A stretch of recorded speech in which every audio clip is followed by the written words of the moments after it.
What's good, y'all? What is good is another night, another day of the week as we start getting into this whole thing. Whew, man, we're doing 3 days in a row. I I'm losing track of everything. My mind is all going crazy. I already see Hurricane is in the building. I appreciate you being here. And I am extremely tired. I really am.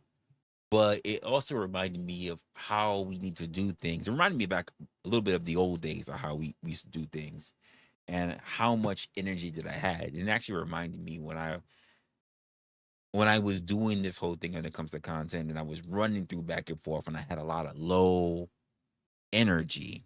What's good, Jen? What's going on? We got damn, you guys are pouring in. So we got Jen, we got Miss Raven in the building. As you guys come in here, just of course say what's up, say what's up to the community, to everybody, and then we'll get it popping from there. I was thinking about I was thinking about low energy, and me being in a state of low energy, and how was I going to have a conversation with people tonight about it, because we all go through things in life and we all are not able to tackle it with the our highest, our most energy, our we're not always firing on all cylinders, we're so, or some of us are a bit below. And as I began to think about this episode, right, this conversation, I still think in terms of episodes. I always look at every stream with a different episode. I don't. That's the way I look at streaming. I think of this as a show. I don't think of this as like life or whatever. Um, and as I was sitting there, as I was thinking about this, I was wondering if I ever had this conversation with you guys before.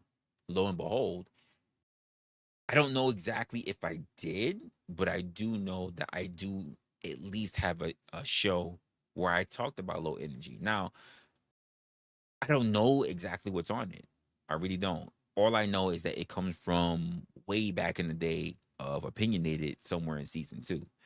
And before I even get into any of that, let me give you guys a little bit of talk about what I'm thinking about when it comes to low energy currently for me. I don't even know if it's gonna be the same way, to be honest with you. Oh, we got King Rooster in the building as well. Um, to me, when I think of the thing that I think of when it comes to low energy is when you are not solely focused on one particular thing, and you need to be able to you should be focused on one thing and give the most running energy to that. But instead you are spreading yourself thin in order to deal with so many different uh, life or social pressures all at once. You're spreading yourself thin. And some of you guys understand that, especially when you have more things going on. So it could be family, it could be friends, it could be medical stuff, it could be bills, it could be whatever. But you know what to prioritize and what you do not. And not all of us come to a point where we're able to prioritize, or rather, we should be able to prioritize, but we don't know when to break away from that thing. And therefore that residual thought, that residual focus drains us as well, which could also lead to low energy. So when I start thinking about the things that I focus on, right, I treat it like it I treat it like it's always something that turns out to be a personal failure for me. For me. Just because I'm really hard on myself. And these are dirty. And to me, the focus it should be enough, but it's not. And not because it's a lack of discipline, not because I'm not working hard enough, not because I'm just not really good at managing things right now. It's not because I just need a better routine, not because I need to wake up earlier, because I definitely be waking up earlier.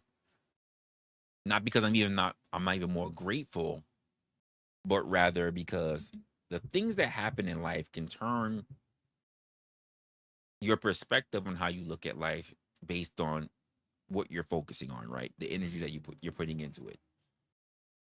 And sometimes you say that's not true. I just need to to just readjust. But sometimes that is true. Sometimes you're not able to readjust because even the little things begin to matter. They start to add up. And as I was sitting there and thinking about that today, the things that should be important to you sometimes don't become important to you. And you start focusing on the small things way more than the larger thing, than the macro. You start focusing on the micro instead of the macro. And that can also lead to a lot of stuff because you'll realize over time that the micro, there's so many more micro things going on than the very few macro things that's going on. And that can also lead to a lot of things. That can lead to a lot of ungratefulness. That can lead to a lot of your own self misery. That can learn to a lot. That can even take away from your aspect of what you think that you have. You know, what's good? What's good, mama? Um, and I'm kind of wondering, like, when I was getting into it and I started thinking about it.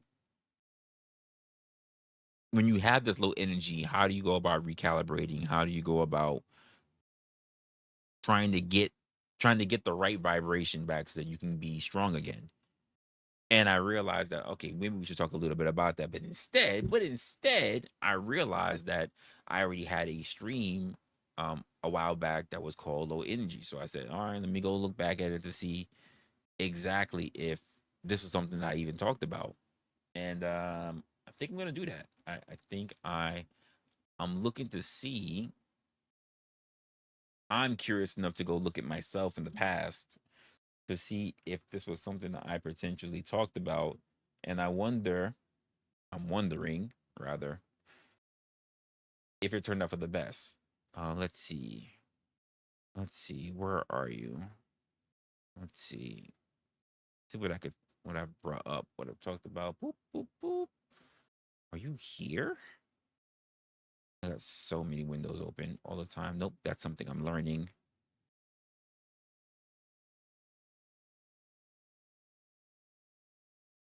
And something I want to cover in the future. So, but I got to learn a little bit more about it before I say anything. You know what? I don't see it. So here's what we're gonna do. We're gonna go look for it and open it up. Best way to do it.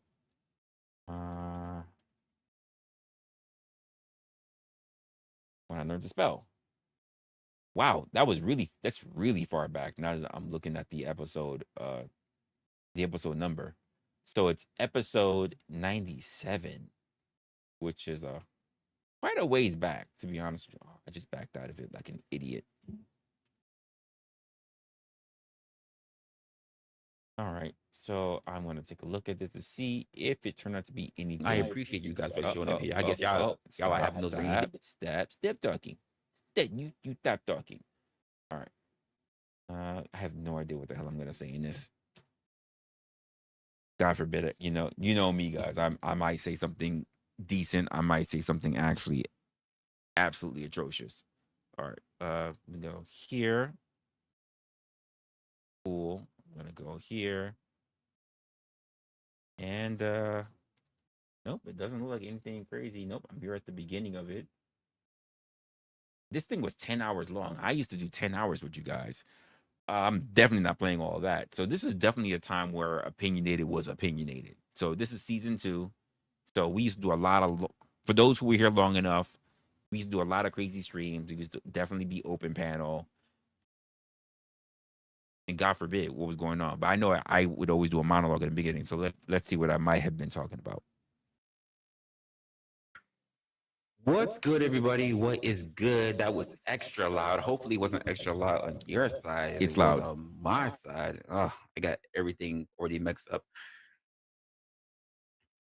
Anyway, hope that you guys are actually having a good day. It has been rainy. Let me speed a little bit up. Tumultuous on my side.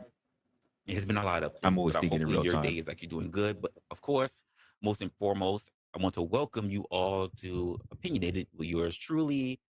I am your host, Resla. If it seems like I am very much unprepared for tonight, it's because I am. And it's because always unprepared. I had a little bit of low energy. We were even supposed to have a stream yesterday, but I just really didn't have it in me. And I kind of wanted to make sure that we need to do things even though we don't necessarily feel like it. Gang, do me a favor. just give me your quick thoughts, whether you're catching this on the replay or just right now. How do you feel about my new setup versus my old setup? Just keep it a buck. How do you feel about my new setup now in 2026 versus my old setup? And this was in it looks like this was at the height of 2025. So this was last year, just crossing over. Actually, yeah, it was no, I'm wrong.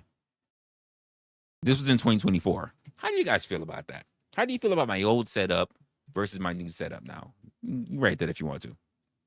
So I didn't want that negative energy that I have and that low energy to still persist into today. So I'm gonna force myself to kind of go through this, regardless of how I'm personally feeling. So, oh, and then on top of that, I was also pissed because my freaking mouse was acting crazy. So I just literally my new mouse is still cold because I just literally pulled it out the box. It's no mouse now that I ordered. So Amazon, thank you for giving me my new mouse because I got tired of fighting with my old mouse, which is not fighting with it no more, which is acting up. Anyway, hopefully you guys are having actually a pretty good day today. I'm going to try to get a lot of things together because I'm still rather low on this. I was actually talking to a good friend of mine just prior to the stream. And yeah, we'll go from there. I'm already well That's behind funny. my I schedule, wonder if it's the everyone, same but person I was talking do to today. appreciate you guys for actually showing up in the building. Let me get a little bit off of my mind, and then we'll open up the panels and we'll do Come whatever on, else like wrestler. that. Come on. So low Get energy, together. right? For the most part, this has been a very interesting and a very good ride. But there's a lot that I have to learn in terms of the rapport building, in terms of technology, in terms of building up the right centers to make sure that we have a great conversation, to make sure that we have a good building community with one another, reaching out to other content creators, making sure I'm on other content creators' platforms. It's a lot. And then on top of that, it's regular life, everyday jobs, bills, payments, struggles, family, friends, all this stuff that comes into place that we also need to take as normal everyday individuals. Then there's the content creation, the building, the researching, because I just don't look at what's going on in the world and just say, I'm just going to turn around and I'm going to talk shit about it. That's gotta not what I challenge do. it. I have to even go up against my own positions, my own biases, That's what I do. and then try to make those things work. See, and I think this is the part that really that bothers people, but at the same time, this is the same thing that you said you missed the yellow gorilla. The gorilla's still here. It's still hold up, folks. Okay, so no, unless I really have to do something, here's what we're gonna do right now. Hold up. The gorilla's still here. In fact, I'm gonna make sure I do a little bit of light just so we can see. Hold up, because I didn't turn on all my lights today. So we're gonna go here. I'm gonna do this, and you can see the gorilla's still here. It's still in the background. You can't see it as clear as it used to because I stand now as well. So if I've been told I need to stand more. I don't stand enough, so I don't want to hurt my back. So, but the gorilla's still there. Yeah. It's just when I'm sitting, you guys don't really see it. So unless I'm doing things in different angles, that you guys don't really see it. But it is what it is. Yeah. But it's still around. It's still around. I'm still working on some other stuff in the office. I used to have so many different views, but I've limited to this view now. I think this is gonna be our setup for at least a little bit. So I can make sure that I give a level-headed side of the conversation prior to us having it when I set the stage.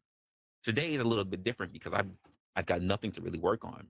All I have to work on is internally in my own perspective based on low energy. And as someone who has gone through his own bouts of like depression, his own bouts of confusion, his own bouts of of burnout, I can only come to the point of the things that I am used to going through because I've experienced in the past. Now, for myself, when it comes to dealing with things, this is not burnout, but rather you can say it's a bit of a block. So I think some people would say writer's block, but I'm not writing anything. Rather than I have content for you guys, it's having the energy to, like, if you want to say like a Santa thing, to check your list and check it twice to make sure it's good. I've checked it once when I was first writing it. Checked. So quick tidbit on that one. This is something that I sort of still deal with, sort of not still deal with.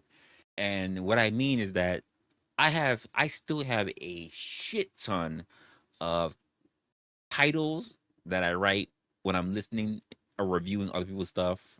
Whether it's the content creators, whether it's something that I overhear in a conversation, and I come up with really good titles for things that I think could be a show. The difference is I write titles, and then by the time I actually go into like my Notion notes or notes that I have here on my phone and I get to them, the title sounds good, but I have no idea what the context that brought up the title in the first place is. And it sucks. So I got a whole bunch of stuff that I wish I could talk to you guys about, but I don't even know how to really make into a framework of a show. I think there's a lot of people that just think, well, just go live and just, talk about anything. Talk about how many hairs are sitting on your nuts, like, um, what? And if that's what you're interested in, I don't even want to know what your free time is like when you're not watching me, because that's a little wild. That just be a little wild. So there's stuff that I want to talk about, but also it's a manage of how everybody else is doing things in life. Not everybody has the time, the free time to be live and watching other people and doing other stuff, because life kicks you in the ass. Unexpected stuff happens all the time. And as much as I would love to have conversations, it's also something that's also very important too.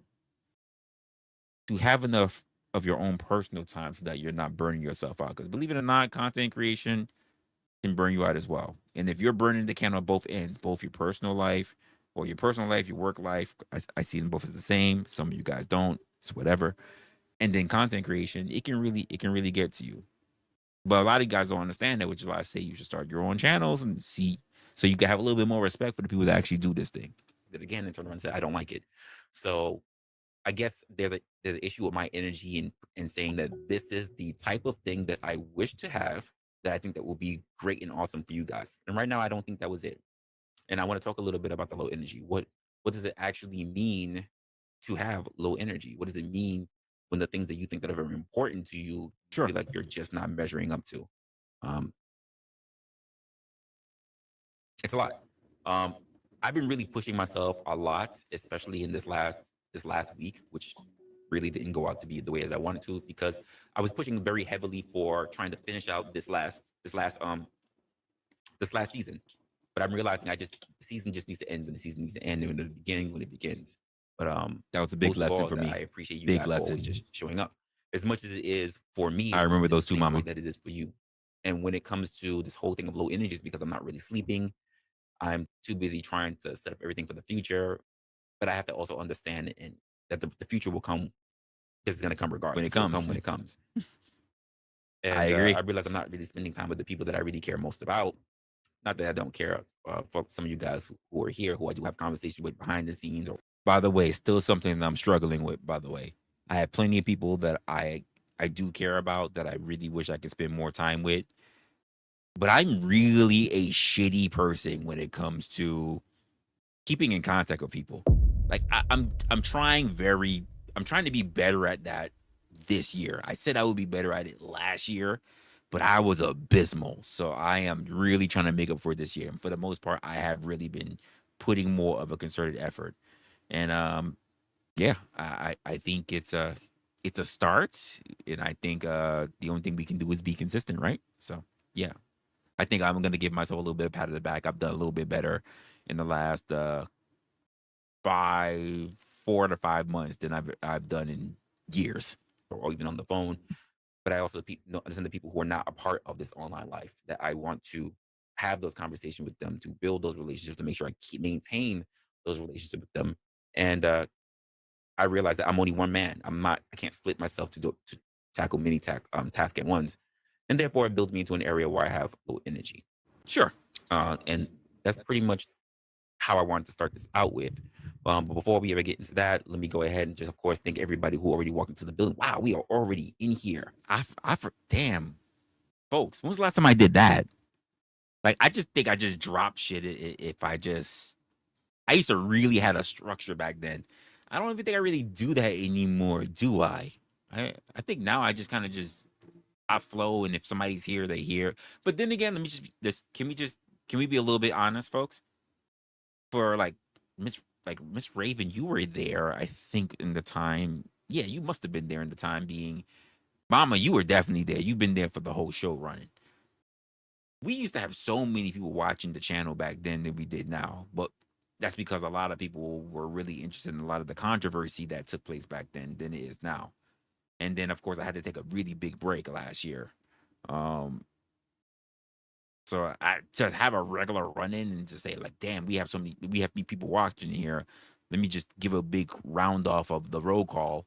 I don't really do that no more. Maybe at some point when we get our shit together, maybe there will be a roll call once again. Until then, I just kind of go live, do my own thing, and I just call them out as I see them. Like Denizen was good. Denizen just walked in. I just kind of do that. Sometimes I'm just talking and then I just see something and I just interrupt myself like, "Hey, what's good, Denizen? What's going on?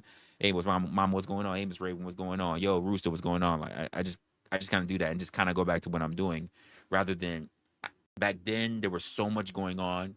I wanted to make sure I hit all my points because like I felt like if I got interrupted, I wouldn't remember what the hell I'm talking about. And sometimes I'm still like that. But like, yeah, I used to have a really big structure, and sometimes I kind of miss that. Structure is really nice to have, but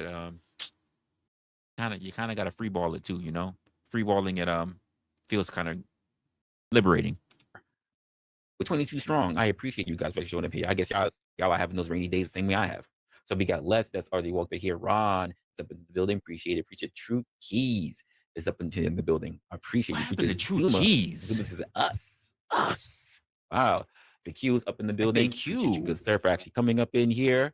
Chuck in Tennessee gives his peace and blessings to everybody up here. Chuck hasn't been Justin around for a Thompson while. says hello, wrestler, and everyone. CJ up in the building. Harper Appreciate you this being journey. I here. forgot about him. Oh, Finko's also in the building. Appreciate you actually being here. Lady Luck is in the building. You know, we know what I was happened with watching Lady your Luck. stream.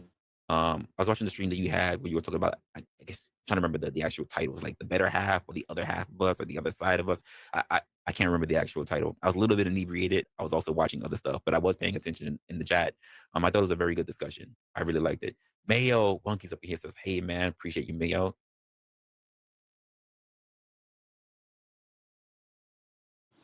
I mean, outside of my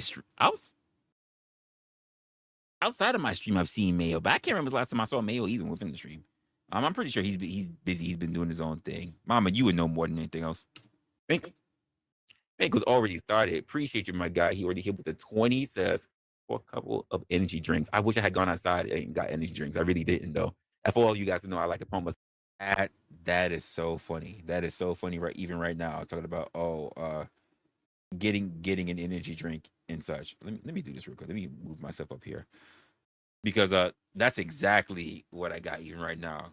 I'm so tired. I made sure I got myself an energy drink, which is crazy. Myself an energy drink. Some things don't change. I don't always have the energy to try to keep up. I appreciate you though. Bingo again with the 20 balls says, yeah, damn Bills wrestler. Yeah, they don't stop. They don't stop. Stop making me send the super chat. Jeez. Oh man, I appreciate you. Trust me, it all goes to a good cause. It all goes back to the channel and all the other work that comes into it. It's a lot. Uncle Fatty's walking here. Gee, Future just came all over. Oh wow, I just read that now in real time. I really wish I read that. I did on the road and you went, oh, yeah, I just read that now. Damn. Man. You said no rain over there. Well, it's definitely been raining all day today. Over here, it's been crazy. It's been crazy, but we take. Yo, what happened? Did I knock myself out? Knocked myself out. I gotta get used to the new mouse. Apparently, I just tapped the button, so I gotta get used to my new mouse now. I just knocked myself on my own stream. Let's make sure I don't do that. That is crazy. That is crazy how I just called that out. This on the same mouse, by the way. That is crazy. I just called that out. That again. Okay. Now I know there's a little hidden mouse. I gotta get used to my thumb. You know, my big hands. That's wild. Yeah. Clockwork. It's a damn. Clockwork. What's the so Clockwork Rex? Yeah, let that be a lesson. Absolutely. Damn. Anyway, like I said, I hope you guys are having a good time. I was thinking about my low energy, and sometimes I just reach out to other people to make sure that I'm doing my due diligence with his friends and families. And it was funny because I'm on the porch. Speaking of due diligence, he's another person I haven't seen in a while. We were, actually, it was an LA stream, but we had the porch team was up there, and we were having a big conversation about friends, families, all kind of stuff. Damn. You know what? I realized I haven't been on this application for a while because I realized it was so much of a difference. I haven't been on this application for a while. Tonight's a different stream for at least for me because I'm trying to relearn some things. I forgot I can do this. I'm actually on StreamYard tonight. I haven't been on StreamYard for so long. I forgot I can pull up actual chats. So you said Mayo, he be lurking, but he's still around. I appreciate this. Tonight is actually the first. Tonight's the first night I actually used StreamYard again. I was on StreamYard for 2 hours before the stream started, and I was like, "Oh look, there's some new stuff that's in StreamYard." I totally forgot. Now I'm reading you guys because I'm so used to my other chat that I totally forgot. I'm on StreamYard. I can actually click on damn chats right now. That's crazy. Stuff like that. We had a conversation. It was I'm of course I'm not even screen sharing on StreamYard. I'm literally using my own device. Wilkes.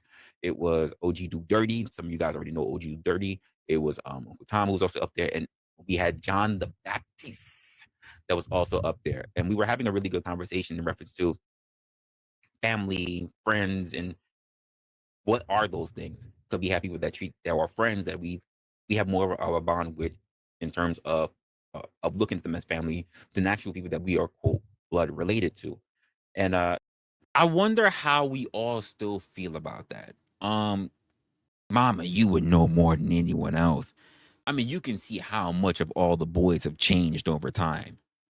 Um, from when there was Tom, Black Thoughts, or rather American Man, Blacks Who Defy were the three major ones when I walked in. Then eventually I saw LA, and then I jumped in later. And then of course OG came in. But even after all the time, you see how all the other boys of the house will eventually move on to to expand and do their own thing in life. And I wonder how I still feel about that family dynamic that I looked at, because this is 2024 in this video. I wonder how we all still view ourselves now that so much has changed in the last you could say 2 years. It's an interesting question. I might have to ponder it for a little bit. it makes me think a lot about myself and a lot of the people that I have around me because I'm like the distant one. I really am. Um, I wish I could be a better Still friend, am. but that doesn't mean I don't still hold people as friends. And that is because I am an extreme introvert. I really am. I really am an introvert. A lot of people don't believe it, but I really am. And part of it is because of my nature and just how I grew up. I was very much always rather antisocial. Um, I know most people don't think of that when they see me online or how I talk to people. And that's because it's a learned, not learned, but it's a trained behavior.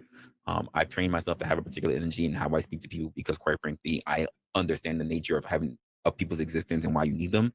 But for the most part, I'm a loner. I stay to myself. I am very much an introvert. I know most people don't believe that, but I very much am. And Can't say I don't know me. You can't say I don't know me. I know myself. it's an interesting thing. But what happens when I hit these energies that are low, or that I really become rather reclusive, and sometimes I just want to sit back and I just need to be around the people that I think really makes me happy, makes me feel like I am one with the group that I'm with. I get And that's that. kind of the reason why we didn't really have a stream yesterday. I just really need to fall back and be around people that I just enjoy having my time around. It's not to say I don't enjoy having my time around you guys, but Yeah, some of you are okay. Some of you are okay. Some of y'all just don't. Y'all don't know where you're at. people don't really understand how much being online and being a content creator really is versus those who just get to come on panel. It's a lot of extra work, a lot of things you have to monitor for, and most of all, coming up with things to make sure that everybody is representing everybody is inclusive. I don't think you guys really understand that part. I was about to say that he just said that I just said. I don't think you understand just how important that part is. It is not easy to show up live to do particular things, to have an actual conversation and actually try to stick to that conversation. Because most people just want to say, let's just do anything. Let's just talk about anything, forgetting that the way how content creation works is that you must have a set thing to really have a discussion about. It's not the YMCA. Let's just come in and do whatever the fuck we want. And by the way, even at the YMCA, they have programs. They have different things that are allotted for people that have different particular topics, uh, uh, topics. They have schedules. They have different activities for people to do.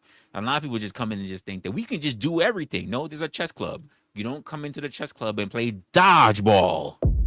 Like, and a lot of people just don't really understand that when it comes to even having conversations, because a lot of people just don't understand what a conversation is or how to have a proper conversation or to fit within the context of a conversation. Or they're just really, they're lonely and they just want to bring up anything to make it about them and not about just having the group. Being a part of a group is very important. But so many people want to make it about them. They're not really a part of a group. Actually, now that I'm saying all this, I wonder if I'm going to say it. If I said it back in the past, I should say that. I wonder if I'm going to say that. So I do have topics that I do want to talk about with everybody. It's just that I understand for those particular topics or for that particular seriousness, it takes a particular type of energy that I just don't really feel like I have with me in the moment. So hopefully that'll be something that comes up when I bring those topics in the near future, in the very, very near future, by the way. Um, but outside of that, I just hope that you guys really understand that, and I think you do understand it because I think we've all had our levels of low energy. They didn't And understand it. sometimes They don't care.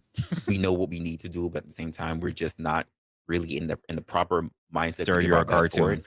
You're not real. And that's pretty much what it was like for me. It was like for me yesterday, and even a little bit today. Um, What is that, Denizen? Oh, wait. I forgot I could do this now. What was that, Denizen?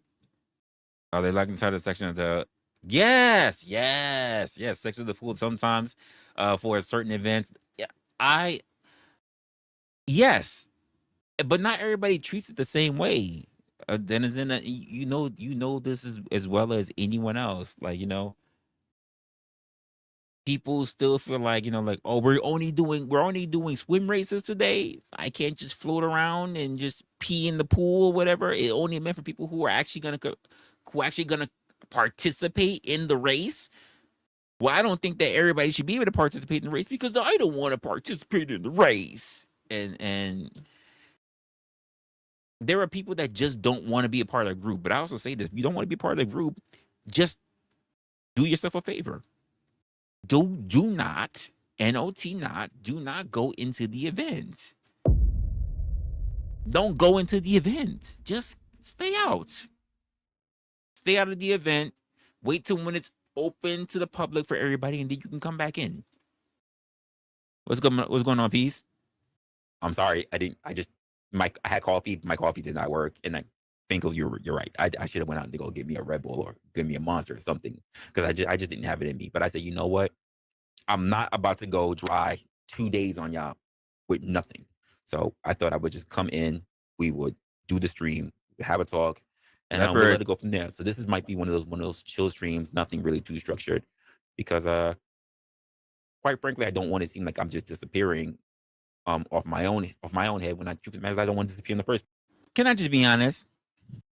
This is gonna sound really mean. At that time, because I was going live at this time, and that time I think I was going live like 5 days a week. I cared too much about you guys missing me. I did. I cared about you guys. I cared about you guys missing me, and I knew I really shouldn't have. And I'm happy that was something I was really starting to pull back from. I was like, why the fuck do I care the fact that you guys are hitting me up in emails or in a Discord or on other people's channels and saying, Resla, when you gonna go live? And I'm like, I really want to go live. And I say I was on somebody else's channel, and they're like, well, no one is live right now. Wrestler, you got to go live. I'm like, oh, I guess I'll go live then because no one else is live.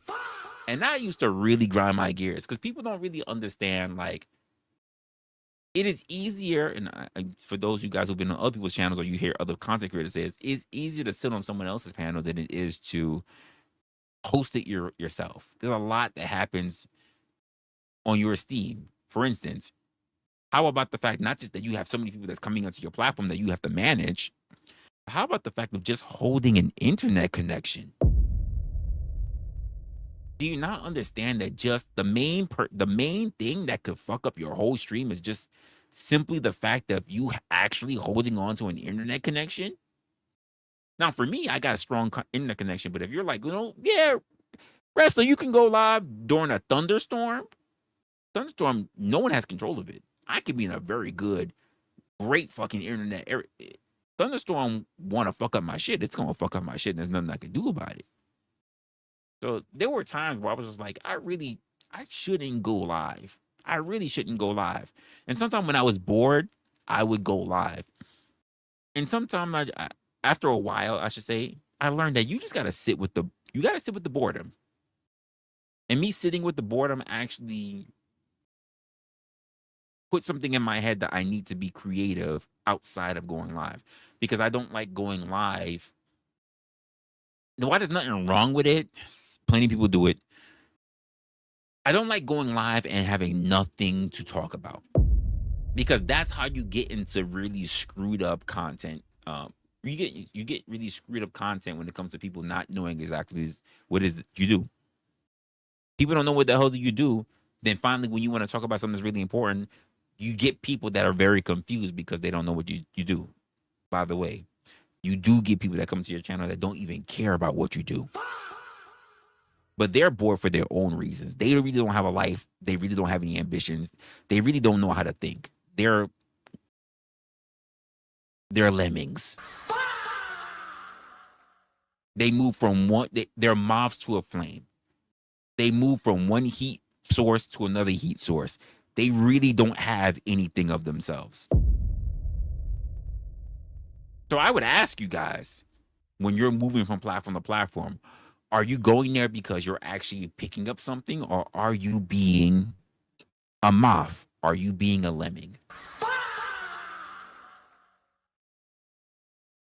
You don't have to answer it. It's just something for you to think about. You don't got to answer it. Just something for you to contend with. Some brain exercises for you to chew on. Place. It's just like I like having good conversations, but it's not always structured. And I think I get in my head a little bit more when I say to myself, "Oh, I don't really want to go online unless I have something to talk about." And I realize it's sometimes I'm just gonna have those moments where I really don't have anything that I want to focus on. Not that I don't have anything I could focus on, but I also don't like repeating myself on topics that we've already cleared. And I think that is the and this is the reason, by the way, I'm gonna call myself out on this. I'm gonna call my past self on this. Part of the reasons why I haven't gone live, or I don't drop a lot of content um so often, is because I'm a person that I don't like repeating myself, even though as a content creator, as YouTube, they love a niche. They love consistency. They like repetition. They like boredom. This is why people can get into politics all day. Don't matter who's there as long as you're talking about politics, right? This is why you can talk about religion. It don't matter what religion as long as you talk about religion, right? Especially if it's your favorite religion. If it's the religion that goes up against your religion. If it's about your daddy versus someone else's daddy, right? This is the same thing about education, or about trans people, or about the favorite one right now is other countries that's outside of your own. Whether you look at it being Israel now, or whether back then it was Ukraine or whatever. Like,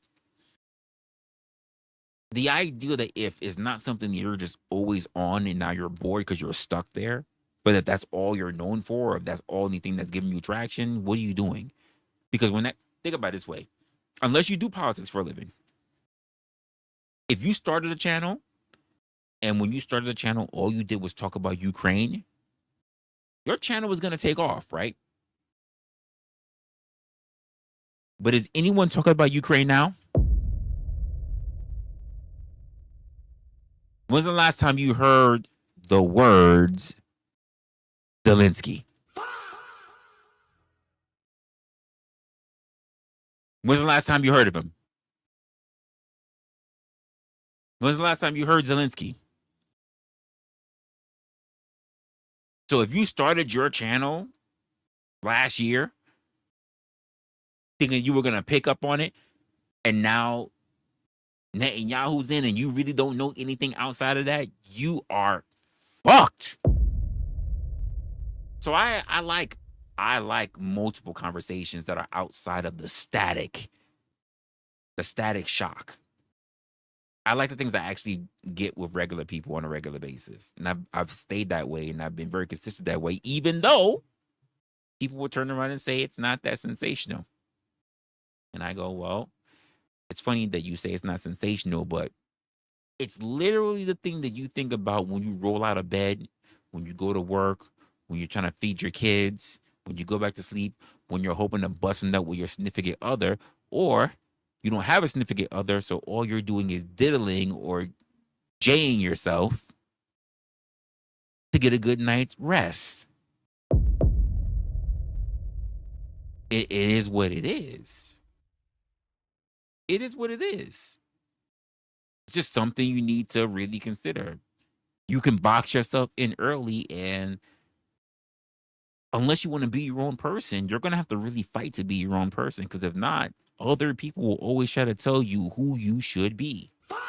By the way, this same wrestler that we're watching right now was fighting that with a lot of people that love to tell him what they looked at as being successful, but could not produce the results to actually bring to him themselves. Something to think about. What's good, Blind?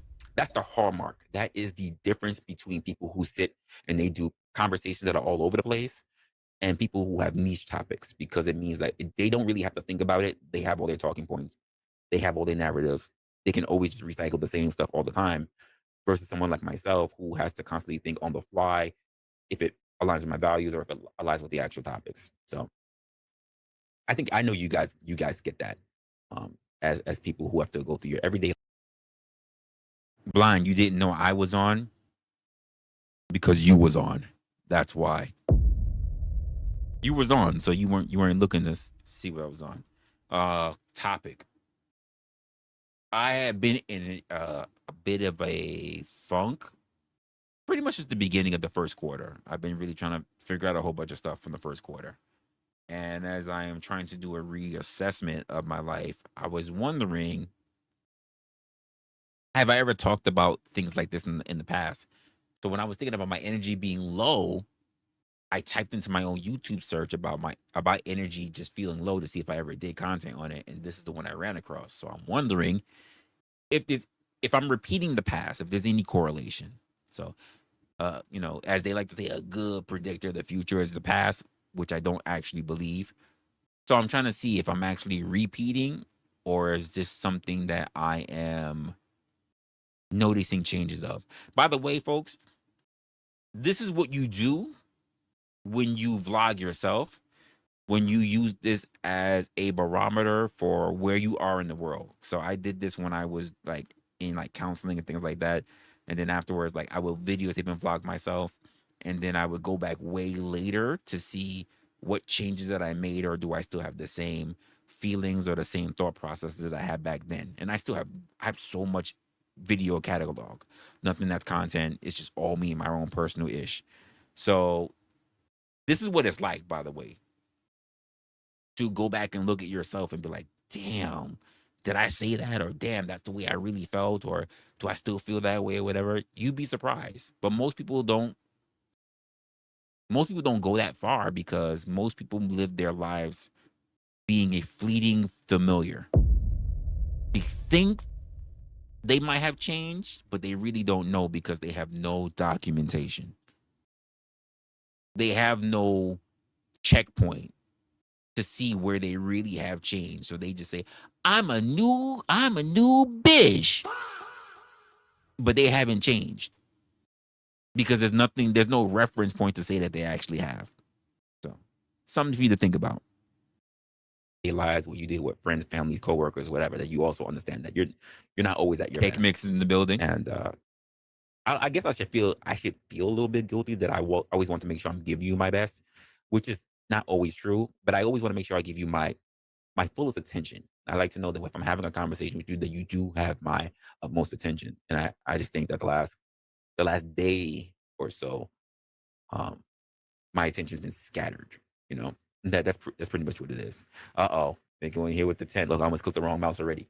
I clicked the wrong button on the mouse. It says tonight's topic. When's the last time we saw Finkel? No. And you're reminding me that I have that topic sitting up. It's gonna be definitely next year. So you don't expect that in the next couple of days. I just want to make sure that Who knows? Could be in a rice paddy field. Who knows what that guy is doing? Who knows? Maybe he's crashing some other person, Christian nationalist party. Who knows? Who knows what that guy is doing? Who knows? that I have it ironed out because I know it can go everywhere and I know the specific points that I want to cover. So I'm still writing my points on it to do a little bit of research. But yeah, It's not. This is so weird. Now I'm readjusting to StreamYard. So I haven't been on StreamYard for a while. It's not sad. It's not run down. No, let me take that back. It's not sad. It's not confusion. There's a bit of frustration in it, but it's not sad or it's not angry. It's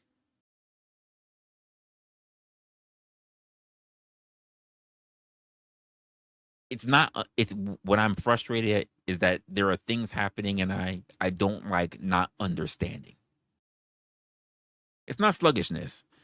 I don't like understanding things. So when there are things that are outside of my control, I'm trying to understand why they went the way that they went. And what that means is that I end up fixating on things that I can't control, even though they were never within my control in the first place. Because even if I can't control something, that doesn't mean I don't seek to understand it. But because I spend so much time trying to understand it, I put a lot of energy into it. And that energy drains me because there's other things I'm still focusing on. But those other things are slowly leaching energy from me because in the back of my mind, I'm still thinking about it. I didn't cut it off. And now I can divert that energy to things that are important. I'm still thinking about it. So, like, if there's an opportunity that maybe, let's just say this, maybe there's somebody that was just either better than me or someone that just had more connections than me and they got the opportunity that I didn't, right? Instead of me just being like, damn, they got the opportunity that I didn't. All right, well, we're gonna move on to the next thing. You know what I mean? Sometimes they'd be like, yo, but what could I have done to beat them? Even though they had the connections, even though they had the blah blah blah blah blah blah blah. And that's residual energy that comes from you.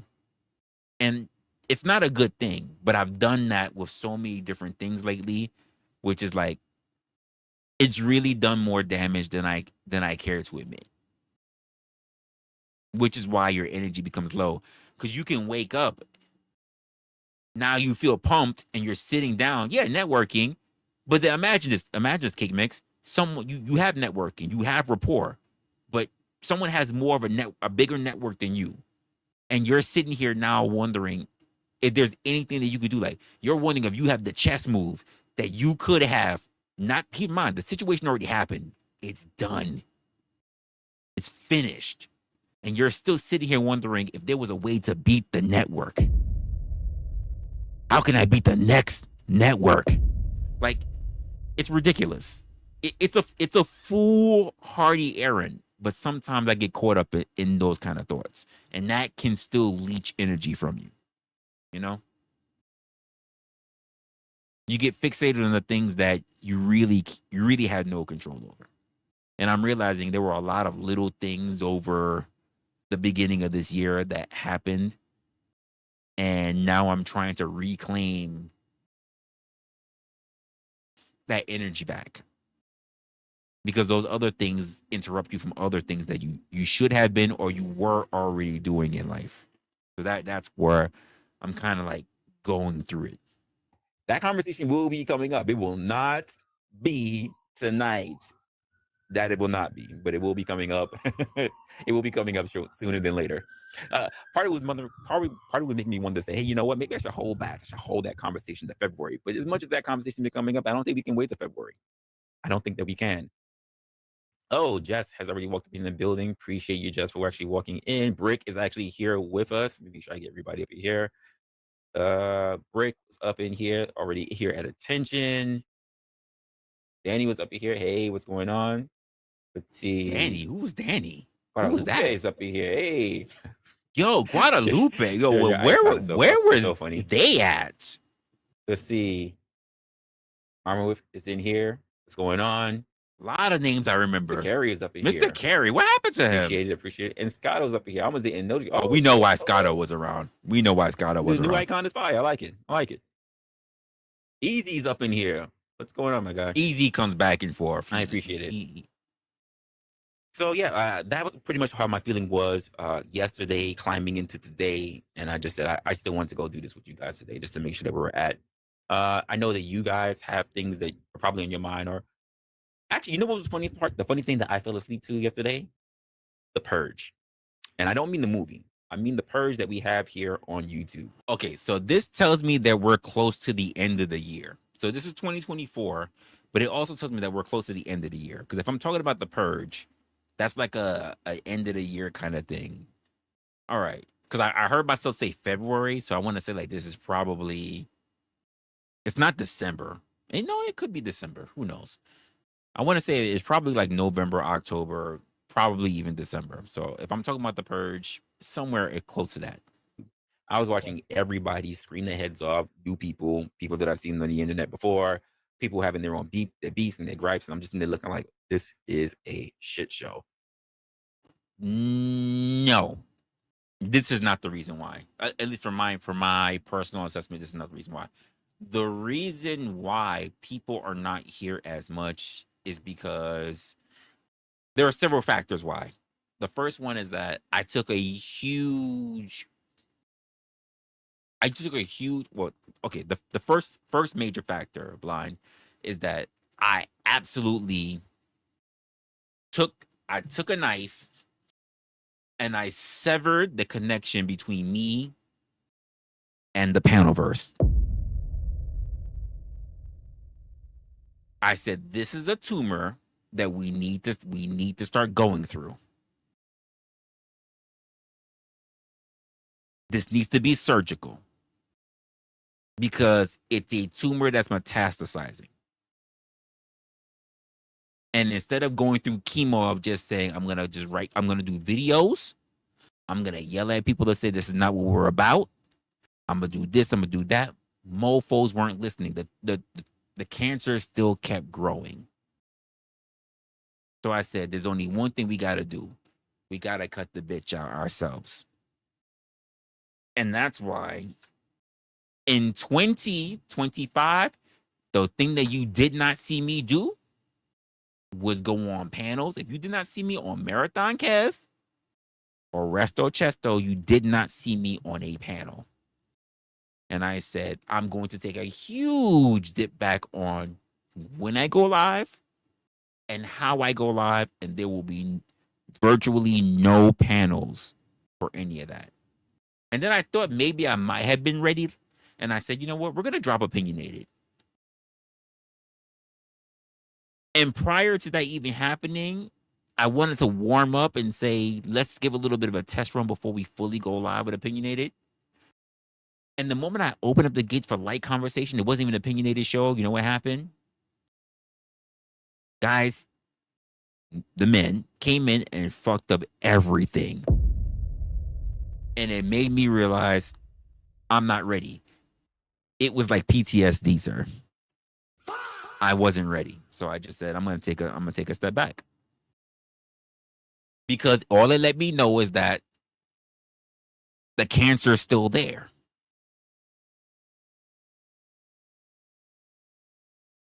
The cancer is still there. I don't want a regrowth. And I think for a lot of people, see it regardless of how you look at it or what you think content is or whatever, there are just some people that they're disabled. They're handicapped. They don't know how to, because they've been either watching it or they've been doing it for so long, they can't see themselves doing anything differently. They're afraid of, man, if I go live, right? Let's just say if you're a person who's been doing panels for too long, right? If I go live, if I don't drop a link, man, I'm gonna lose everybody because nobody really don't want to see me. They want a panel. They don't really give a fuck about me. They want a panel. They want to see people yelling. They want to see people calling each other idiots or saying something sus or whatever. They don't. Man, I'm just starting a stream for them. It's not even for me. It's not even for my chatter. It's not even for YouTube. It's not about money. It's not about a business. It's not about friendship. It's not about building a network. It's just honestly, it's about everybody else. I'm just a loser. I think this is the secret, low down, suckerish conversation that goes through people's minds. And I look at them because I can see how some people move, that they can't ever go one stream without a panel. And I'm just going,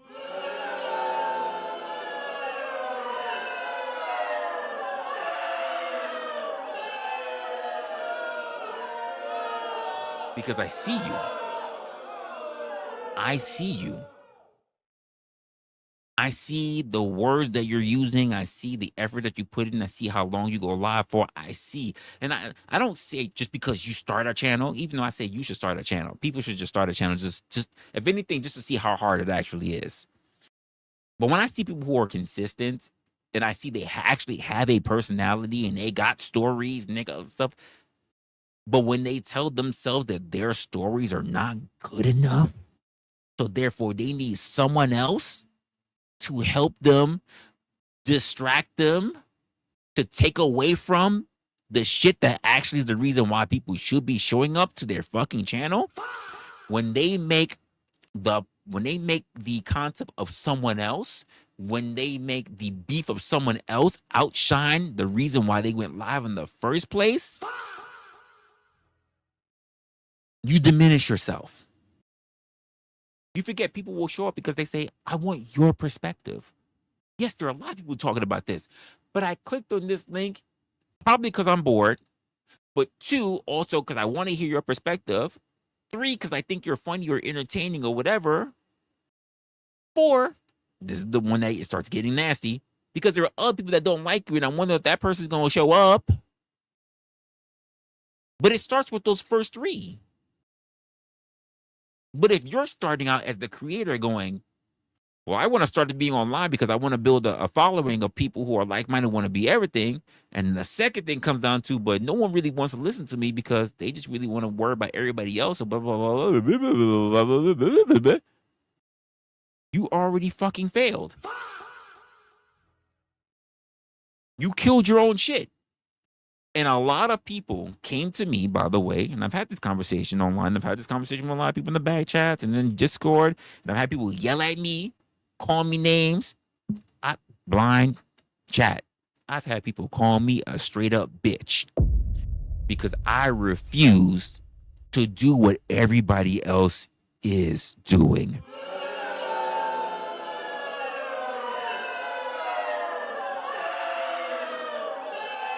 I've been called, I'm gonna lose. I should just quit YouTube because you know why? I don't want to grift. I said, this is not where I make my money.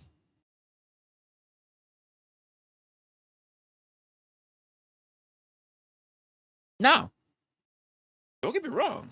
Let me do this real quick. Don't get me wrong.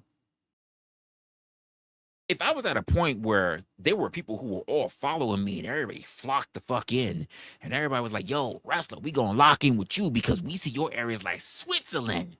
and we want all the other creators to come through because they got their perspectives, and it just wasn't about a whole bunch of guys just all doing this, just all jerking off, just all trying to get themselves on the screens.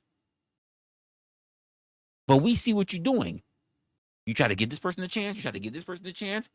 You give people a chance who claim that they're really intellectual. You give people a chance who are really not that smart at all. You give people a chance that we look at as absolute fucking monsters. You give people a chance who we absolutely look at as saints, but really, they're dipshits. You give everybody a shot. Wrestler, how do you do it? And I said, well, let me tell you. 3 ways I do it. And I tell everybody when I was doing Opinionated my 3 ways. They were 3 rules. They were easy rules. But for some reason, they could never remember the rules when it came to it applying to them. What's good, Pedro? How you doing, man? Like, people couldn't remember when it came. Like, what happened to wrestlers' rules? But then when it applies to them, they're like, I don't know what you're talking about. I'm like, oh, okay. And keep in mind, as well, I was an upcoming and emerging creator. So there were a lot of things that I had to learn. You don't walk in just being the master of all this. Even if you've been watching it for years, it's different when you start doing it yourself. Which is why I tell you guys, and I know a lot of creators won't tell you this, because I've been watching them. They don't tell you this. Hey, if you can watch me do it, you can do it. If you think this is so fucking easy, you start a channel. I dare you. In fact, I want your channel to be better than mine, just so you can prove to me that you got it all down packed.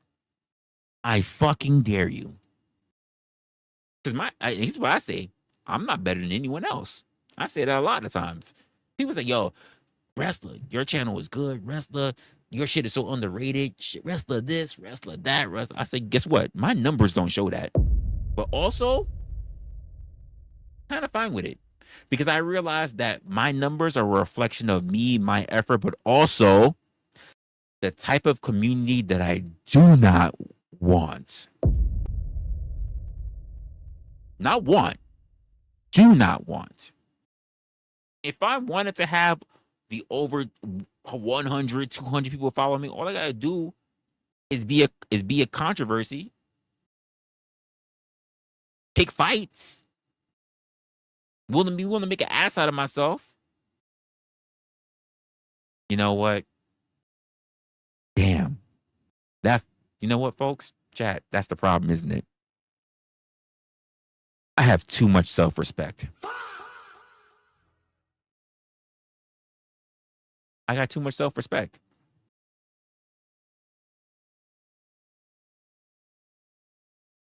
I got too much self-respect. I'm just not willing to be a dancing monkey for people. Bad enough, I'm already as crazy as I already am now. You know what you need to do, wrestler? Here we go. What do I need to do? Well, you need to have clips and you need to have funny little jingles and videos and those because this is what people want. People want, or are you following what you've seen other people do?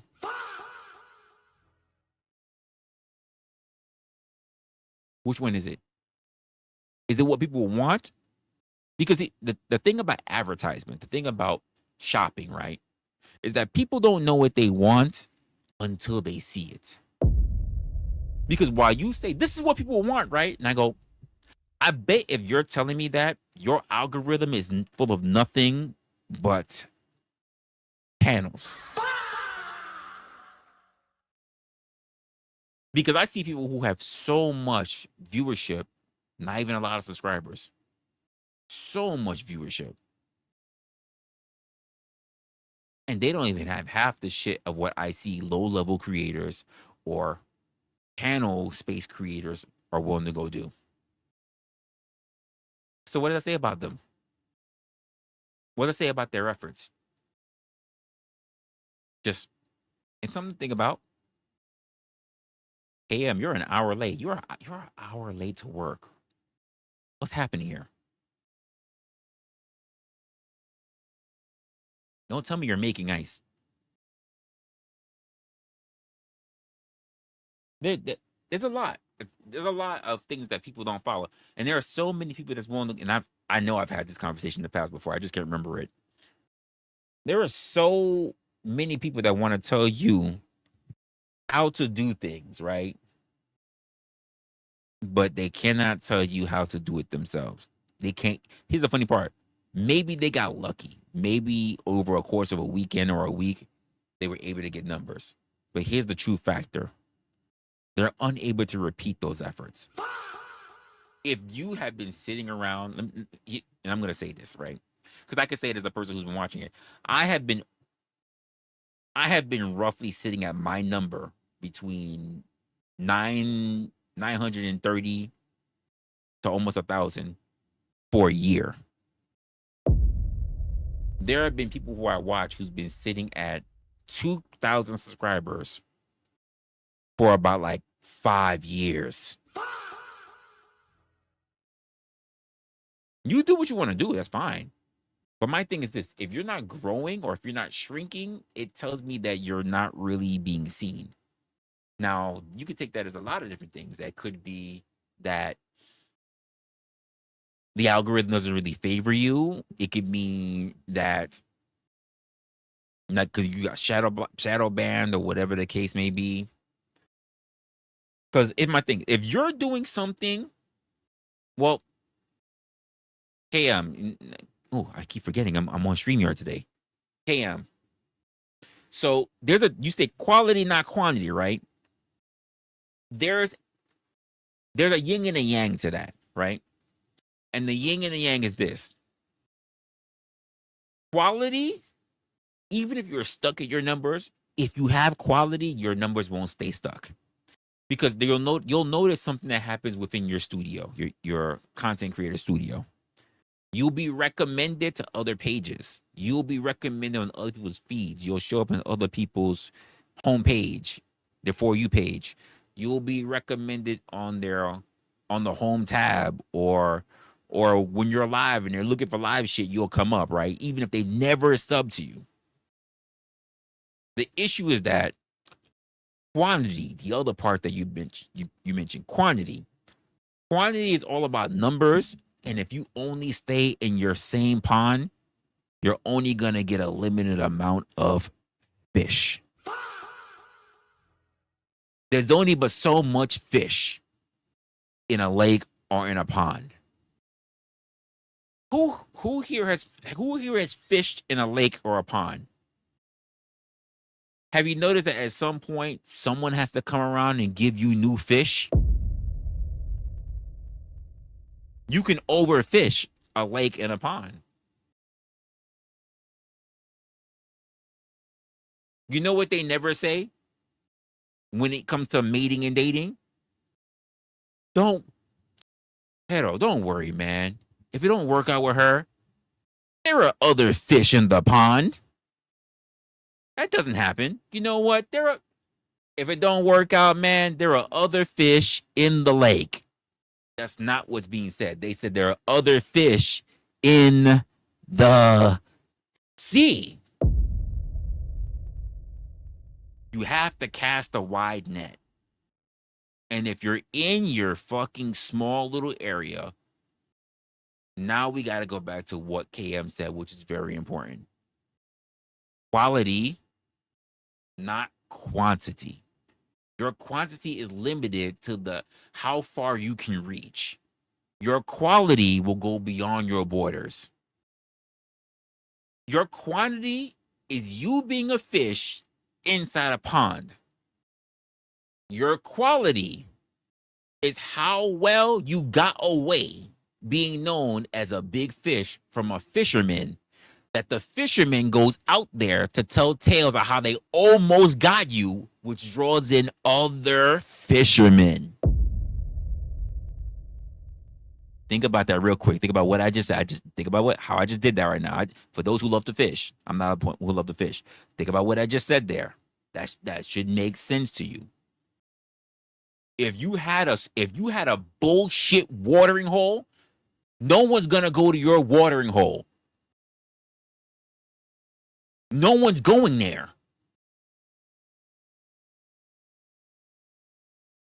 If you got a fire, if you're giving stories about how you almost got your quote white whale, everybody wants to show up. I want to crack at it. If you was on a bullshit fucking block and there was plenty of hookers, but you said, there's this one hooker, she's brand fucking new to the block. She's very picky about who she decides to sleep with. But every person she slept with says it changed their life so much that the price of the box is astronomical. There are people who won't sleep with their casual, normal hookers.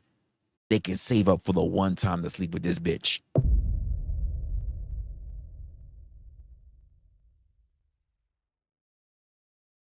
You don't want busted Brenda? She been doing her thing for years, Jeffrey.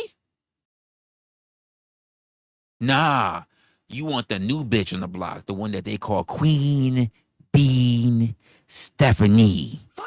You want the Queen Bee Stephanie. That's who you want. The bitch that they said that she could suck chrome off the car. You want that bitch, the one they spread rumors about. You want the one that when you pull up and you see the motel, the little busted lights of the motel, you see other dudes standing at the bus stop with weak knees. They shaking at the knees because they got the shit sucked out of them. And you're like, you know what? I could save up 2 paychecks for this one. It seems worth it. Look at the way their knees is buckling. These are guys who I work with. These are guys with strong backs. They're weak in the legs. I think I can save up. I think my wife don't need to know about this one. I might be able to call out that one weekend.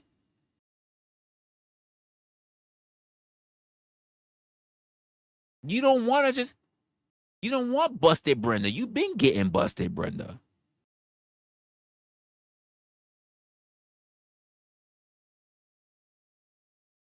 Well, cake mix. Not if she does. The reason why the new bitch will become the old bitch is because of advertising. Busted Brenda became busted because her advertising is poor. If I could just really hammer it down to you guys and just say like how much human behavior really reflects the decisions that we make and how often we give in to the understanding of what we comply to. If people could really understand what I've learned to understand, most people, you will understand that the only reason why advertisement is so good is because the only reason why advertising is so good is because we really are not in control of our own thoughts. A thought happens, but we're not in control of that thought. We can control what we can do. The thought happened. We weren't in control of the thought. The thought happens, and then we think about, what should I do with the thought? But we didn't come up with the thought. The thought generated. The thought generated. We didn't generate the thought. The thought generated. Great example is this, right? People say this. You need what to breathe, folks? You need oxygen to breathe, right? Quick question for you. What is it in your body that needs oxygen to breathe? This is going to say a lot. I need you to answer this question. What is it that you need in your body for you to breathe?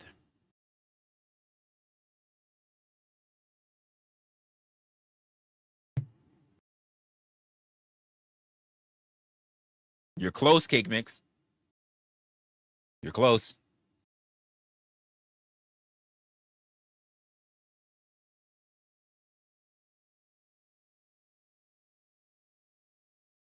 Not quite, but you're close. You're extremely close. Blind, you're all the way off. You're already off, but you have the strongest point in there. I just need you to reframe your sentence. Reframe your sentence, Blind. You have too much stuff going on in your sentence. What is the thing that you need? You got a lot going on in there.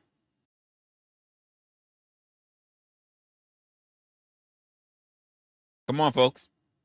And Blind gave you a lot of options in there.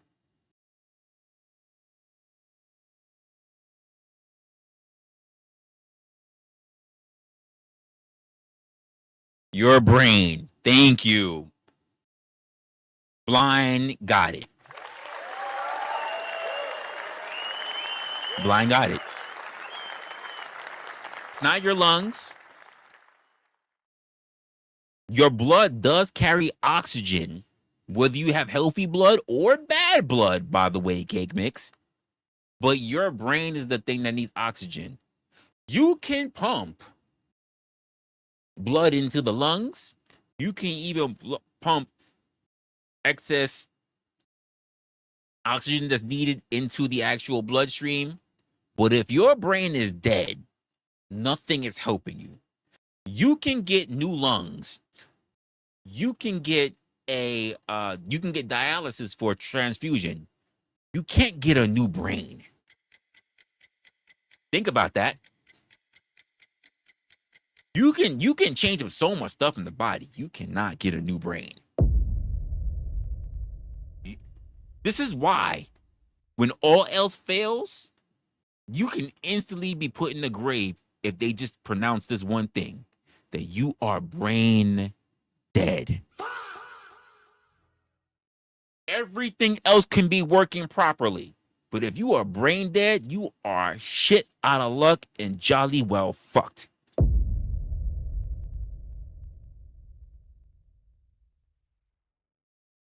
And think about it. The brain is the one thing that we actually don't treat very well. We'll say my kidneys, my liver, my pancreas. I can't do anything to make sure that my balls shrivel up. My heart, I gotta make sure I run. I might have to stop this smoking so I can make sure my lungs is good. But how many of y'all actually say you do the things to actually keep your brain working?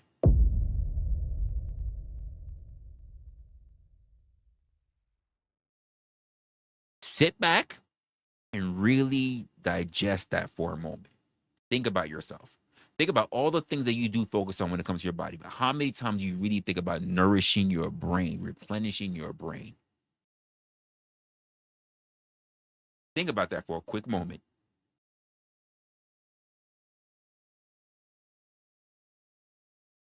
Most people will talk about I'll stop smoking, I'll stop drinking, I'll eat less red meat.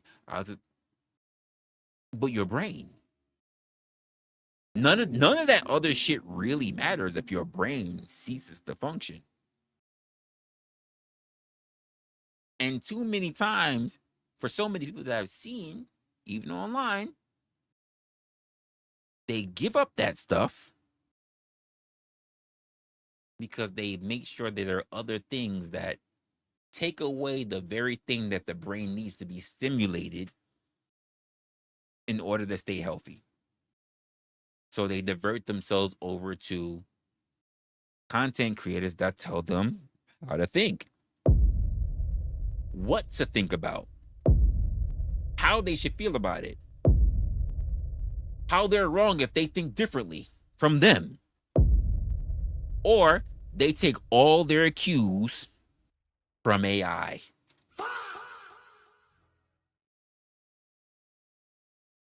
It's nice to have technology and it's nice to have tools. It's nice to have people that you can contend with.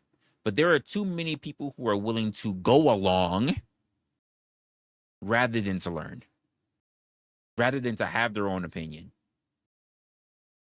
I run into a lot of people out in the real world now, sadly, the same way how in the online world, who most of their thoughts, most of their talking points are not their own, but of the creators that they follow. They can tell these people are their celebrities. You know what it's like?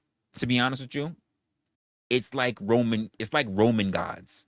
There's so. It's like Roman and Hindu gods. There's so many of them. This is the god of war. This is the god of love.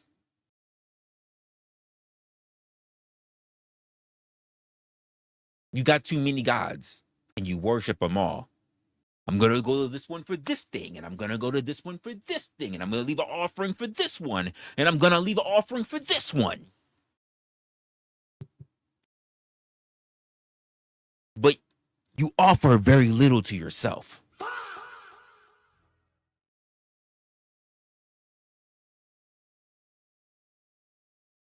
And I've been telling you things like this, by the way, for years.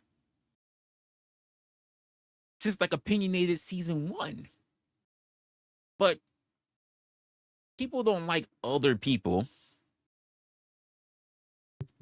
telling them that they can do better, that they can actually think for themselves. Because, and I stated this for so many years, people are so caught up in the entertainment that they don't understand the messages that are being implanted within the very thing that they find to be entertaining. There are people with really good relationships who are now single because they listen to content creators who always talked about relationships ain't shit.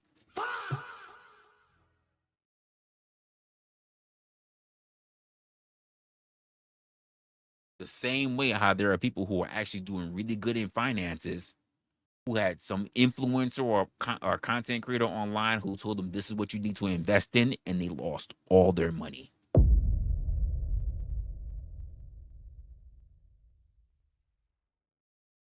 You stop letting the world be about how you interpret it, how you look at it, and what works best for you. And instead, you gave all your agency to other people and said, well, I believe them. Not that they ever was there in front of your fucking face to actually give you what it needs. Well, let me show you my bank account and you can see this. You see this? This is how I know that you're losing. You don't have this because I have this. This is what they told you, how they said that they got it. But do they ever give you other people who say, I was there working with so and so, and yeah, we was cooking? You ever notice how they don't really have other friends? They talk about having a network, right? Having a network, big network, other like-minded people. If you want to become a millionaire, you need to hang around millionaires, right? But you ever notice that these people talk, I'm a millionaire, right? But they don't show you their millionaire friends? How is it you're a millionaire? You got a strong network, but you don't have any millionaire friends.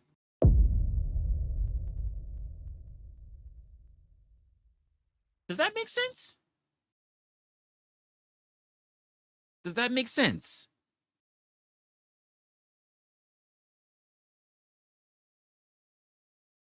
Life is about people, choices, and the trade offs. Remember, I said people is in that. You need to have a network.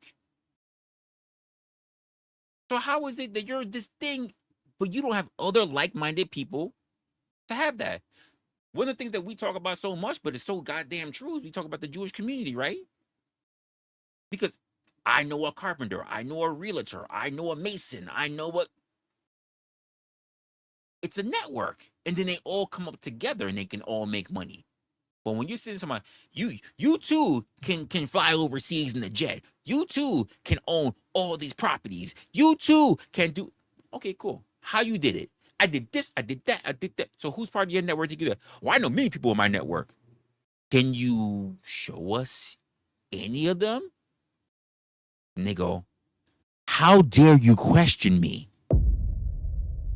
This is why you have a loser mentality, by the way.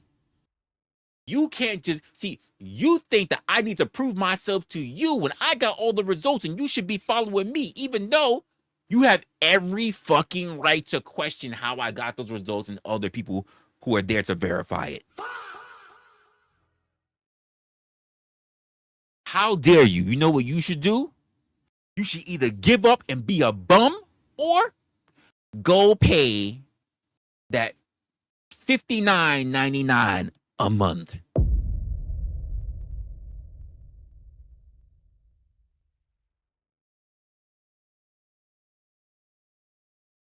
It's not. By the way, I just gave you a little bit of game. So easy to do that. Hey, blind, if you want to turn around and you start cooking and you just start being a little Instagram, get on one of the little fake the prop sets, for airplane. Make sure you put on your best suit. Have your legs crossed while you're sitting in it.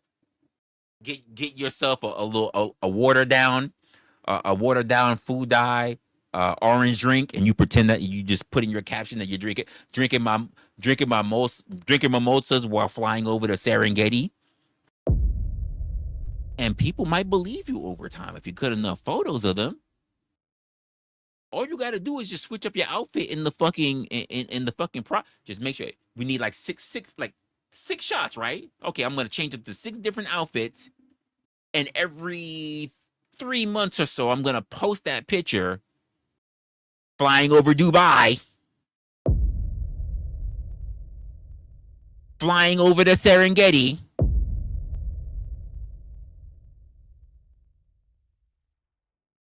Just fucked the bitch in Hong Kong.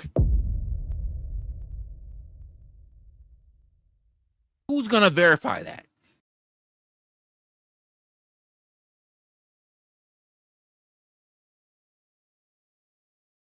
Who's gonna verify that? I have a better chance of verifying the $5.99 heifer on OnlyFans before the guy who just posted on Facebook about what he's doing. And to be honest with you, somebody like me and people who I know that I can put you in a network with will probably the people that is capable enough to build that damn set. I know food YouTubers, by the way, that their studio, their kitchen, that they've done all their work, and you're like, damn, they got a nice house, they got a nice kitchen. It's a studio. It's a studio downtown. They're renting it. It's not even a house. It's literally just the kitchen. That even when they open the door and you see what's inside that little hall, whatever, where they came from, that's a prop too.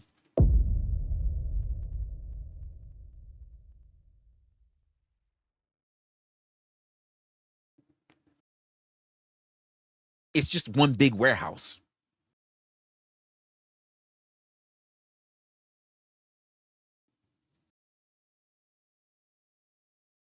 Myth busted. I'm not shitting on them. There's nothing wrong with renting your studios or anything like that. Nothing wrong with that. Because most people, because here's the truth of the matter. If you call them out on it, they're going to say this. But I never said that it was my place. And they're right. They never said they did. But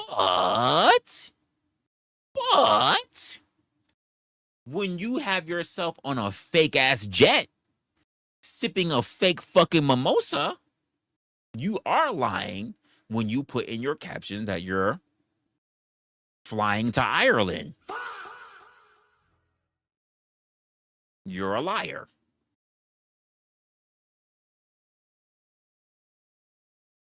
And then you do dumb shit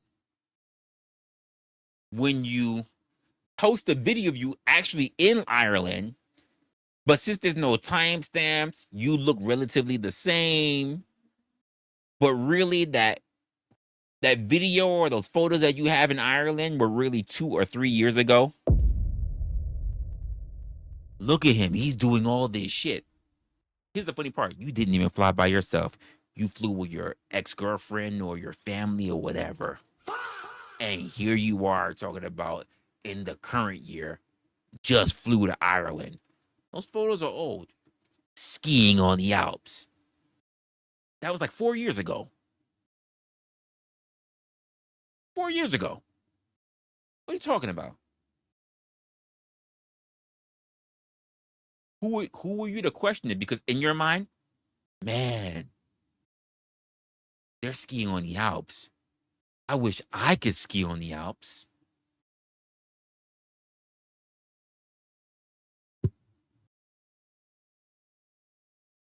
That's a good question, Cake Mix. I think there are plenty of people, they can't tell the difference. Not just the people watching, the people that are talking themselves. They convince themselves they are a moneymaker because they are a liar. I am a moneymaker because I am a liar. They won't turn around and say, I am a liar because I'm a moneymaker. That doesn't make sense.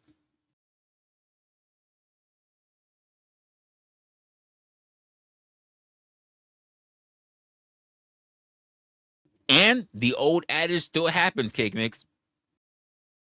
I'm only a liar if I get caught. I gotta get caught. In order for me to do the time, you gotta put me to the crime. You gotta put me to the crime. Hey, listen. Why you think? Think about this. Think about this, folks. Real quick. Why you think you can see so many people online, right? I'm not trying to shit on you. I'm not trying to shit on you guys that you go online and you do all your weird stuff, right? How many people you turn around from the get go? You see virtual backgrounds, fake studios, little choppy shit. Their chair is going in and out of the frame while they're sitting on panels. From day one, from when I was on other people's panels, when I was doing Fight Club and all that shit, all the way to today, if motherfuckers was coming to me like, Wrestler, is that first thing I say? Oh, look at him. He's got a fake studio with a fake fucking plant. I said, nigga, what fake plant? This shit is mine. It's not no fucking virtual studio.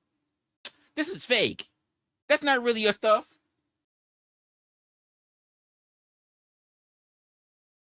This ain't my stuff. This ain't my stuff. They're like, oh, that's really his place.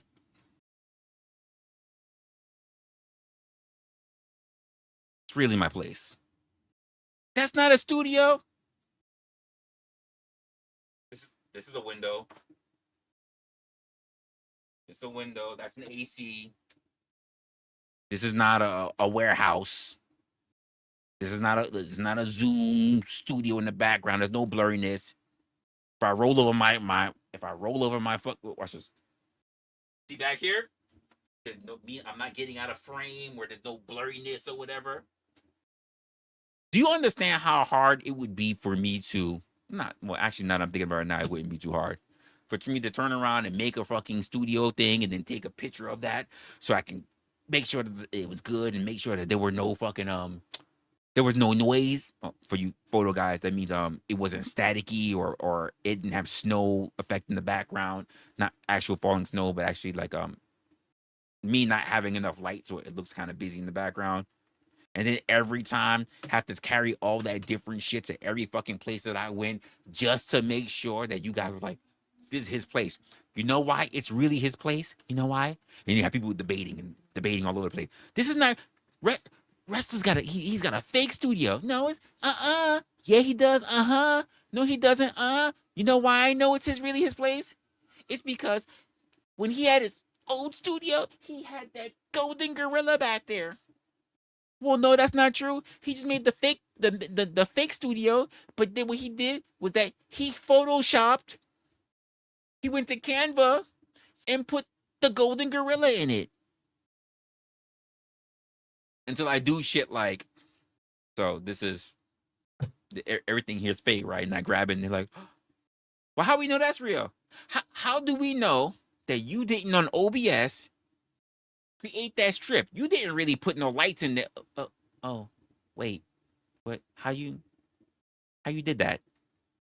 Well, well, shit, fuck.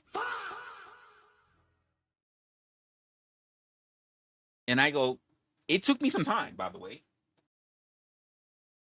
I had to do all the painting.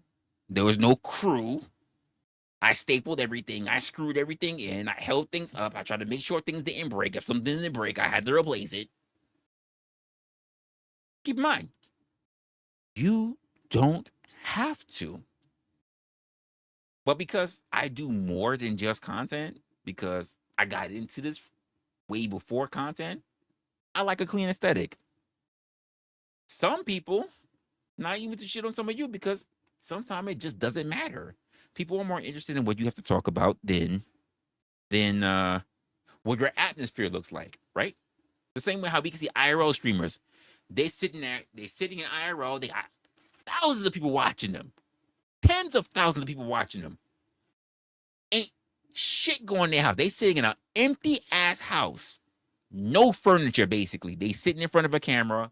Ain't shit. Just a big ass fucking hallway all the way to the back. And they got tens of thousands of people watching them. And no problem with it. Not my business. All congrats to you and all your success. You're good. And there are some people who, quite frankly, got no space in their apartment. They basically live in the bird cage, and they got fucking jeans hanging off of a light from the fucking ceiling. They got their drawers sitting on the side of a fucking cabinet. And I'm like, you didn't even think about taking the drawers off the cabinet or just snatching your fucking shirt down or snatching the fucking jeans off the corner. You just really just let that rock? And they're like, I don't give a fuck. Even if people mention it, like, I don't give a fuck. I got nothing to say about that. If people let you rock with that because they're good with it, it is what it is. Because if you have the right personality, a lot of people won't really care about what's really going on. To me, I have a thing in my head.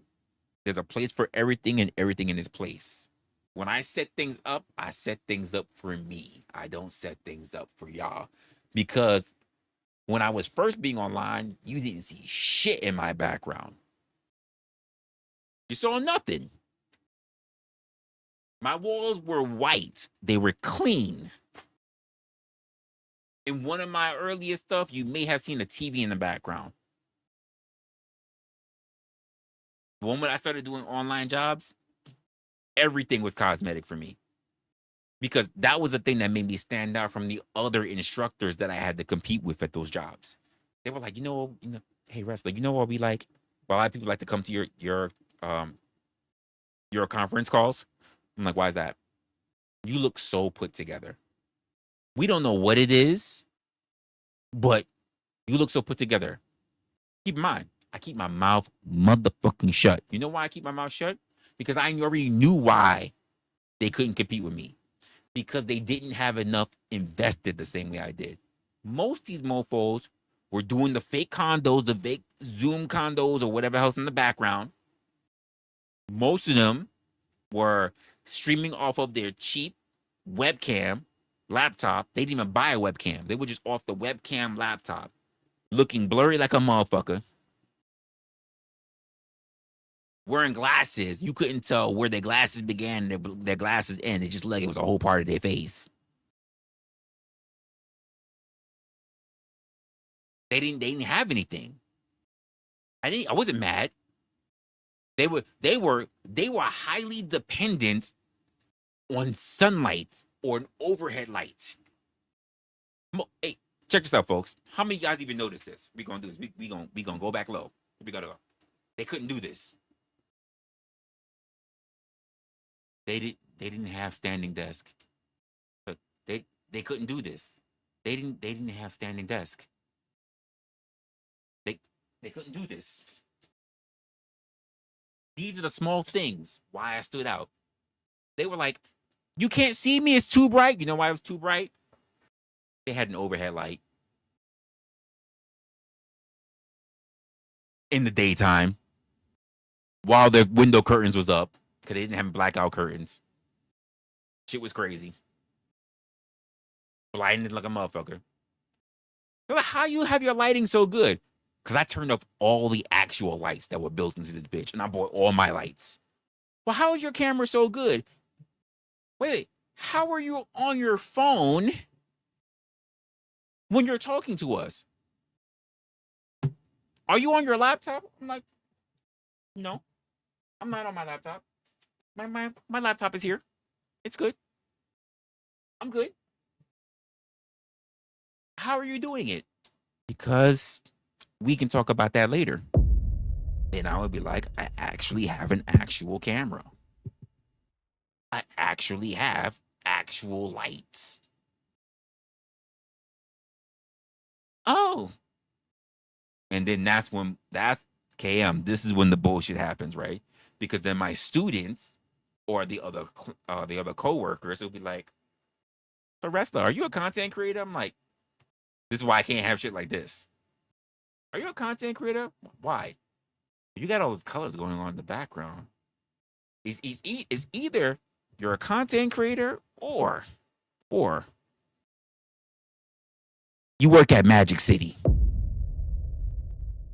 and you're just muting all the loud music and there's strippers in the background. Which one is it? You working at Magic City? Are you doing all your like your Zoom calls or your Teams calls or whatever from the strip club? And you know what I would say? Because I'm not gonna tell them I'm a content creator. I'm like, they do got fire wings though. They got fire wings. Why would I not go somewhere that has some awesome ass burgers and wings? Duh. You go to where the food's at. And if it means that I need a quick printout to show to you guys, I could just go, like, hey, I'm here. I'm trying to get a printout. And they're like, oh. So I just sent you that document. I'm like, I can't leave. Can't leave right now. Hey yo. Come here. Come here. I just did a printout. Could you make sure that make sure I just get that for me, please? Thank you. And can I need another of these? Thanks. Appreciate you. I appreciate you. Love your shoes. Love those heels. Yeah. Mwah. Yeah. Never happened on camera. Could you imagine? No way I could be able to keep jobs like that. Even though I have seen a content creator literally do content from the strip club, but the way how he was doing it, I swear, I think he owns the strip club. Young guy too. I swear, I think he owns the strip club. It was crazy. Dom, what's going on? I was like, this man is reviewing content in a strip club.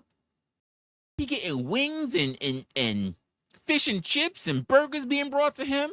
And there's a bitch in the background on the fucking pole. And you could tell this is not like busy hours. There's like a whole bunch of patrons in there. But I'm like, how is he doing content in here? That's crazy. I gotta go find that content creator again. But I was like, yo, this is crazy that he's able to do that.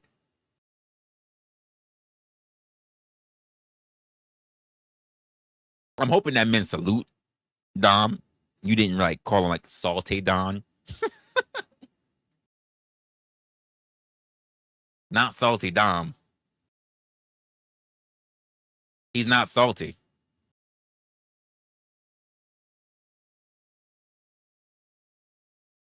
And Blind said put some respect. He said you don't need the Y, you put the E on it.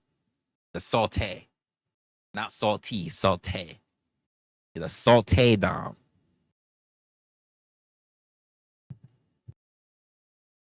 So I don't know. It's been a lot. It really has been a lot. Even getting to this point, when I think about the energy that I'm putting in, because the truth of the matter is that for months now, I've been wanting to change up the energy for a lot of stuff in my own personal life as well as in content, but I haven't had the energy because I've been so distracted. Drop a link. For what? Why? Why should I drop a link? I have not spoken to anybody on a link on my channel for almost a year. Why am I dropping a link? What do you want a link for? I don't even remember how to do that anyway.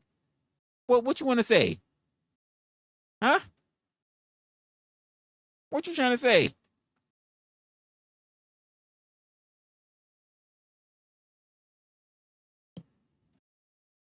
I don't even remember when I changed this set, Leopard. I think I did it in February. Energy is not your expertise. Everybody has energy. Everybody has energy. There's no one who does not have energy. If you don't have energy, you're dead. Even inanimate things have energy.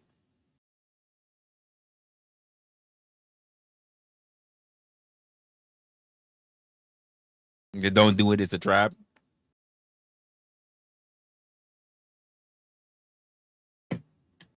I mean, you can be in your head.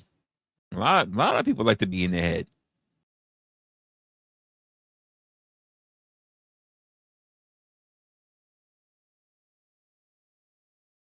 Mm, I don't know about that cake mix. I don't know if you're gonna speak for him. You heard what he said. In his head, he's an expert. He didn't say no degrees.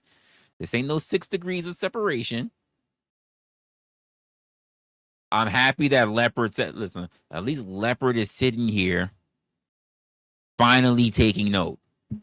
Because there are people who are here well after a good year and they still trying to hold me to it. This is why nobody want to talk about me no more, and I am loving it. Now, well, you know what? If you were still a part of the Bannerverse, then you would have people watching them. Da, da, da, da, da. And I'm going, I'm good. Because here's the best part about it. You get to be who you are, and most of all, you get to start over the way that you want. You get to start over the way that you want, how you want, when you want. And there are so many people that they're afraid to start over because the truth of the matter is that they never really built who they are and what they want. Now, keep in mind, there are people who do panels, do their own shows, and they are who they are. They are. However, how the f ever, if they ever choose that they want to do something different, if they ever decide that they want to quote take their viewers on a ride, on a journey, they couldn't because their viewers will not understand them. They won't understand them. And I think it's because they only bring forth a certain thing that they have to lean on. And keep in mind, they can do whatever you want. Um, but I've seen really good creators, really talented creators. By the way, none who I would consider to be in the panel verse, by the way. Just want to put it out there. That's not to say there's no talented people in the panel verse. The people I'm thinking about mine are not part of panel verse. Who are really talented, but they can't stop doing what they're doing because, and I'll go back to the you know, for those who've been around me long enough, I'll go back to stripper analogy. When you are the underdog, everybody is looking for you to come up. But the people who are already in that position has the most pressure, the most pressure because they're the ones who have to worry about falling down. So my stripper analogy has always been the same as saying that when you're the new bitch on coming onto the stage, your job is to get into the pole position better than the people who's already been doing it for a while.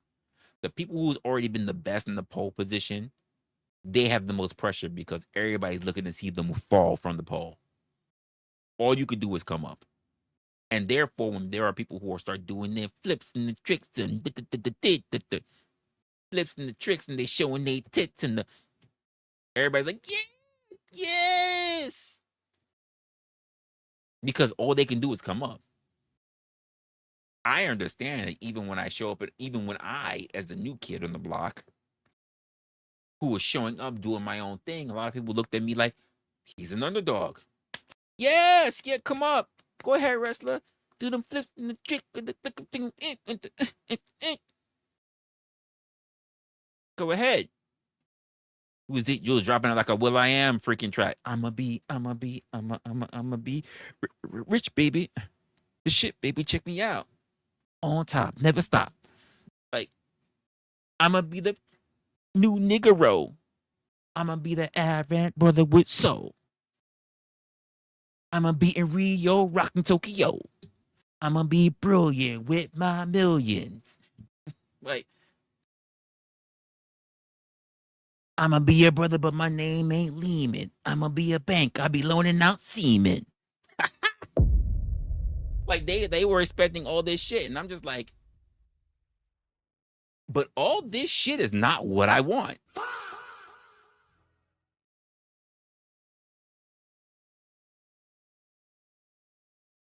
None of it's what I want. They like the flashing lights. They want all this shit. You know what you need to do, wrestler? You need to do some little when people donate money to you, you need to drop a whole bunch of little clips, can make people feel funny and feel laughing. And I'm like, I'm good. I'm all right. And by the way, they'll be all right. They'll be all right. If there's people out there that turn around and say, hey, wrestler, I donated money to you. Where's my video clip? I'm going to say, you're still waiting for it. Now, if I collab with other people, because this is something that me and OG does, and he still kind of follows that old panel thing. So when they're like, you drop a clip or another, to me, like, it's not important. To me, the message in the show is more important. Everything else is a distraction. It's a distraction. If you get a whole bunch of people, but the distraction is great because there's some people that are strictly just do it because they'll do it because you'll drop the video. I mean, I've seen people like literally do that. They're stuttering. Like, they'll do it because they drop the video and they'll keep paying the money because they want to see the video. I'm like, first of all, I haven't said this for a while, folks. Me. You're a liar and a nigger. That's not the truth at all. That's not the truth at all.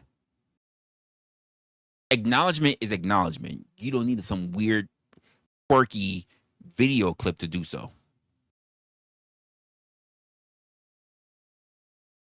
I said what I said. Acknowledgement is acknowledgement. And that's, by the way, that's something you should be giving to your audience regardless. It doesn't matter whether they are someone who drops money. It does not matter if they are someone who's saying hello. It does not matter if they are someone who contributes to your community, to your network. It doesn't matter if it's your mod. It does not matter if it is a member. It does not matter if it's someone who is a avid investor, not monetarily, an avid investor within your chat that makes sure that every time they come in, everybody loves to have a conversation with them. These are the people. These are the times. I feel like it's a Drew Hill song. These are the times we all wish for. Come on. This is what we want. We want it together and so much more. You don't have to do a thing at all. We Take a time, that's all. That's all. But there's so much other distractions that we lose track of the actual shit that's important. To the point, by the way, that this has happened on my channel. It does happen on my channel, but I've also witnessed it happen on so many other people's channels as well. People will click on the link to look at your channel, and they're not there because they're like, I know that when I watch Resto, if I watch, I just saw Resto in the chat. If I watch Blind, if I watch Kev, if whoever your creator is that you're clicking on, I didn't even say favorite. If you click with any creator, but they're known because you subscribe to them. If you say, I know that whatever they're gonna say, I'm gonna find it entertaining. This is the reason why I sub to them, right? It may not even be the kind of conversation I'm interested in, but I want to know what their take is, right? Let's just be honest. There are plenty of people who have you see, and you may even be one of them, by the way, that when you go to a page that you sub to, when you go to a channel that you sub to, you don't give not nam fucking care about the creator that you sub to. You only went there for the chat. Wait, what? That's weird. That is weird. You're a weirdo. If anything, I would say that you are a pervert. You are a chat pervert. I said what I said. If you sub to other people's channels, not for the creator, but for the chat, you are a pervert. You are a channel chat pervert.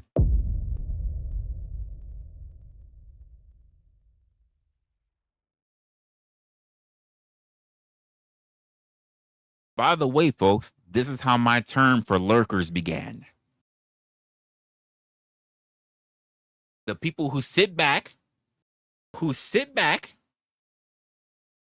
I'm looking at numbers in the chat. I'm looking at people talking in the chat, but I'm not seeing the amount of numbers versus the people that are actually talking in the chat. And that's because I think that there are people who are just, they sit, hold up, they're doing this. They're watching the channel and they're like, who's there in the chat? Lep is in the chat. The Winch. Cake Mix. Oh shit. Is that nigga Resto Chesto? Gotta get my Vaseline.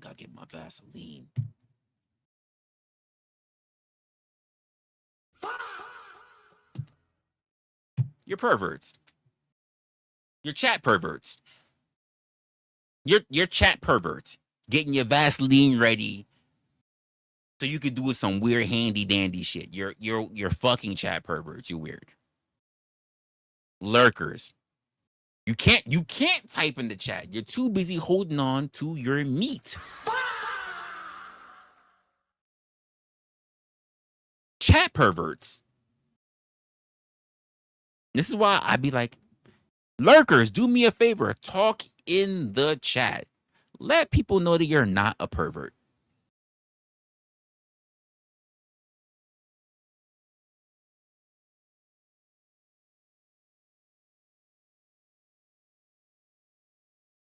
Don't let people know that you're a pervert. Chat. Say hello. Let everybody know that you're there. I don't want to let everybody know that you're there because, Russ loves to pay attention. If I don't talk for a while, and I already said hello, and he already called it out today in the stream. So that means I wonder for how long he knew I was holding on to my meat with the Vaseline. Wait, what? I've known for some time. Because believe it or not, on my program, I get notifications when new people sub to me. It was only recently that I started making it so that it gets put into the chat. I've known for a while. I've known for a while. Oh, look, this person's just up to me. And then you know what I do? I go to see if you got viewership, where you come from, what you like to look at. I invest in my chat, by the way. I like to know what is it you look at, why you're interested in that kind of thing. We talk about human behavior here. Some of you guys are just into rock music. Some of you guys are into. Well, I was about to say kitty P. You're into dogs. You're into whatever. Like you hate. I hate y'all. I mean, here's the thing. If I hate you, at least I let you know. I don't like to lie. You know that. I don't enjoy lying. So if I really don't like you, I don't like you. But you know what I also don't do? Let you sit there and think that you can just trash talk me. So I have no problem doing what, folks? I'm a motherfucker out. I never had a problem with it. Sometimes if I'm really feeling froggy, I will instruct the mod to time a motherfucker out. Most of the time, I time out people. I don't even say, hey, do me a favor, get that motherfucker out of here. Sometimes I did it recently for Rockefeller. I was like, you know what? I could get rid of you because you just came out of purgatory, but it seems like you need another cold winter. Mama. Mama, mama, you know I love you. Do do do do do do. Mama. Mama Rockefeller got to go.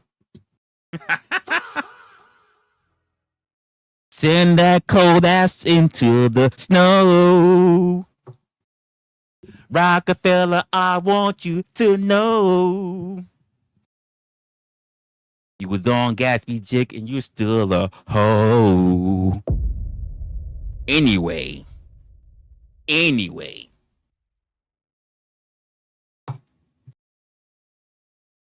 And that was the story of how you got banned.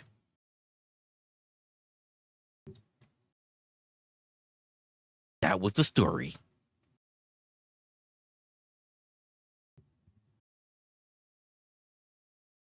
It is what it is. This was like a Tales from the Crypt story. I was like, Rockefeller, watch yourself. Watch yourself. I don't give a fuck. I don't give a fuck. Do what you. I don't give a fuck. I was like, dear mama, you are appreciated. And she pulled the trigger real quick. Real quick. She didn't hesitate. She did not hesitate. She pulled that trigger so fast.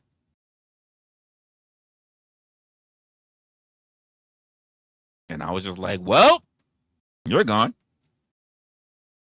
Listen, I left it up to her. I was like, it could have been you chill. Like, you know what? Wrestler,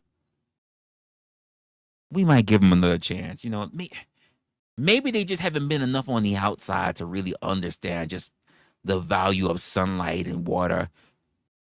Maybe they don't want to go back to like Hell's version of ham and cheese sandwiches and stuff like that. Maybe they just not. That's not what Mama did. Mama said, cold sandwiches and grits for you. Go there with a gasoline snuggie and cold sandwiches and grits. That's a weird combination. But that's what you were given. And now you got to stay there for a while because I have a little chart. And my little chart says you're not up for parole for some time. You're going to be sitting, you're not up for parole.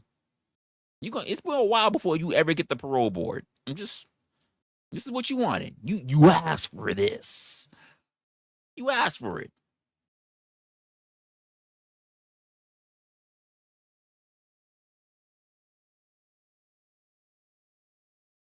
Two eye blinks. I mean,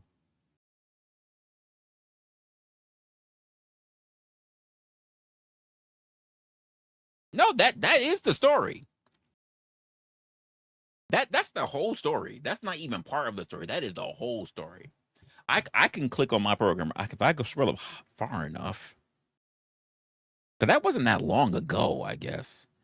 If I scroll up far enough, I can see Rockefeller. And then the moment I click on Rockefeller's name, I'm gonna get all of the recent chats that came from Rockefeller.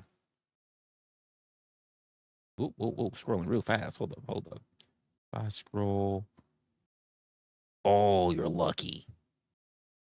We crossed that threshold. I can't look at Rockefeller's chats. So I'd have to go back to that stream. Lucky. Because if I click on a name, I get all of your chats that are recent. Like I don't have to scroll up and down. If I click on, for instance, if I click on KM name right now, Crazy Mama, I got a lot of texts, a lot of stuff from her, all the way to the beginning where she says, without a drink too, he gets thirsty and he can swallow his spit. That's crazy, KM. What stream was that? When was that? That's crazy. That must have been like streams ago. At least good 3 streams ago. That was crazy. I didn't even catch that. I didn't even catch that comment. That comment was wild. That was a crazy ass comment. I'm surprised that's the first one that was sitting at the top. That's a crazy fucking comment. Okay, I see the Vaseline. Look, she's still talking because I see the chat bar moving now. That was crazy. No, that was actually, I'm looking at the timestamp. That was today. You're wild. That's a timestamp. That was today. You're bugging. That was crazy. Jen's in the building. What's going on, Jennifer?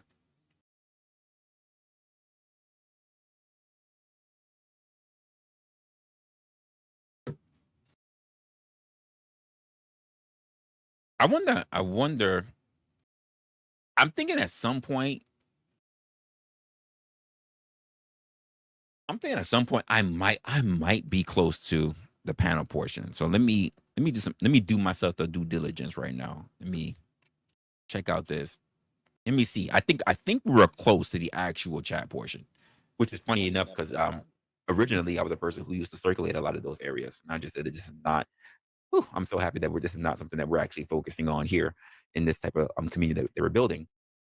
But it makes me just wonder, wow, the things that people are so interested in doing, and I just think it's like the opposite of what should be done here on the internet. And that's just my thoughts, though. It makes me really wonder about YouTube in general and what's the future of it going to be when we turn around and say what is the best representation when it comes to it. It's engagement at the end of the day, and there are a lot of people who like to engage in it. It is what it is. But if there's something that you want to talk about in specific, or if it's something that you really want to get off your chest, maybe it's been a previous conversation, maybe it's something that you feel like we need to turn around and rehash because it didn't really get covered. This is a good opportunity for you to actually do so. And yeah, let's get into it. Let me not ramble anymore about it. I had a feeling. Chat. So I had a feeling that it was gonna go to the panel portion because it seemed I felt like I was like wrapping up. I was wrapping up for the chat portion, so it didn't seem. So what can I take away from the stream? I mean, I guess the same way in the fact that how I've been looking at low energy and the fact that it sneaks up in some factors, but also I think it's a little bit different from how it was back then because I think my low energy came from yes, some external factors, but most of it was focused um for more I want to say internal as in like social media stuff. Now it's not that way. It's more on an external factor. Hmm. So I'm noticing now a lot more of external stuff is bothering me because this is season 2. So season 2 means that there was a lot of um pressure to get new people, pressure to perform, pressure to hold up the streams because that stream itself. Keep in mind, folks, that stream it looked like I'm about to open a panel portion. You know what? Hold up. We're gonna confirm that because I'm at 18 minutes right now. Hold up. And of course, pinned to the top of the chat. This is as much my stream Yeah. for tonight as it is I'm yours. about long to as we open don't the try to chat. see anything that can break a TOS. No one gives a fuck Because, about TOS in that space. Your boy's trying to make sure that we have a channel that's actually going to get somewhere pretty far in the future, and it's best that we don't put a boot I'm gonna say this and it's gonna sound nasty. You white boys don't care. on the freaking wheel of this car before we ever get started off. Outside of that, we'll only hear anything that you guys have for an actual conversation for today. Made you tired just watching it? Yes, and listen, it was a lot. It was a lot. Oh my god, Ruthless. Jesus Christ, Ruthless was the first one that popped up. By the way, there's no way in hell I'm ever gonna go through all this panel stuff. I just wonder when was gonna drop to the panel. This was a 10-hour stream, right? And we did this for a while. There was a few people up there, so it looked like James. What happened to James? Grump is still around doing whatever the hell he's doing. I think I saw him on someone else's panel about a couple of months ago. Well, we know that guy is not really around. I'm not sure who Nickel is. 10th man is 10th man. Slow, or rather Dusty. I don't know who was this. Who was oh wait. I remember that was Brick. Him and Based Oracle was going back and forth. What that motherfucker was on my panel strictly for Brick. That was crazy. Grid's therapist. Who can I guess was Grid's therapist? Grid's therapist. Well, we know it's not this person, Brick's therapist, because Brick's therapist is Grid's therapist. Who was it? This motherfucker. If Resto is still here, then Resto remembers this motherfucker. Garuda. Off of Mel's panels. Garuda. Listen, I'm gonna say it I'm gonna say it in I'm not even going to hide behind it. Garuda was a sad sack of shit. I'm not gonna lie.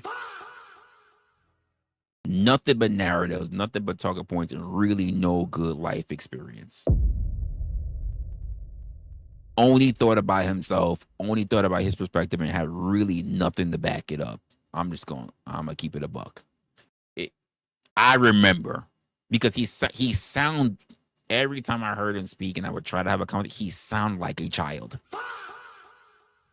He spoke like a child. And there were so many times I just really wanted to be rude and just be like, shut your child fucking mouth. I really did want to say that. But, I was being nice. These were new panels. I was still learning the lay of the land when it comes to all these new different areas. Like, I was being nice, but I was like, shut the fuck up. You sound silly as fuck. You really do sound immature. So I thought I should just say that officially, You said Grump is on every night. Is he still sleeping or is he actually doing something overnight?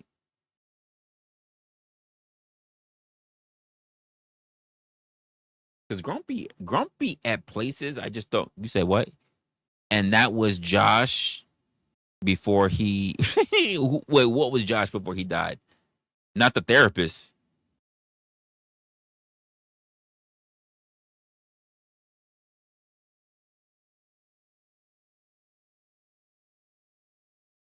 This was Either Man came up. Yeah, shout out to Either Man. He cause he does his thing, but he also be showing up from time to time once in a while. Okay, so it looks like I might have had a closing. I didn't just end this one out. So I wonder what did I say? Oh, Resto was up here too. Oh, damn, LA was up here too. Little Stack Bach was up here. Oh shit. All right, so let's see what I said. Came back in the back. And this bitch. Everybody, this is gonna be the end of the actual Everlasting show. love. We were supposed to end 5. Jesus hours Christ. ago. We were still up though. It's been a great 10 night. hours. Especially it's been pretty interesting for an actual time that was Can I just say, for me to spend this much time, all those hours, do you understand that I would probably go to work? I would probably go to work, and somewhere between my lunch break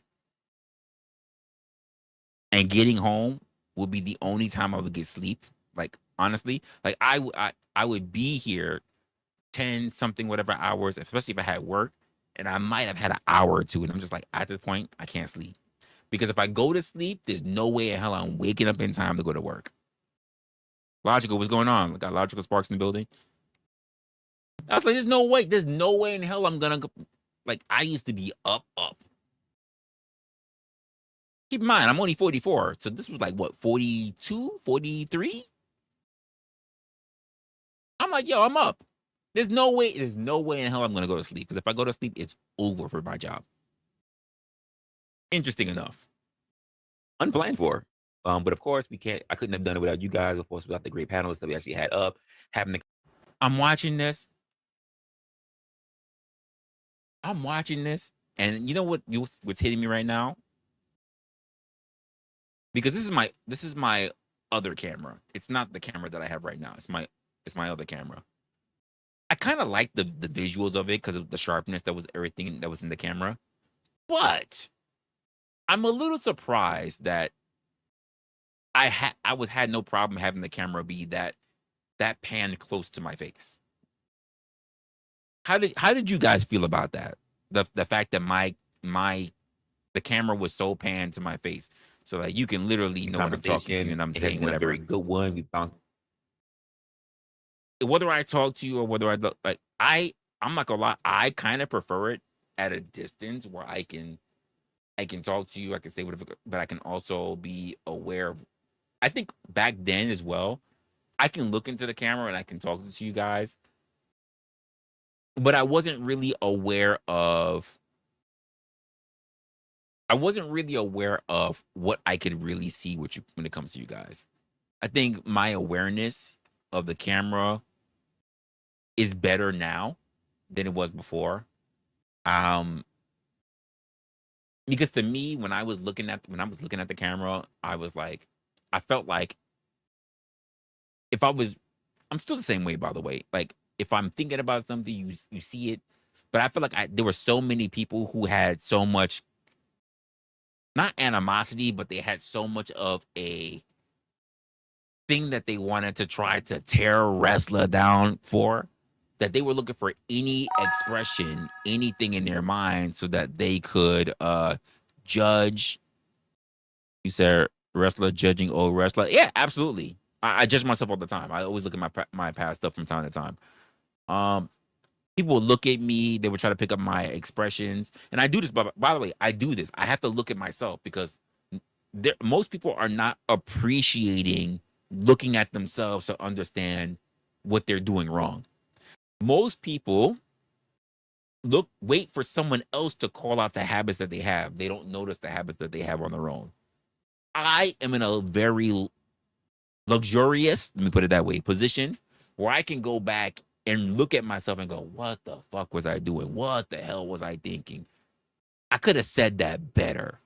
Like, what was my vocabulary like? What was I thinking about? What was my framework of how I was trying to convey things to people versus how it is now?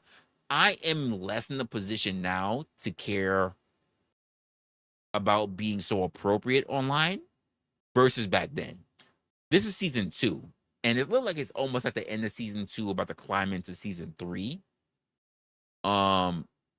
Versus season 1 was all about really trying not to, like, break that wall. Season 2, I was breaking so many walls. I was kicking in doors. I was letting people run rampant. Season 3 really was really starting to burn me out. I was really starting to really get burnt out. And I think the thing that I learned from season 3 was not to be so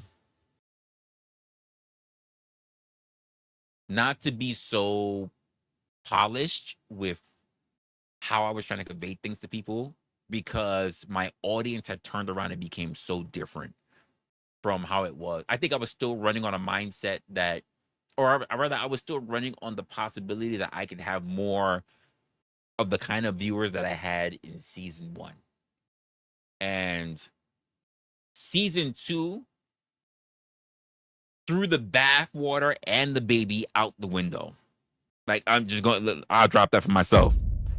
Season 2, like, season 1, we were good, we was doing things, we took the baby, we was washing the baby in the tub, we were like, aren't you a cute little thing? And you want to come in through, look how cute the baby is and everything. And season 2, halfway through season 2, someone said, look at the baby. And then they threw the baby in the bathtub, and then someone said, are you watching the baby? No, aren't you watching the baby? And we was like, wait, what? And then I'm gonna go try to fish the baby out of the bathtub and try to give it CPR. And someone slapped my hand, and they said, no, here's what we're gonna do. We're gonna cover up the crime. And they threw the bathtub out the window, and the whole damn baby with it. And season 3 felt like me trying to explain to the police or FBI, whatever, that honestly, did the baby go out the bathtub? Yes. With the water? Yes.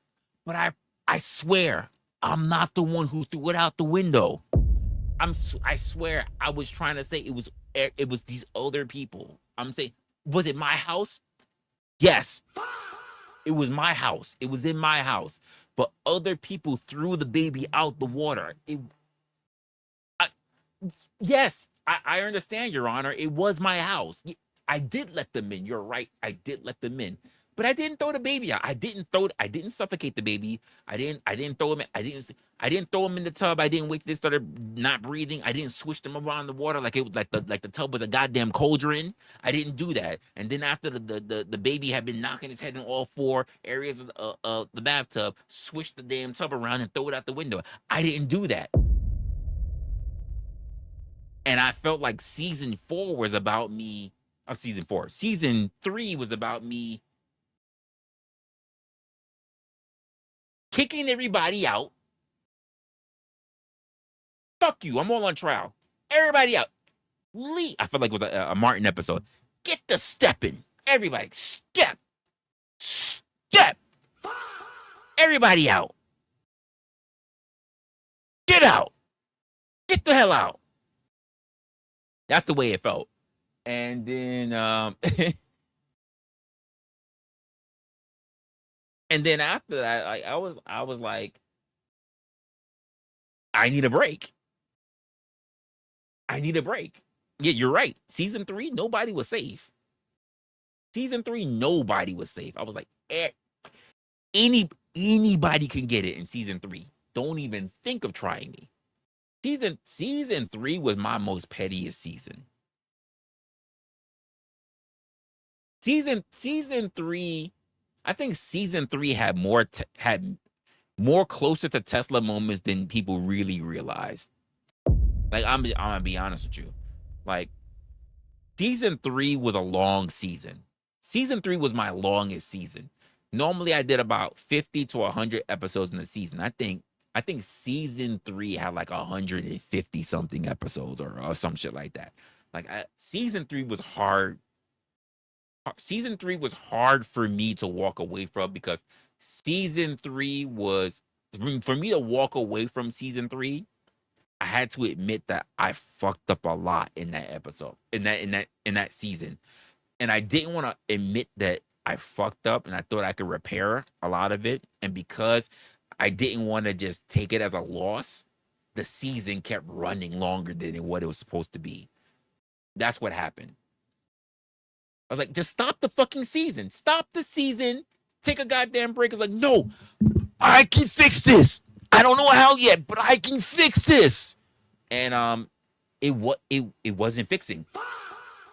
And at some point, I was like on the chess mount. I just got the king left. I'm just moving spot to spot. I don't want to call a fold. I'm like, I'm moving. If I get enough spots in, we can call it a stale. I kept moving that king around. And at some point, I was just like, yo, I'm tired. And I finally folded. And I think it was like episode 150, 160, some shit like that. And I was just like, I'm done. And then when I did it, I was like, I wish I had did this sooner. I wish I had did it sooner. Yeah, I didn't want to call checkmate. I didn't want to do it. KM, you're right. I didn't want to do it. I was stubborn as a motherfucker. I didn't want to do it. I was so fucking stubborn. I just didn't want to fold. You're absolutely correct. I just didn't want to do it. It was tearing at me. Internally, I was like, I'm not a person who gives up. I'm like, I'm gonna find a way. Gonna find a way. And I'm gonna find a way to win. Like that was my mentality. I'm gonna find a way to win. I don't know. I'm getting my ass kicked now. You're right. I'm not even on one knee. I'm on both knees. But I'm gonna, at some point, you're gonna give me an opening, and I'm gonna fucking uppercut you, and I'm gonna take back control. And that did not happen. It did not happen. And I was just like, at some point, like and my other part, like, you got Tesla, like, yeah. Don't you give up. At some point, he going to expose his nuts, and you just give him an uppercut. You give uppercut in the nuts, and you gonna take this shit back. And the other, not even wrestler, the other part of me is like, throw in the towel. Throw in the goddamn towel. It's over. It's over, wrestler. It's over. Throw in the towel. It was rough. Got beaten down to my knees, and now I'm kissing the pavement like, if I could turn my neck up, the fight ain't over yet. The fight, and it's like, you can't even move your arm, you can't move your legs, you can't, like, nigga. Season 3 is done. Like, look. Now I can barely move my neck down low to even see my other self in the corner. Like, and he like, throw in the towel. Throw in the goddamn towel. Throw in the towel. And now I'm looking like, I'm doing this at the pavement. He said, I don't know if you say no or you saying yes. Are you saying yes? I don't know if that's no or yes. Are you saying yes? Is that yes or no? I can't, because your head's sideways on the canvas. I can't tell if you're doing no or yes. Throw in the towel. Blink twice if you want to throw in the towel. I'm like,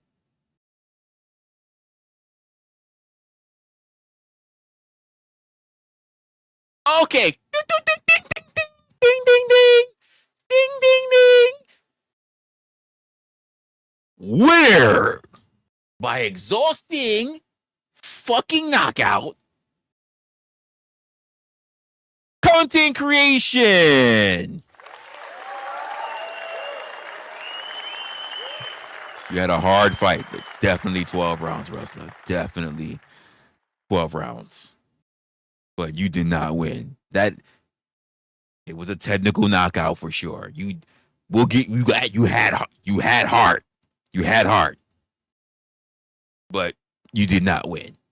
Go get a breather. Maybe one day you can try again for the belt, but this was, you did not qualify for this. And I'm just like, I see that now. I see that. And so many other people, no, wrestler, you could do it. You could have done that. You just needed to zig where you should have zagged, and you should have uppercut it when you should have. And instead of, instead of just giving the headbutt, you should have bit his ear. Like, if it worked for Tyson, I mean, like, it didn't work for Tyson. You don't even know what you're talking about. Shut the fuck up. You're just running your mouth. Shut the fuck up. Come on.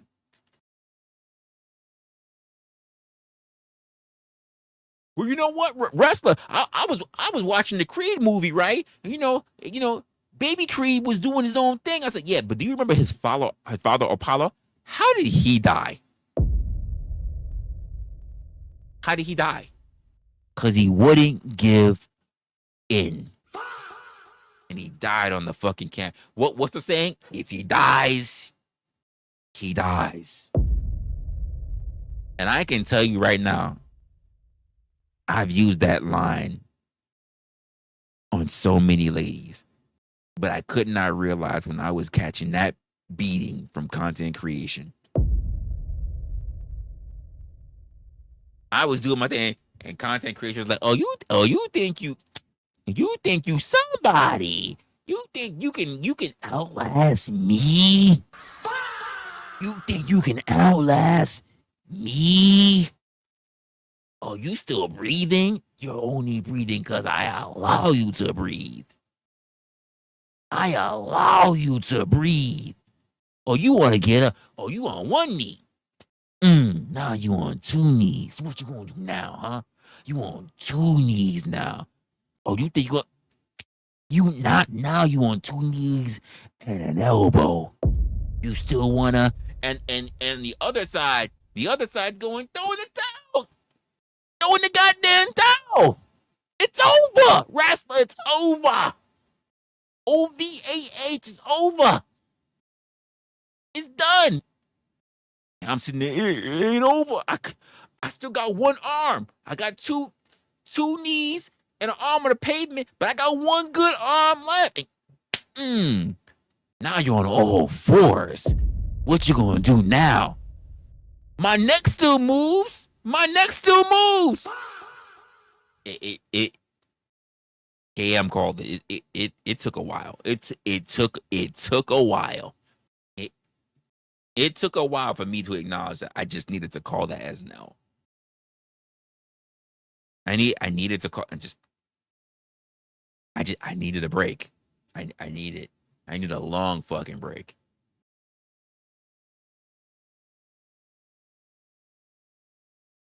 It was too much.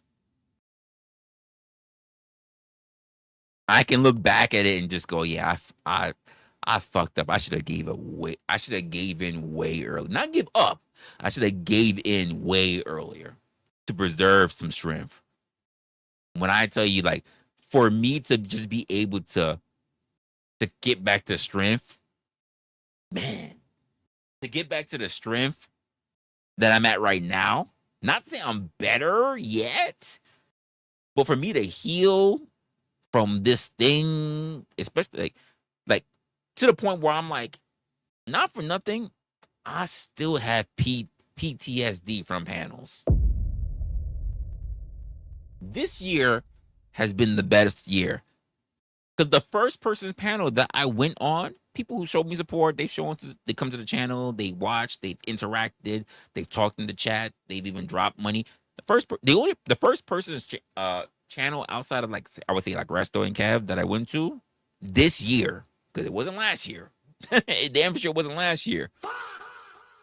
The person's channel that I went to this year was the Raging Tomato. She was all that love she showed me, especially throughout last year. She talked to me and she was in the chat. She talked.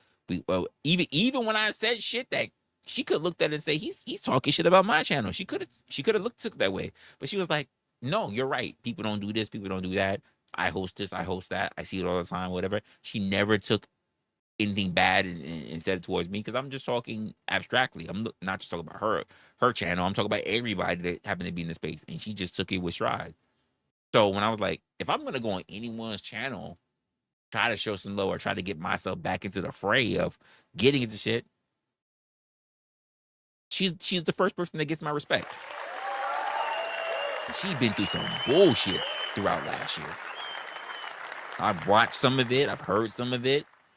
I was like, if there's anyone who deserves some of my respect, just for handling business, not for being popular, not for just business sense, I give it to her. I don't care about all the bullshit and especially what's happening now, which I really don't know much about. I just, eh. I just, it doesn't really bother me.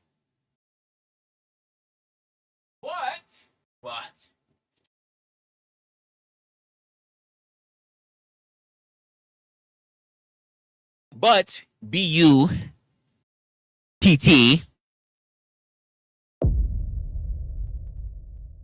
I was like, I'm gonna show a lot. Honestly, if there's anyone's panels right now, outside of the guys, outside of the boys, the boys, if there's anyone's panels I'm really thinking about going on, I think it would pretty much start the same way I started this year. It would probably go from Sarah, and then I will probably start trying to branch out to see who else I might want to. And the reason why I say Sarah, right? Not just because she should show me love, but because even when I've seen a lot of other channels, she has the most diverse portfolio.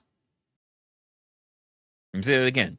It's not like she just talks about religion and politics, even though the people that she has on panels love to talk about religion and politics like they're just fucking broken. These are wounded birds. Um, but she herself, she's actually more nuanced. It's not her fault that the men that she highlight are so fucking narrow.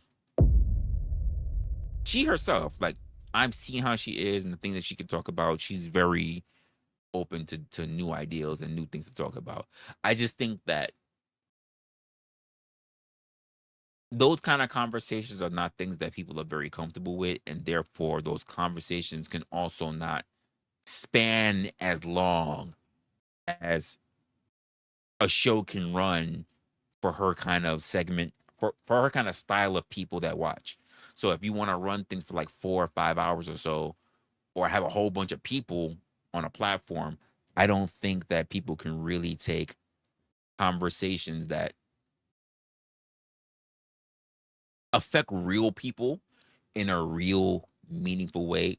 Not even meaningful way. And when I say that, it sounds really abstract, at least to me. When you have conversations that everybody can understand, not the some, not the few, not people that think that they're a motherfucking specialist. I'm talking about that everybody can understand. Well, wrestler, what do you mean when you say that? Everybody can understand having to work for a paycheck, right? Unless you, let's be honest, you can say, no, not everybody, wrestler. Unless you are living off of disability and it really pays for your shit, like you're living fucking cushy. Most people can understand that. Having to work, having to trade in time for resources. Most people can understand that.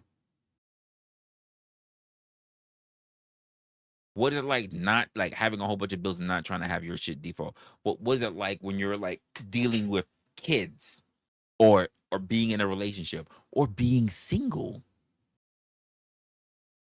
How to navigate your life? How to deal with how to deal with haters in your job.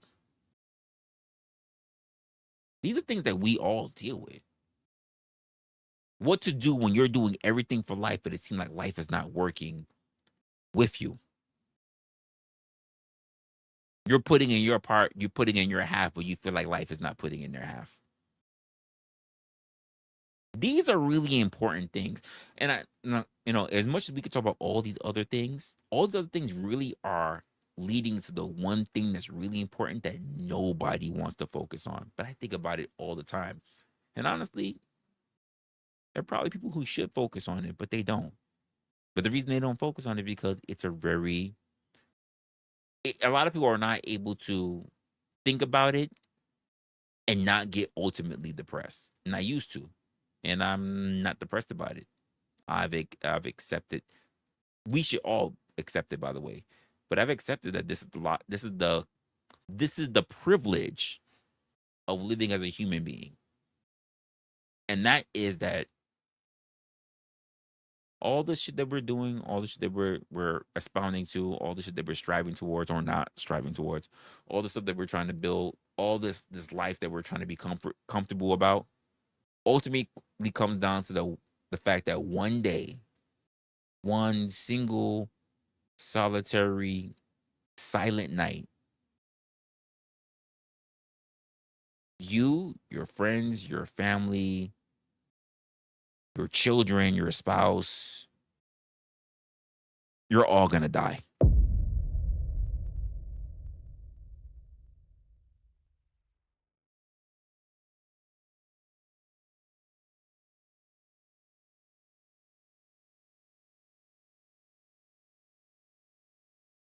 Understanding just how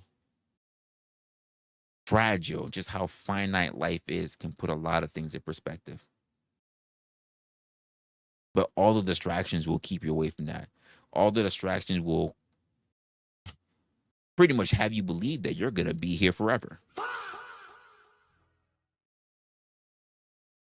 So as you sit here and scream and rage and roar back and forth week after week about uh, uh, dick and pussy conversations and politics and what's going on in Israel,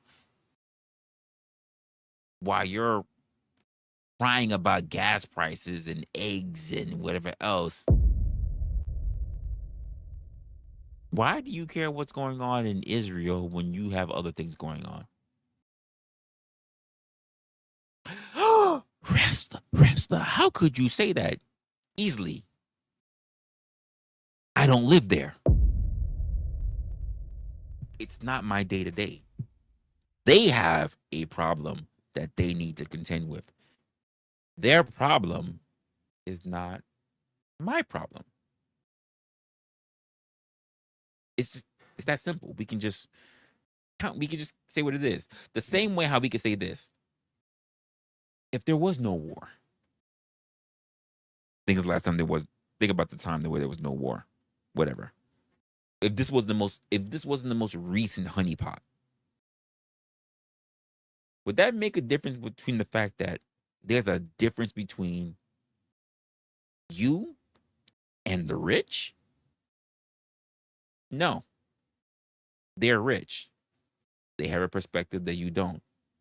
You're not rich. You have a perspective that they don't. How does you and them hearing about something that's outside of the both of you help both of you? Doesn't.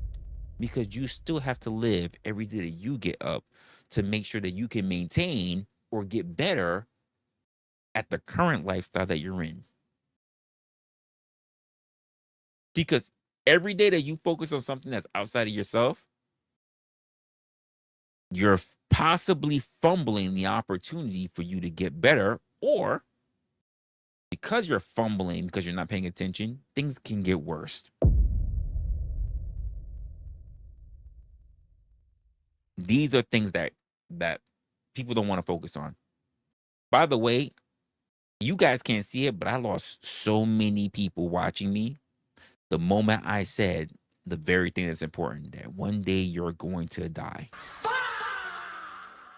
You guys can't see it, but when I tell you the number just went, I'm leaving. I don't want to focus on that. Well, you'd be surprised. That might be the thing that actually help you. You might actually find some peace and get a better understanding of what you need to do or how people think or what's really important. What's the underlying message behind everybody's actions? But let's be honest, a lot of people move around as if they're ostrich. Their bodies are exposed, but they stick their head in the fucking ground. And because they can't see it, they think that they're protected. Keep in mind, their bodies are exposed.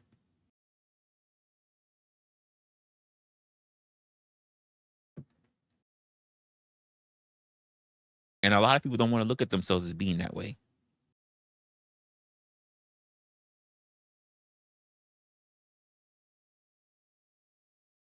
You said, like I said about the hooker, everyone should realize that. Yes. Yes. A lot of people don't want to look at it. A lot of people think they're going to walk by through life and they're not going to. A lot of people understand that they're going to experience pain, but a lot of people do not want to acknowledge that pain exists.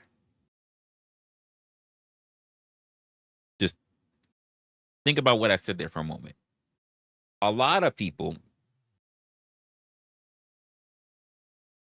and I'll chalk it up to language.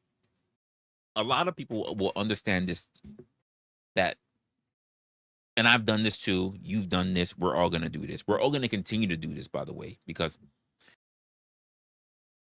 of communication, because of language, because of words, because of culture.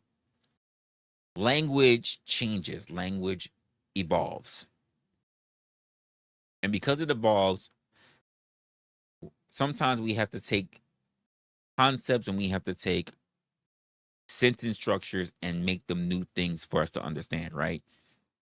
For instance, when we understood the word as a early millennial, not late millennial, late millennials in their 30s, as an early millennial in my 40s, drip in my early years did not mean the same thing that drip is now.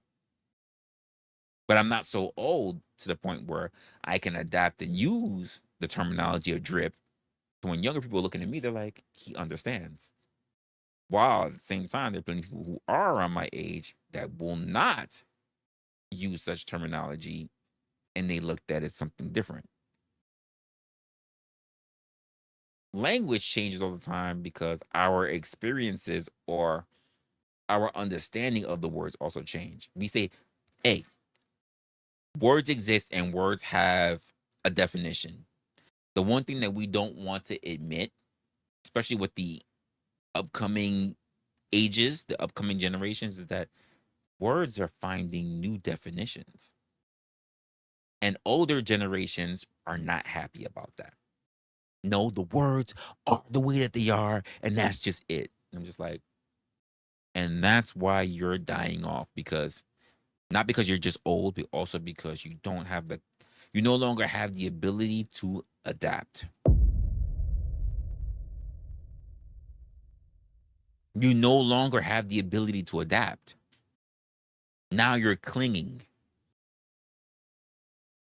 The only way for you to move forward is to be able to adapt.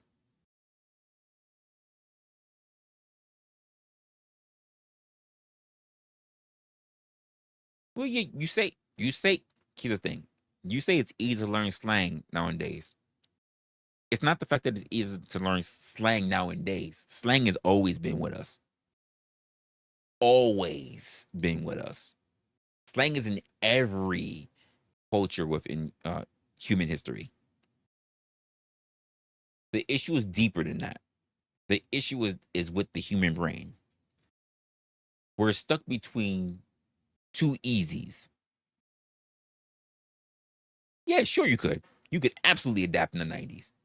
1000% you can adapt in the 90s. There's no time in history where you cannot adapt. People, the mindset, it's not the words, it's not the lingo, it's not the jive. It is the mindset. You're stuck between two easies, and that is easy to do and easy not to do. That's really what it is. Either you are willing or you are not willing. And as people get older, they are thinking to themselves, I'm not willing. No different from their parents or their grandparents. Their grandparents was the silent generation or the boomers. The silent generation told the boomers that they were stupid for all their ideals and what they were doing. The boomers told the Xers they were stupid for all their ideas and what they were doing. The Xers told the millennials they were stupid for all their ideas and what they're doing. There are some millennials, I'll even say a half and half, that say that what Alpha and Z is doing are some stupid thing. This happens in every generation, every and all generations. It's nothing special. Nothing special. Just like technology. There were people who did not want the concept of modern medicine because they said you going into the body is going to ruin the body. There were people who turned around and said that the bull is still better than the steam engine. That the buggy that the horse and carriage was still better than the buggy. There's always going to be an opposition to things that are changing. Those who choose not to adapt are the ones who are eventually going to be left behind. Because here's something else. And, you know, people are like, well, are you going to say that about gays and trans and I have something for them too, right? When have you noticed that something that became a whisper, that eventually became a cry, that eventually became a yell, dissipated? Here's my point. When people turned around and said the things like, we got the gays. You can't have gays because of religion, right? Christianity, Hinduism, Muslims, Jews, right? It's an abomination of sodomy and those stuff. Keep in mind, I don't need to be for it. I'm not gay. No, I'm not interested in at least male butt, like female butt. But it's so funny. However, you weren't able to stop it. You went through hanging, disownment, abolishment, killings, straight up, conversion therapies, and yet they exist. Couldn't stop them. Now, what's good? What's good? So you like now? They're the least of your problems, because your new problems are those worried about those who are trans. And it's so funny when I speak to some people who are some of the most homophobic people, and I'm like, you're so focused now on trans people, right? They're the enemies. They're gonna be this. What's wrong with this generation? And what's wrong with the world right now? And then I go, well, you wouldn't have the trans if you were able to fix the issue with the gays, which you could not do. Nah, I'm not saying I agree with everything that they do. I'm not saying that whatsoever. But you could not fix one. Do you think you really have the capacity, the competency to fix the other? You can bitch, complain to high heaven, but guess what? There were people who bitched about what? Not having black people free. Black people became free.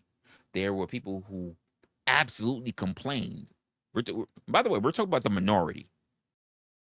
You ever notice that throughout history, the minority are the ones that actually get the rules written? You can complain about women's rights, because there wasn't the majority of women that wanted their liberation, whatever. It's a very minute group. And yet now it translates to everybody. And so on and so forth. And this has been history. I've said this for so long online. Most people, this is how things really turn out to be the way that they are, right? Not to say that's the ultimate way of how it transpired. But most people hear about a thing, they learn about a thing that is taking place somewhere else, and what they say to themselves is, I ain't worried about none of that, because none of that is near me and my family and my friends, right? Here's the issue. Here's the issue with that.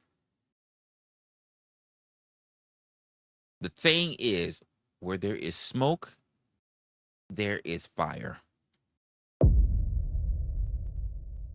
Just because it's not near you doesn't mean it's not like a movie coming to a theater near you.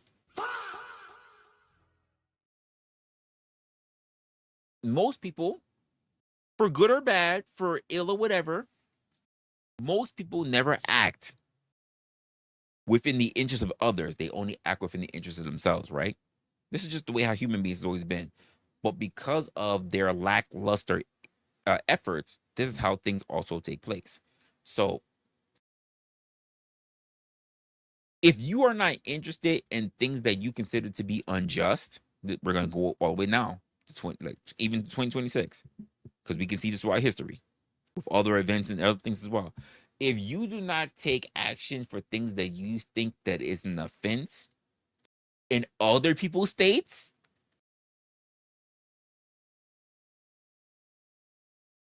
you can't get mad when it's already taken over other people's states, and now you want to say something only when it hits yours. You are too late. If you needed to be in health, if you heard about cancer early, you can't wait to when you start feeling sick, when you heard that everybody else, just literally the next county or the other state, was also developing cancer. You should have got yourself checked. You should have been able to do all the things that you needed to do to make sure cancer wasn't going to be on your doorstep. You can't wait to when other people in your neighborhood starts coughing, and now all of a sudden you're like, we need to do something about this cancer. It's too late. It's too late. Wildfires. You can't turn around and say, I'm not going to prepare to leave until it's in my county. You already lost. Adaptivity is very important. And there are some people that they refuse to budge, and then they are flabbergasted. They are wildly shocked and amazed that the world has turned out to be the way that it is, for good or for bad, whichever way you want to take it. And then now they're screaming they're screaming with their fists in the air. We need to change. You can't change it. It's too late. It's too late. Now it's time for you to adapt. Not become, to move accordingly. Because here's the thing. You don't need to become it. You don't need to even accept it if that's really your thing. But you need to acknowledge. I'll harpen this to even for my Star Trek fans, right? My Star Trek fans. You don't have to like the collective. You don't have to enjoy and respect the Borg. The Borg is there. And if you want to learn how to get around it, you're going to have to learn how to deal with the Borg.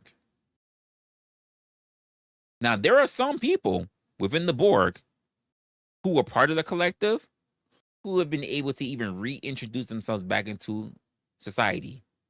But do you know what they say? I still remember my time with the collective. You can't erase it. Even Jean-Luc Picard remembers his time still with the collective. And some people who were former collective go back because there's a sense of community.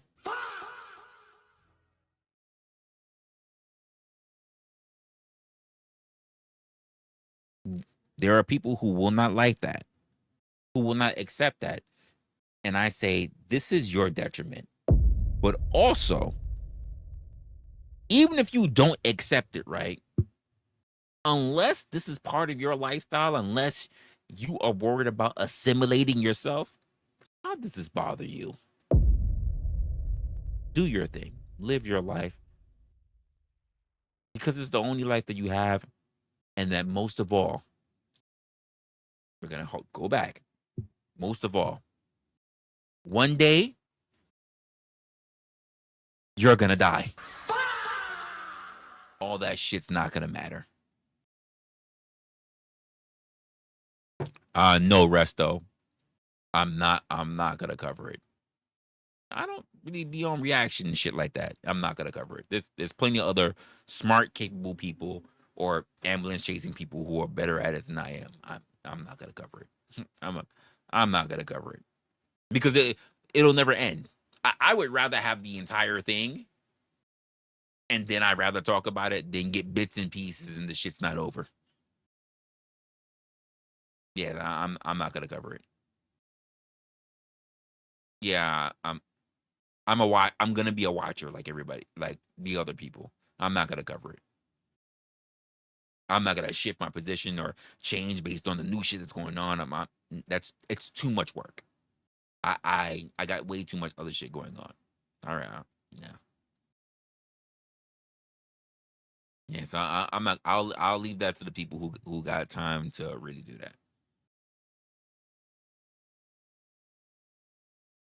Here's the other thing as well. I really don't care about Saikuno. I was watching the shit about the girl recently of gr- her her grape thing. I don't like censoring words, so it really bothers me. Um, it really bothers me to censor words. I really don't like censoring words. Um,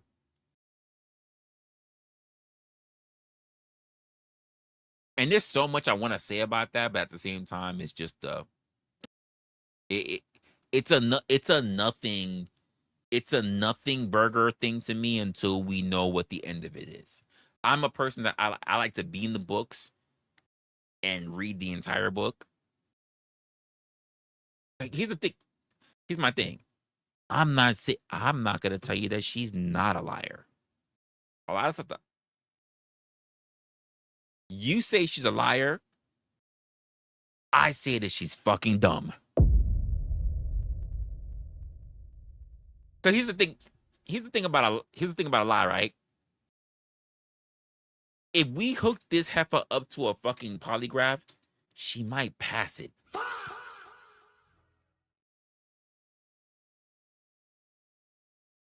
She might pass it. Her being dumb doesn't mean that she's not a liar. She's just fucking dumb. That's my problem.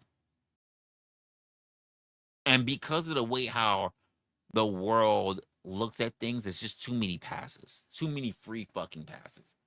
I recently saw the whole thing when it came to her. I didn't watch all of it, but I heard enough to be like, "Oh, Jesus Christ. Are you this is what we I like communication." And even the way she was communicating, if I was a judge, I'd be like, can you throw this bitch out, please? Can you throw her out my fucking courtroom? So yeah, I'm not really with it. I'm not really with it, but I'm also not really a fan of how the other ladies, people who even claim that they're friends of his, has treated the situation. Which is why I'm just like, I don't want to say nothing because it just comes off as being like the whole gender war shit again, where it's like guys just stop being friends with like for women. That's really what it sounds like. It, and honestly, at the end of the day, I'm just sitting there going, well, that's his problem. It's not mine. It's not my problem. It's really not my problem. I really don't put my, like, honestly, I don't put myself in those situations. And at the same time, if I'm in those situations, it really has very little to do with me. It really, let's just be honest. This situation, even with him, really doesn't have anything to do with him. This has everything to do with her.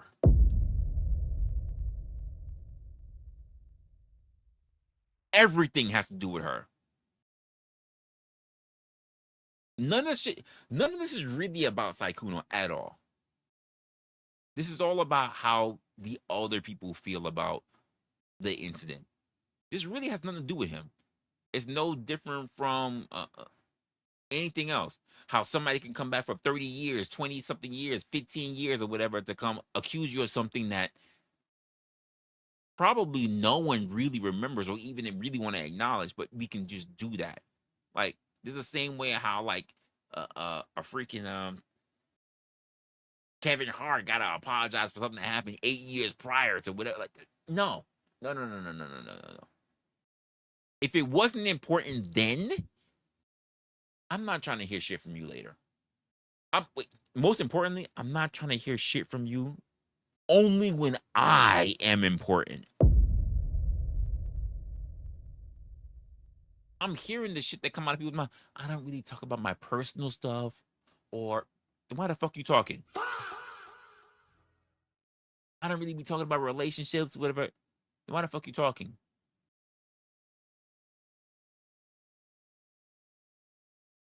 Makes some sense. But I get it. No, we gotta give Grace rest though. We gotta give Grace rest though. She's confused. She's stupid. She's dumb. She doesn't understand what she's doing. She this is gonna sound disgusting. She's a child with breast.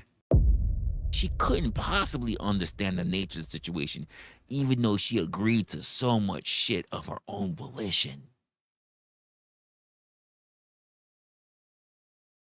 She couldn't possibly have any self-agency.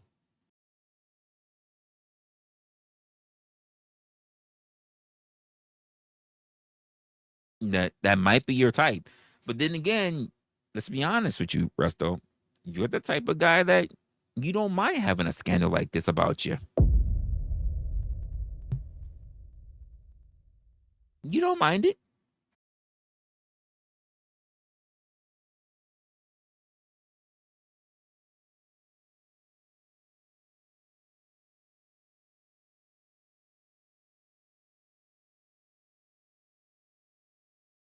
It might bother some other people.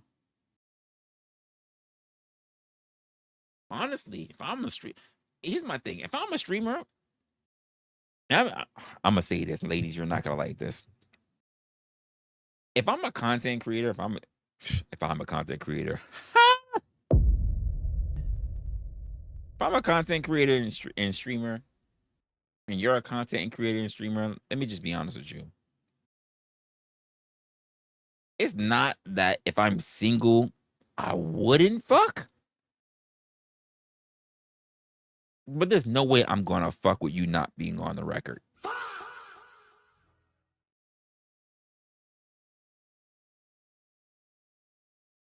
Just for shit like this. And by the way, you will think twice, ladies. Because I'm so petty. I'm so fucking petty. It doesn't need to be video or anything, but it's gonna have your voice for sure. You know what? I take that back. It's definitely gonna be video. You're gonna do this. You're gonna have your hand up. You're gonna be standing. You're gonna do this. You're gonna pledge a fucking allegiance.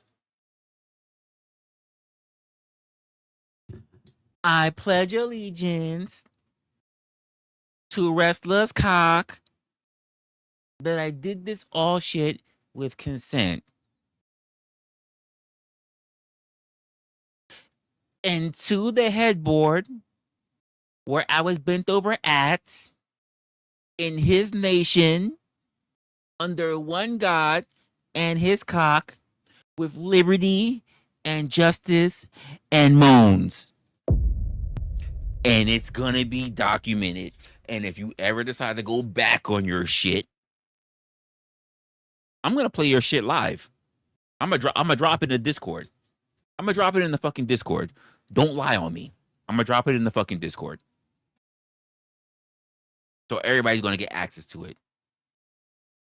You're gonna be on your knees. Won't be video. It'll just be sounds, but you'll probably be on your knees while you were slurping up, doing the Star Spangled Banner.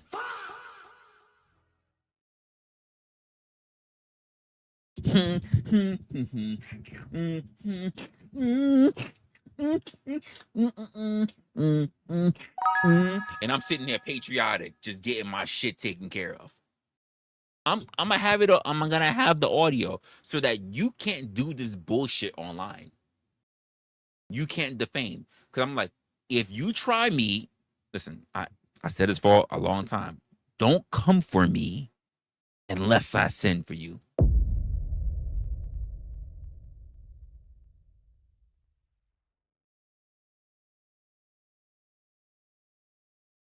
Just don't do it. There's not, you're not gonna get protection from me. Not from me. When I tell you I do my I like to get mines off just like the next guy, right? Don't ever think I'm not gonna protect myself though. Just do yourself a favor if I'm single, ladies. Don't just assume that you're smarter than me and that you can just change your mind. Not to say that I'm smarter than you. It means that don't ever think that I'm going to get into an agreement with you and that agreement is not solidified by something that can be shown to the public. If that's not good enough for you, do yourself a favor. Don't fuck with me.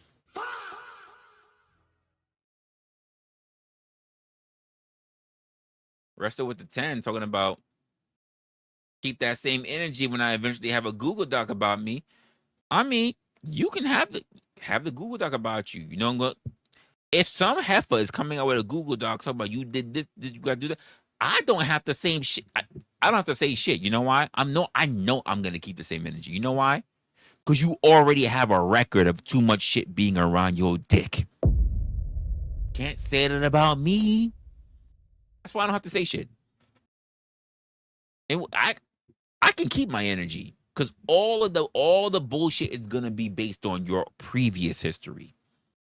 Because when they dig shit up, it's not about the recent bitch you did with. It's about all the shit that you've done online. And you're gonna get aired out because you said way too fucking much. Let's keep it a buck.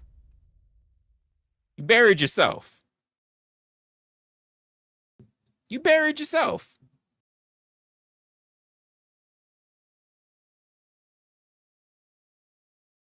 At least when it comes to being online, if there was some nasty shit that came out, rumors that came out between you and I'm not gonna lie. Compared to some of the shit that you've already said, next to me, I'm cleaner than the preacher sheets. I'm cleaner than the fucking preacher sheets. I'm good. Whatever heifer I'm dealing with, you won't hear about.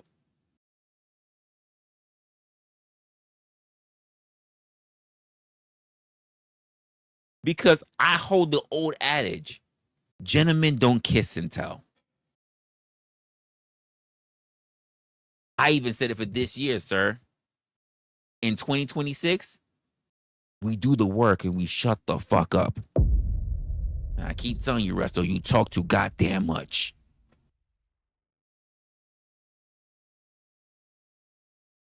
To the point where Resto's gonna be like, I ain't even say shit, Resta. I ain't gonna say shit, nigga.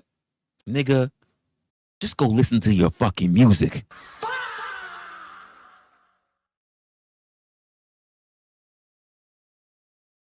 You can't hide. You documented yourself. You can't, there's no hiding, nigga. You documented yourself.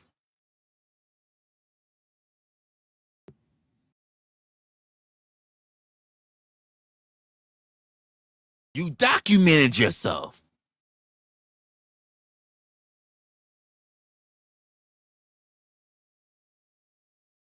I can make I can write lyrics if I want to. I can alter lyrics if I want to. I can do AI music. Ain't nobody coming to me and going,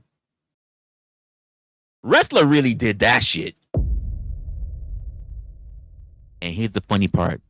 Maybe I did. But the key word is maybe. Resto puts out music. Resto would then talk about it. And then Resto would drop a whole clip of Savage talking about, I stole that shit. You ain't gonna catch me like that. You ain't gonna catch me like that. Chick could have a whole baby. It was Wrestler. I'm like, prove it. Prove it. Some chicks said, I got Resto's baby. And he's going to say, I stole that shit. I'm like, nigga, you hung yourself. You hung your fucking self. He going to drop a track. He going to drop a track with him and Kev. Then he going to drop a solo track singing in the background. And then he's going to go live and drop the whole fucking 21. I stole that shit, nigga. And then when she drop her shit, it's like, nigga, you got nowhere to hide. You got nowhere to hide. It's all on you. It's all on you. You did it. You did the crime. Own it. You did the crime. You just own it. If whatever heifer was like, hey, you know, I heard you. I heard that you might know something about. I heard that you might be. Can you talk to your son? I heard you might be Resto. You might be Resto's daddy. All right, let's just admit it. That didn't happen. That no, that's not a thing. Oh, well, I heard. So I was just wondering if you can talk to him, and if you talk to him, why would I talk? He got a whole family and everything. Well, no, how would you feel if it was your granddaughter? I'm not his dad. What are you talking about here? Heifer, what are you saying? I'm just saying he did this to me and he did that to me, and now I'm pregnant, and that heifer that he was talking about in his track, that was me. And you know what I'm gonna say? Go find a lawyer. Why are you talking to me? Go find a lawyer. Go find a lawyer, or I can refer you to someone named Blizzy Blind, Blizzy Blind, who might want to do a diss track on him. Maybe I can refer you to Blizzy Blind so he can do a diss track.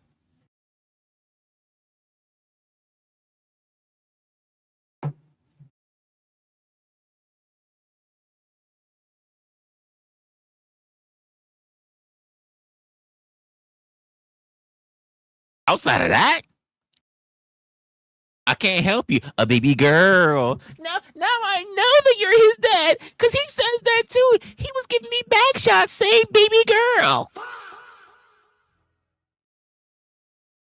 Fucking nigga. Ooh. No.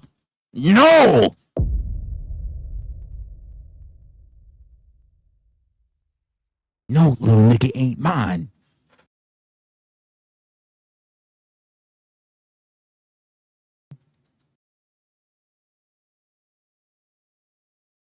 I swear to you, I don't believe you. Well, this is your granddaughter. This is your grandson holding him up. I'm sitting there like, part of me, because I don't know me, part of me wants to drop kick her in the stomach and just say, I'm doing this to protect myself, Resto.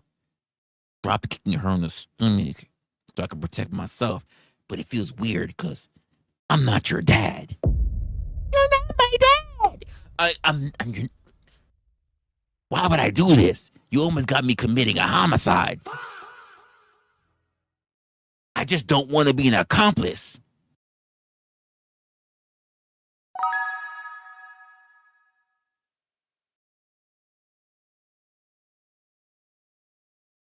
Where you been all night? Where you been all night? What nigga you was fucking? Why you coming in late from? Why you coming in home so late? Who you fucking? You was supposed to be in this fucking house. Where you was at? Don't give me that bullshit.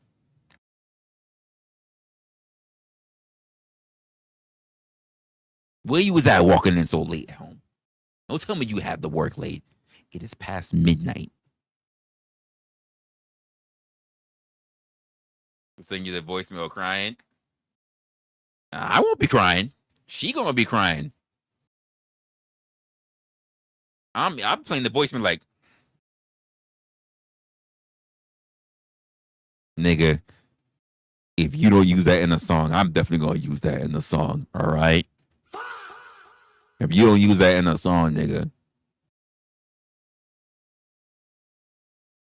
I'll use that. I'll use that with a remix to a Ja Rule song. She's like, but wrestler, what about me? And I'll switch it up. What about me? Where would I be without you? I'll switch that whole shit up. I'll put it in a whole AI shit. I might even have to go capture Ja Rule's voice just to make sure it's his voice in fucking AI.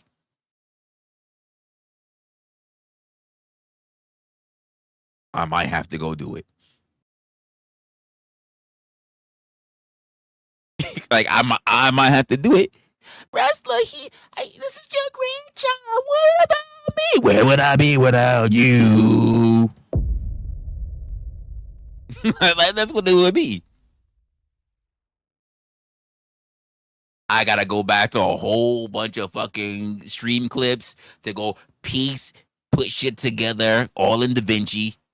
Or arrest those voice. Gotta make it sound like it's all legit, all synced together, like he said it all in one on one shit. So he can turn around and be like, what these bitches want from a nigga. I'm like, that's what he said. And by the way, hey, baby girl, when he did it, this is all his voice. And this is why you know it's his voice. You know why? Because that nigga be dropping tracks like every week. You know it's him. You know it's him. It's him. This is really his song. All I got, listen, hey, I'm going to do a forgery of your shit, by the way, Resto. I'm going to capture your voice. I'm going to put in all the nasty shit. Put the thumb in the booty. Then threw it in her mouth. All this shit. Fingered her out. Bust on her face. All that shit. And then ended with that, where would I be without you? And then on the album cover, put an Asian bitch. Put some weird shit on it. Because that's your fucking style. And she's going to believe it's all you. All you. All rights reserved. Put up there. Rated R.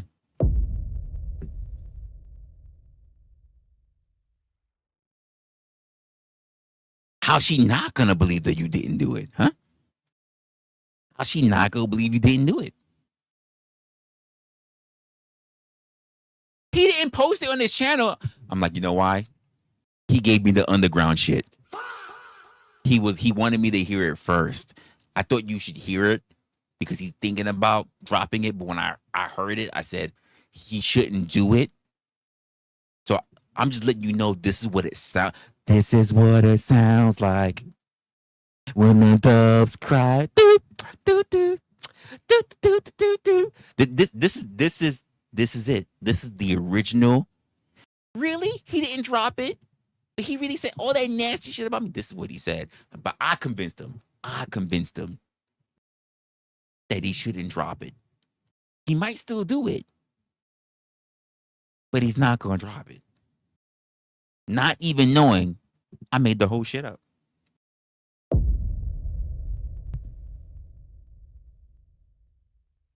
And since I have all your permission, I'm dropping that shit. I'm going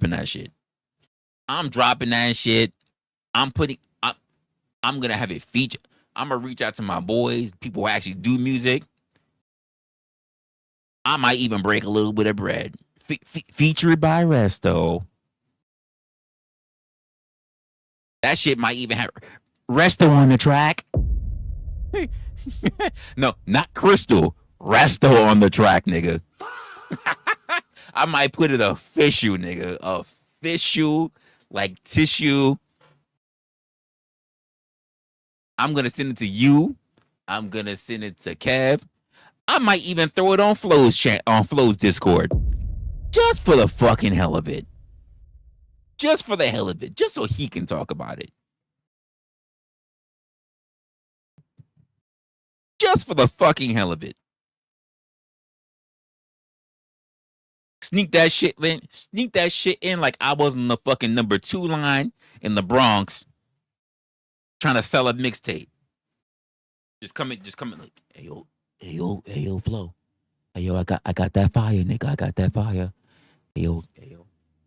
Don't say, yo, I got some underground shit. You and your boys. Yo, just keep that to yourself. Keep that to yourself, my guy. Just play that. Play that. Yo, don't let nobody. I'm trying to do it like it's the old days of like a scratch records, like with the like or Hot 97. Like yo. Don't even say shit, yo. Just when you got the free time, just sneak that in the playlist when you live on the radio. Yo, nobody's gonna know, yo. Nobody's gonna know. And I'm telling you, your shit's gonna blow up. Your shit's gonna blow up. Shit's gonna blow up, man. Who knows? And then flows on his channel and shit. Somebody dropped some money. Can we get some bombs? He's like, actually, I don't think we're gonna drop some bombs. I think I'm gonna drop something new. And all you're gonna hear is do do do do resto on the track. And it's gonna just say all that nasty shit. And I'll just be like,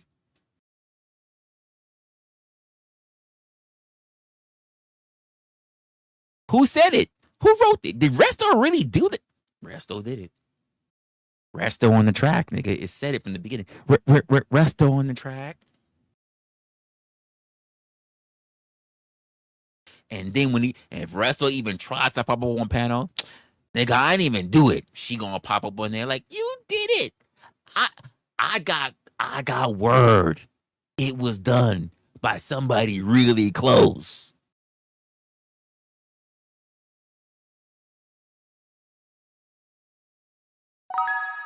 It is what it is.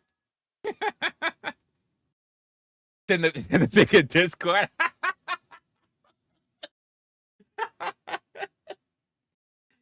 Oh man. Okay. Let me go to Discord. I closed Discord earlier. Let me go back into Discord. Oh my gosh.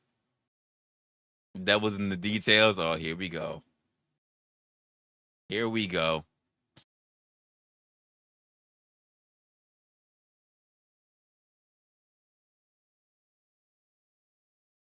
Oh, here we go. Oh, look, here we go. Look, here we go. There you go. Okay. I got it now. Okay.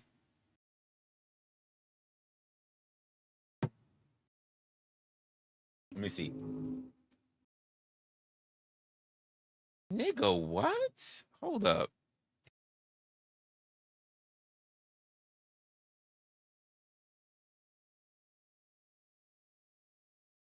Nigga, the fucking card and everything. Okay. Okay. I'm gonna do a little digging on this. I'm not gonna understand this in first shot. I'm gonna do a little bit of analyzing on this. See if I'm good enough to have detective skills. I've worked around a couple of detectives, but I don't really know if I have detective skills like that. I got investigation skills. I don't know if I got detective skills, but I'm gonna analyze that a little bit more. I'm gonna analyze it a little bit more. A nigga. Is that what we doing? Is that what we doing? I caught that right into the coin, my nigga. Is that what we doing? There's a lot going on, but I caught that too. I caught that too. I'm looking around. I see a couple of things. I see pictures, but I also caught. Yes, sir. All right. Okay, it's not me then. It's not me. I caught that. All right. All right. I had to do a double take. I said, nigga, wait, what? I had to enlarge the picture. I said, wait, what? Okay. Okay. All right. Say no more. Say no more. Say no more. I caught that. Okay. Detective skills unlocked. I got you. Just building experience points now. All right. I got you. Lep got it in 5 minutes.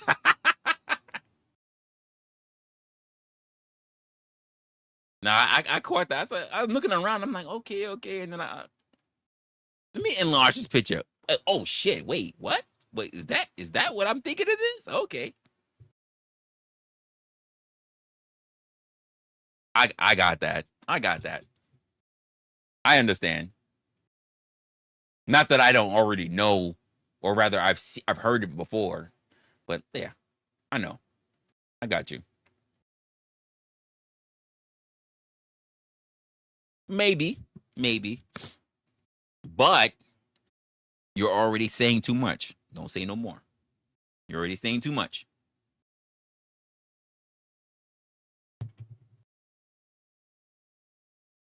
Penny, I would rather be in what?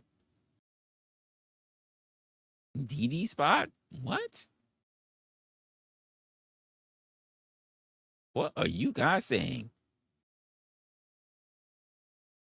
Who the hell is DD? Is these D's nuts? Well, what is DD?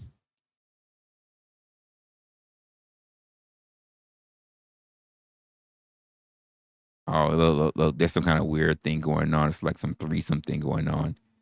It's not DD. Right? Cake Mix has been dodging DD and Penelope for some reason. They've been dodging them.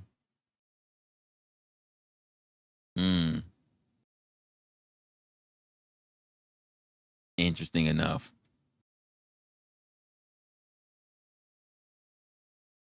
You got investigations shit going on over here in the background about Dee and Penelope, and Cake Mix about who's been reaching out to who, and for whatever reason.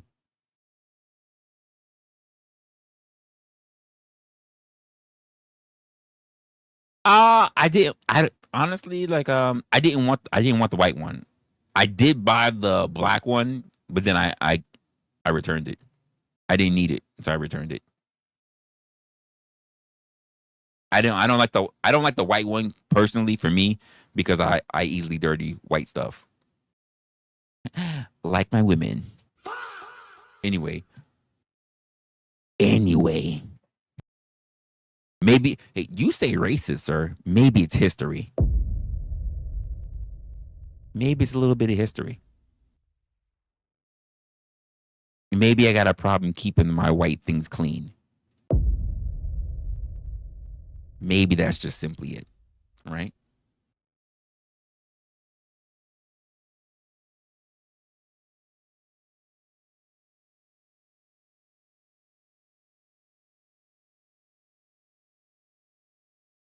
Wait, what?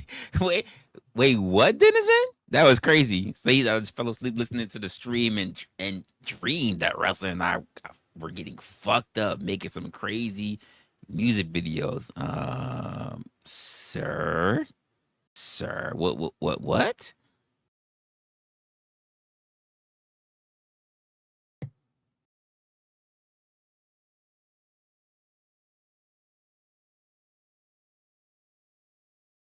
Wait, Pen? What do you mean by that? What? Wait, what? That was a crazy thing. What does this mean?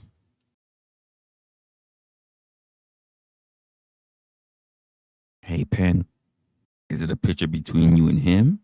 Is it a picture between you and Cake Mix? Is it a picture between us? What picture? What pictures are you talking about, Pen? Don't talk about any pictures that you and me have together, Pen. Just people don't need to know that. People don't need to know. That's hey. This is the reason why we do pictures. We don't do videos, all right? Pen, fuck is you doing? Please don't tell me you're sharing the pictures. Come on now. Relax with that.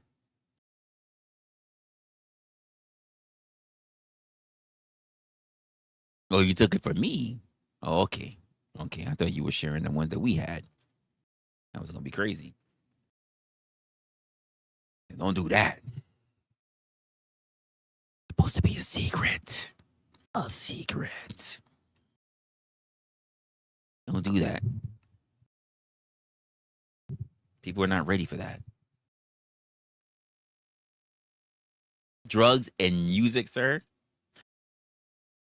What makes you think that I would be interested in the drug portion? Maybe the music portion, but not the drug portion.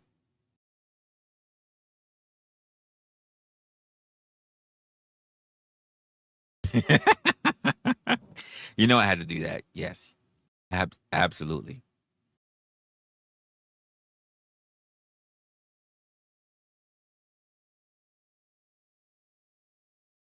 Yeah, first rule of Fight Club, you don't talk about Fight Club. Absolutely not.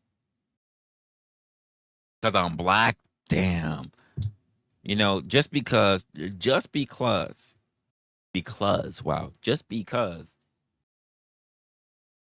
CIA and shit done drop shit in the neighborhood doesn't mean that I was attached to it.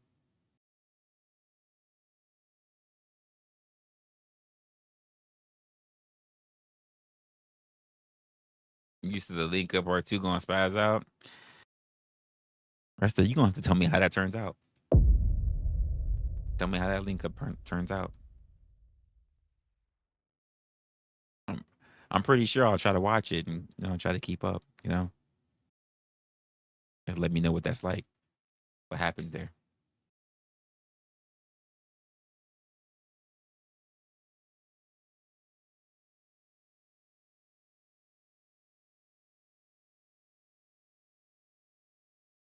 I I I don't know what you mean.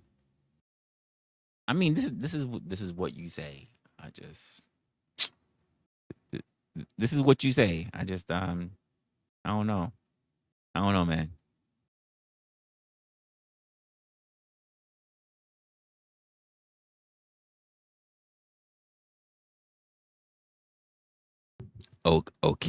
Cake has a whole boat.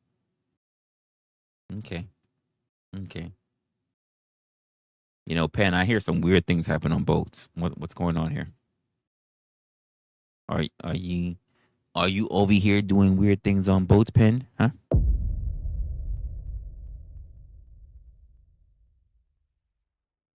The last time I heard about some weird things happening in the boat, it was about some guys who were Saudis in Dubai. So, what's happening on this boat, Penn? Where was this? Where was this boat located? Don't tell me international waters either. Where was this? Where was this boat, Penn? Where where was this boat?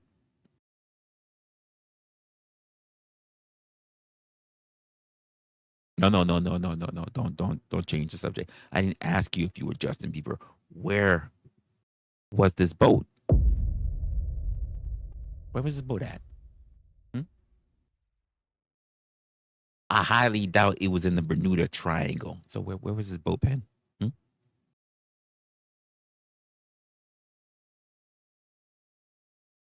And we already know Justin Bieber can't keep his own relationship together. So what's going on here?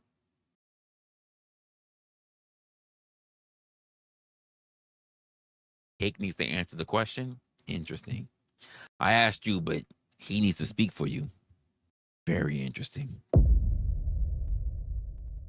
Interesting.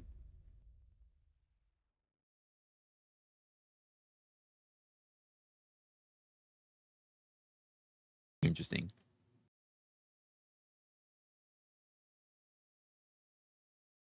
Sound like the person. I need a sugar daddy with a boat.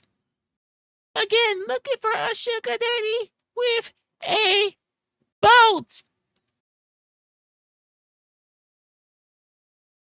Mm, interesting. Interesting.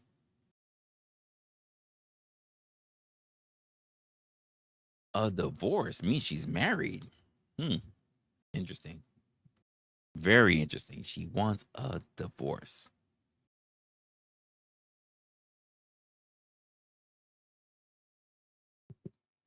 How act first of all, I don't act. I don't act, I respond. See, unless this man blind, his name is Logan. Unless his name is Logan. Let me say this again. Penelope, unless that man's name is Logan, don't you ever talk about your ex man. I'm like Gillette. All right. I'm the top razor. Don't compare me to him. Because when I'm looking to pick you up, you should be also Gillette. But not because you're the top razor. You should be thinking yourself as the best the man can get. But you're mentioning Blind and you're comparing me to him. Disgusting.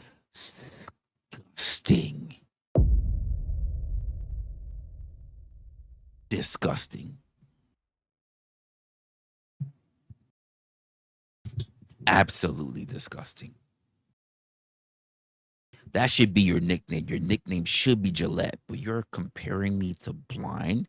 You're comparing me to a guy that literally his name is a disability.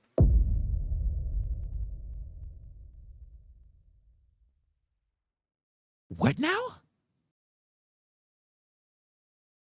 What was that? Don't don't ever compare me. If the nigga's name is not Logan, don't ever compare me. Because he's not an X-Men.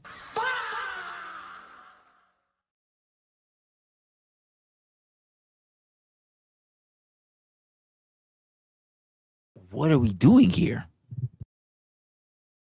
The fuck are we talking about?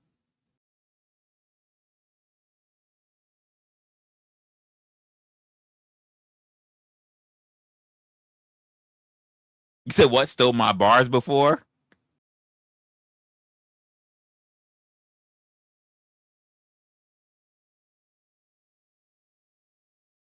Oh, absolutely. She's out. But by the way, Penn, you ain't catch that before? Cause I said that I had to tell this to Blind. By the way, Penn. I don't know if he was there. When Penn was like, "Oh," when Blind was like, "Oh," like basically trying to cop you, right? I had to let him know, Penn. Hey, I had to let him know. Hey, she's not yours. She's ours. The Y is silent. The Y is silent. The Y doesn't even need to be understood. Anytime you slip, I can claim it.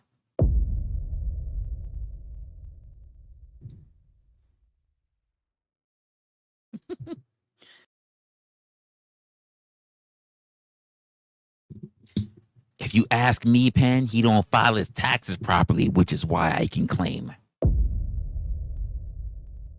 It's not his, it's ours.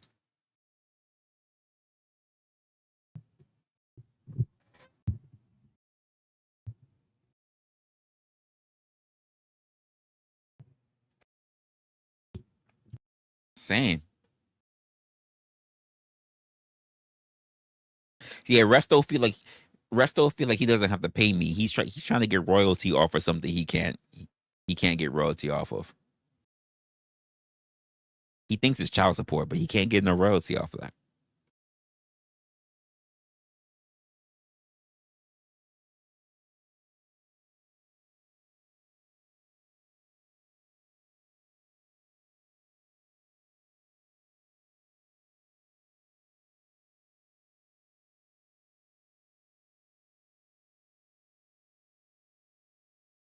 I mean, if you say you have that picture, that's that's sus. That's sus.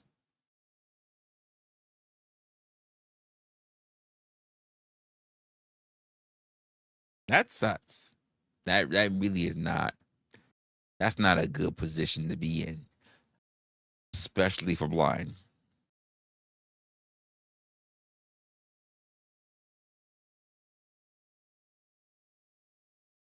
Definitely not a good one.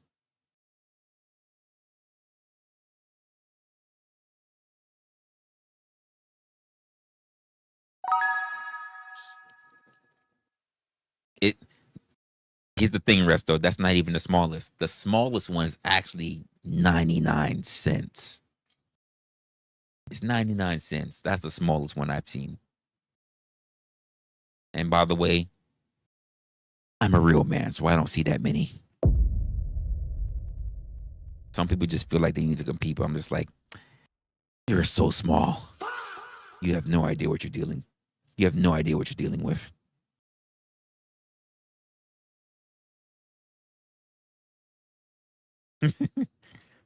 And guess what? That damn hold up. That's what they say. Damn, hold up. I'm not even hard yet. You're still small.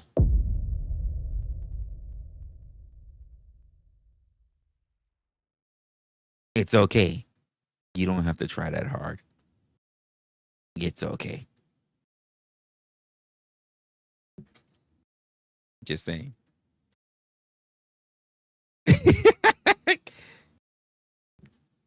It won't let me do nothing. Listen, go talk to KM. She know how to get that penny reduced every time. Go talk to KM. She know exactly how to always get a penny reduced. The queen of taking taxes out.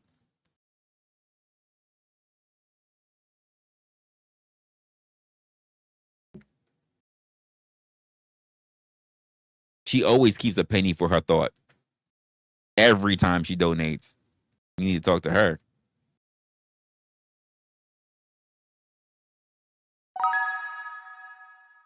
Look, Cake Mix know how to.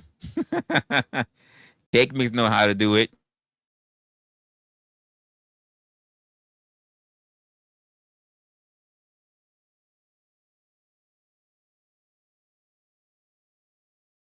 Wait, what? Look, KM starting already. Look at that. Look at that. Loves taking that penny back. Good job. Allows interest in snatch aware by. I just caught that. Damn. I mean, if you got the photo, you got the photo. Oh, you know what's so crazy? Everybody's showing you up, Resto. And you know what's the sad part? They're all showing that they can be a little bit smaller than you. That even on a smaller scale, they said you can't measure up. That's crazy. That's crazy. Fix your fingers, Resto is crazy. Fix your fingers, Resto is wild. That is fix your fingers, Resto is crazy. Damn.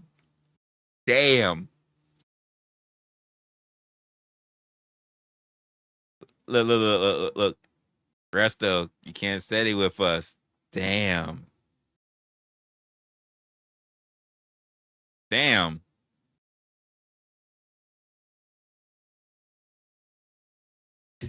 I mean,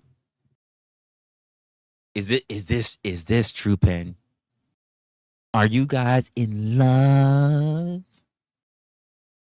Are you guys in love? You still in love with him, girl? Is that what it is? What's good, Uncle Tom? I've been around, back and forth, up and down.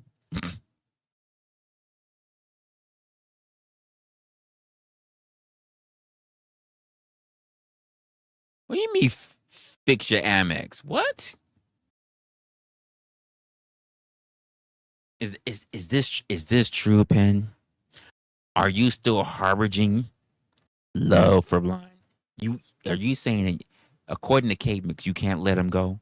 You can't let him go? Is he still sitting in the back of your mind? Hmm? Is that what's happening, Pen?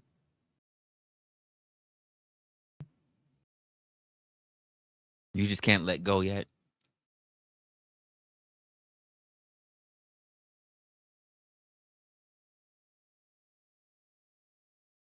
You say you say that, right?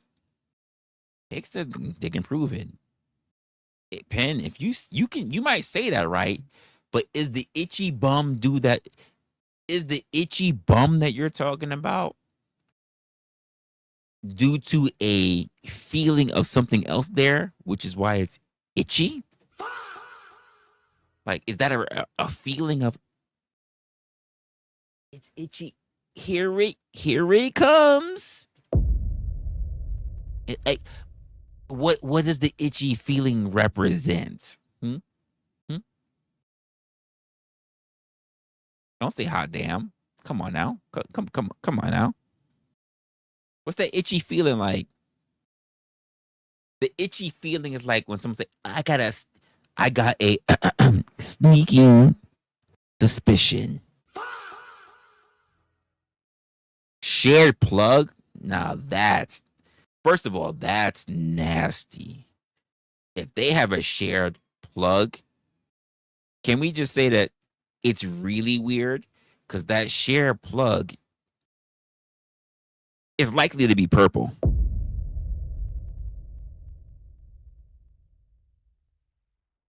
And we know another person that is synonymous with the color purple. Uh, what's that about? What that mean? Wait, what? What that mean? Huh? Huh? What? Who? Where? When?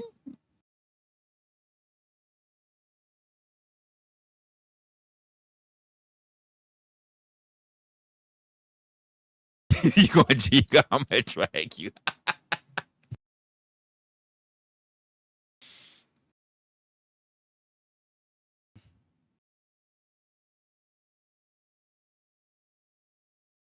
See, see, she can say that to you, Resto.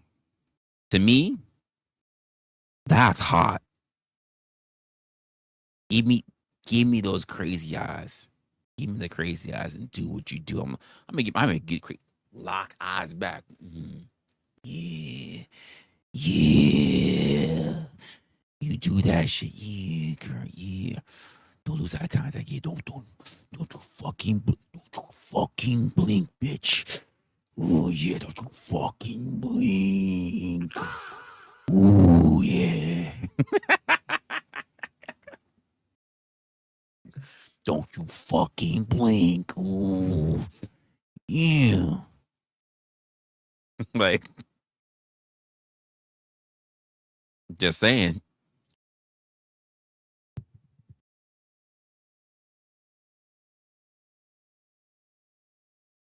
Yeah, bitch, you and me first. You and me first. Yeah. Oh yeah. Yeah. Take it deep. Yeah. Don't you fucking blink, bitch. Oh yeah.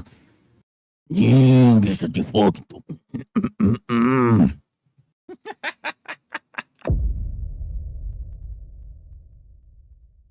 Nah.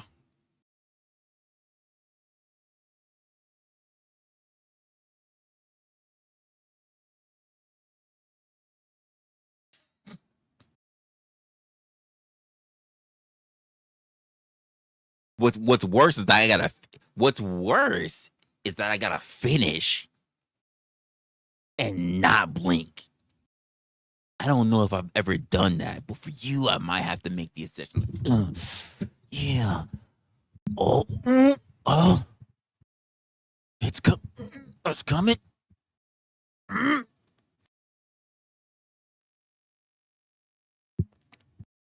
mm,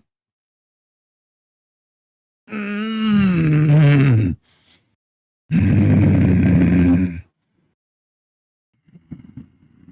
mm.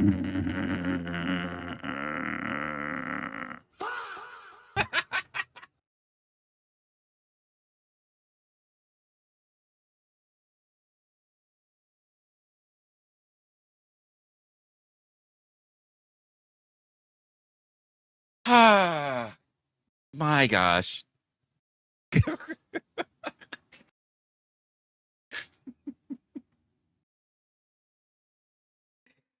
Oh my gosh. What can I say? What can I say? Mm, mm, mm, mm, mm.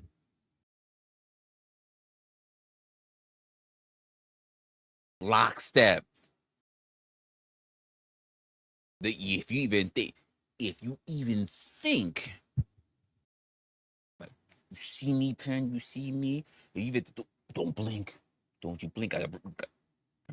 I'll choke you, bitch. Like, don't you fucking blink. Yeah. Don't you fucking blink. Don't fucking. Yeah. We're together in this. Fucking blink. Yeah. Yeah. Don't you fucking. You, yeah, you like that? Yeah. I know you like that. Yeah. Fucking blink. Don't you fucking. You there. You there. Yeah. Ooh, I blinked. Shit. Sorry.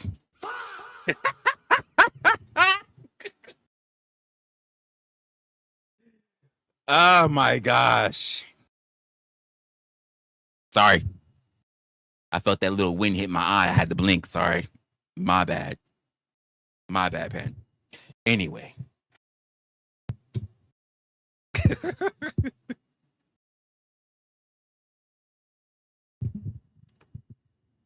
It is what it is. So, anyway.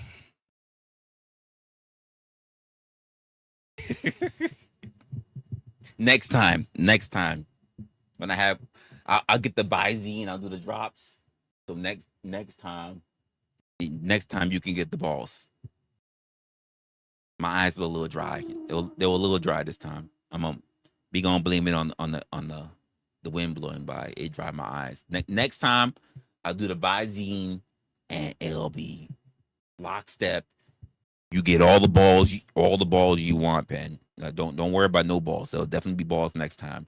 I'll just be lockstep. You get the balls. In fact, I'll do better. I'll make sure you get the whole Arabian goggles. You get that. Just rest them.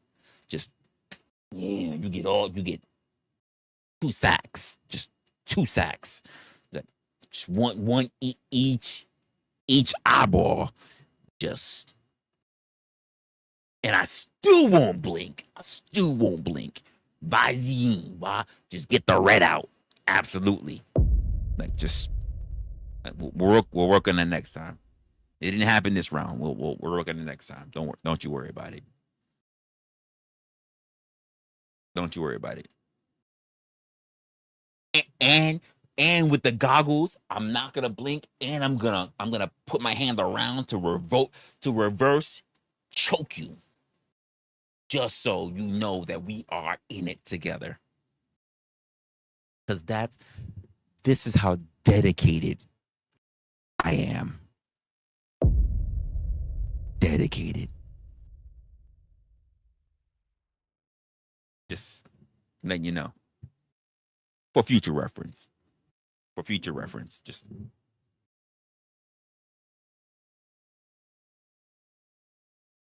I'm gonna just reach around with the goggles on, just mm-hmm, mm-hmm, mm-hmm, mm-hmm, mm-hmm. Yeah, 2 hands, two around the throat, two hands, two hands, two hands, two hands. And it'll be all right. And yeah.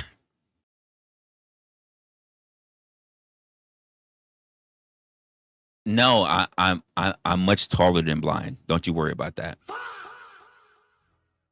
Don't you worry. I'm much taller. I'm 5'11". I could just say 6 foot. I don't like to lie though. I'm 5'11".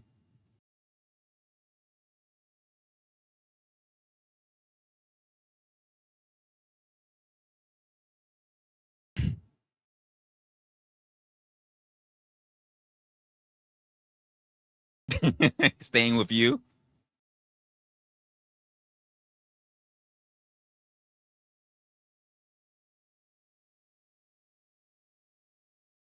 Like I said, I could just lie and say 6 foot. I'm not gonna do that though.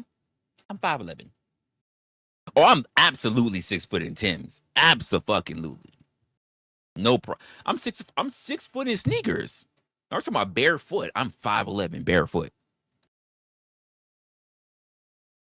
Put me in slides, Tim's, sneakers, boots. I'm gonna be that inch more in height and in other places. If you like guys who fucking Tim's, you might want to have to ask Resto. I'm not a guy who fucks in Tim's. It sounds like Resto could be that guy who might fuck in Tim's. He sound like he might be that, you know.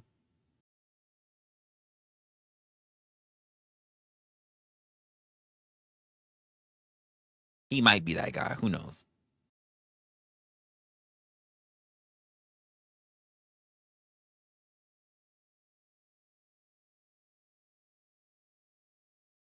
Look. Why, ladies? Why are you two going back and forth about who's gonna share the most time with Wrestler? There's enough Wrestler for the both of you. Enough Wrestler for the both of you. I I am benevolent. I'm not greedy. I am a benevolent host.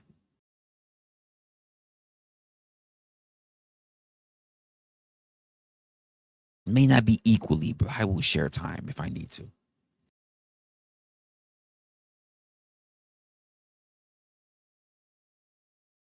I mean, does it look like cake mix? Do you have pictures? It's the only way I'm really gonna know. Cake mix, you got pictures? He was talking a lot.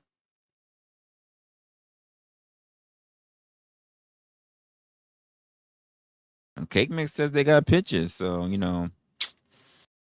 Until I know, you know. I don't know. I'm gonna say this. I'm gonna say this much, Pen. Even if cake mix has pictures, well, he's still not better than me.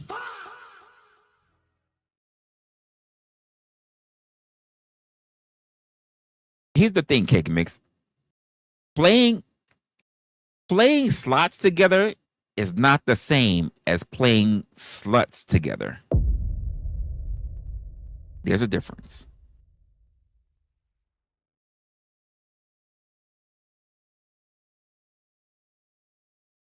Just saying.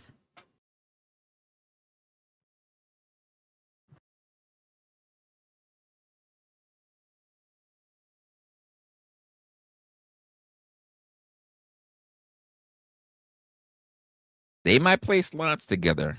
I got no problem playing sluts together.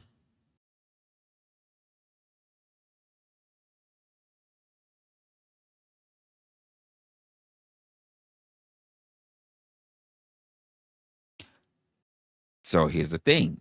Here's the thing with that, KM. Was he able to pull the lever?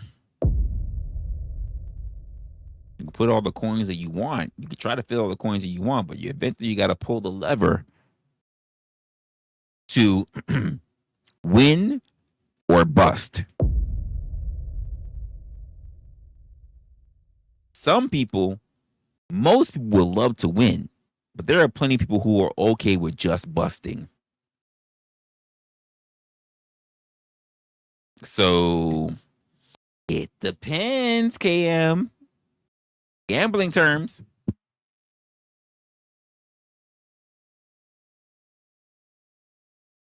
Here's the thing. Ken, how do you know if he's not?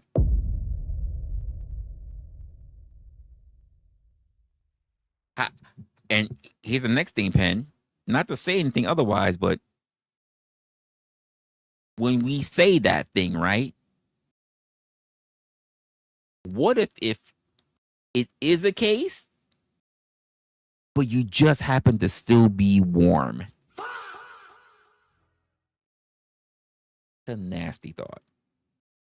So be careful with the scenarios.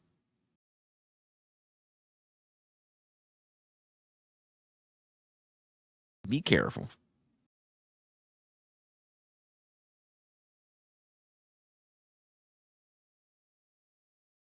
It depends. Damn, that's crazy. That's crazy.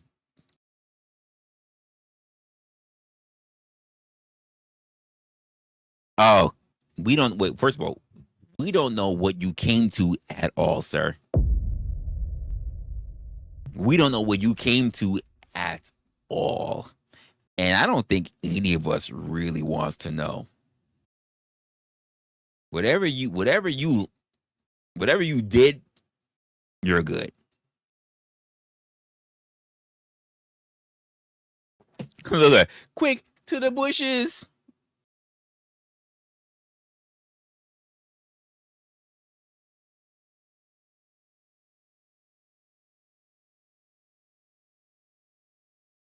You feel couples shouldn't pretend to hate? I think I would agree. I think I would agree with that.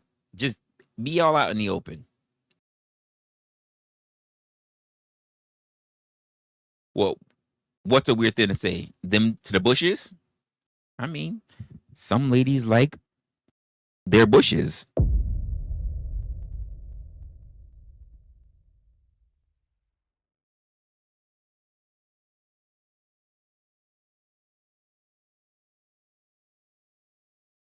Oh, come on now, KM. You know I don't care if you and Penn have bushes. Wait, I guess that's not what you meant. I guess that wasn't what you meant. Yeah, never mind what I said. Never mind what I said. Never mind what I said. That was, yeah, I was off on that one.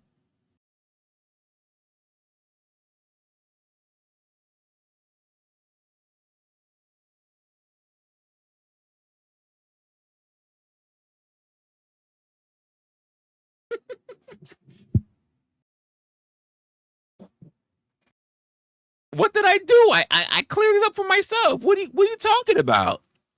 I cleared it up for myself. Why?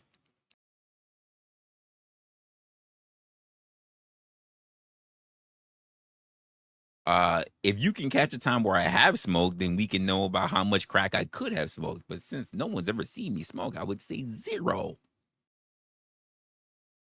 If anything, I'm too sober because I don't have anything to drink. I've been drinking my Monster, and I don't have any more alcohol, which will require me to go outside.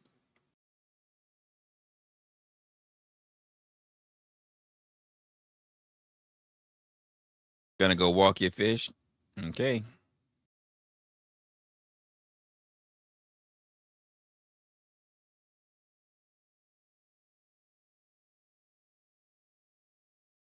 See, when I say that, KM, it turned out to be a murder incident. You said probably for the best. Maybe. Call an Uber driver. I mean.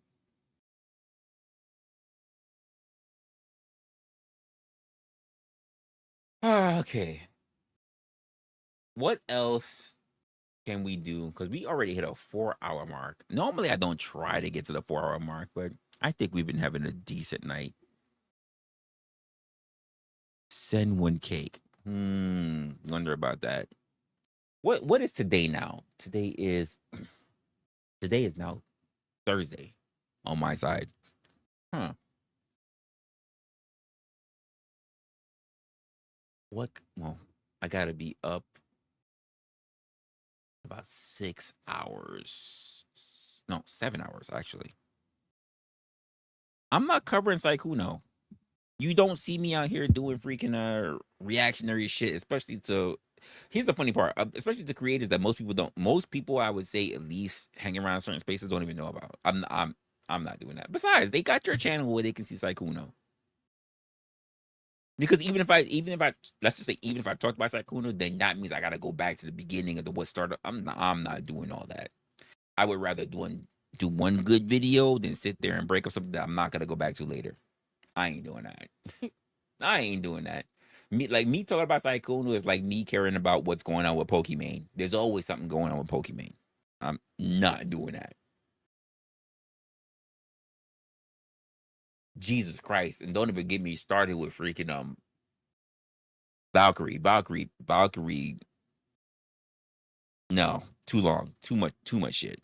Too much shit with that one.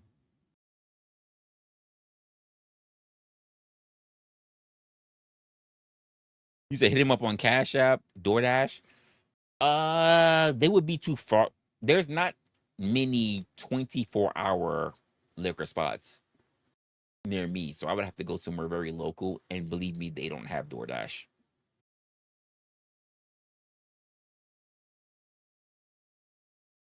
Uh, you would fold up Pokimane because you only really look at her when she has her makeup on. Have you seen Pokimane without her makeup? Not the same woman. Vastly different. See, I can't say that for like say what's her name? Amaranth. Amaranth has the makeup, but Amaranth is actually pretty decent without the makeup.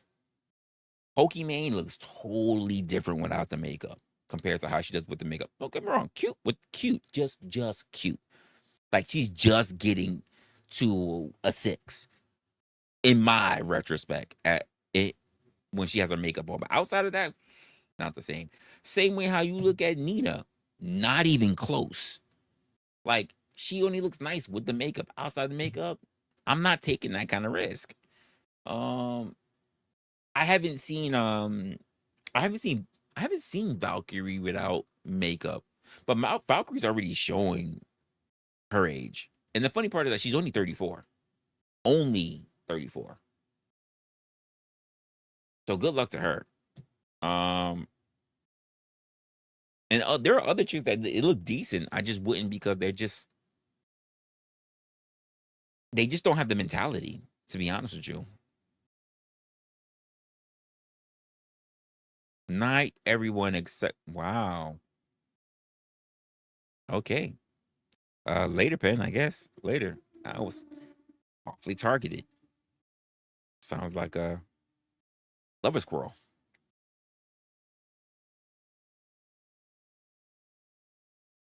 Yeah, honestly, Emerald comes off. Emerald comes off as just being too ditzy to take a chance with. Like you can't be at that age still sounding like you're in your teens. I can't mess with someone who sounds and behaves as if they're underage. It's not gonna come off well. It's not gonna turn out well.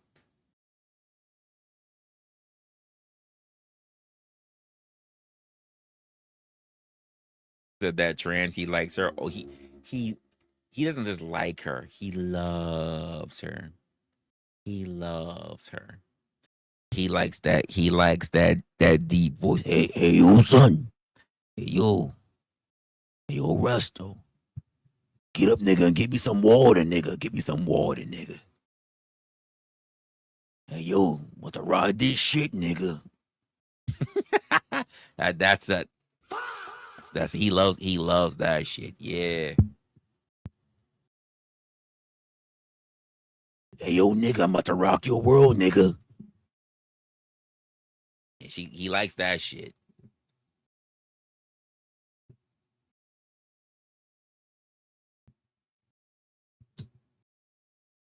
Yeah, I'm honestly fuck that nigga Mitskiv. Not because of the fact that him and Emerald, but because he's a piece of shit. He's a piece of shit. He deserves what everything's happening to him. Asmon Gold's already burning him, and I think it's absolutely all his fault, and I think it is his words, and I am enjoying it.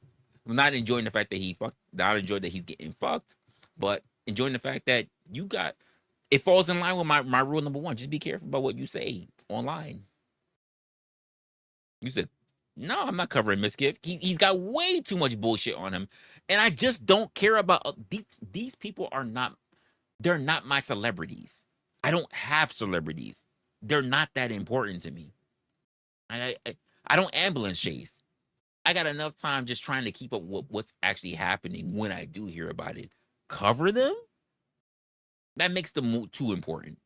They're not that important to me. I like to worry about the everyday person. The everyday person is not thinking about them. They're not thinking about them.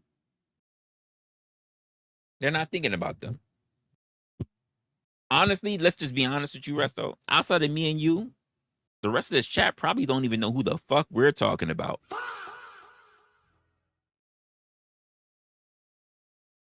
They probably don't even know who the hell we're talking about.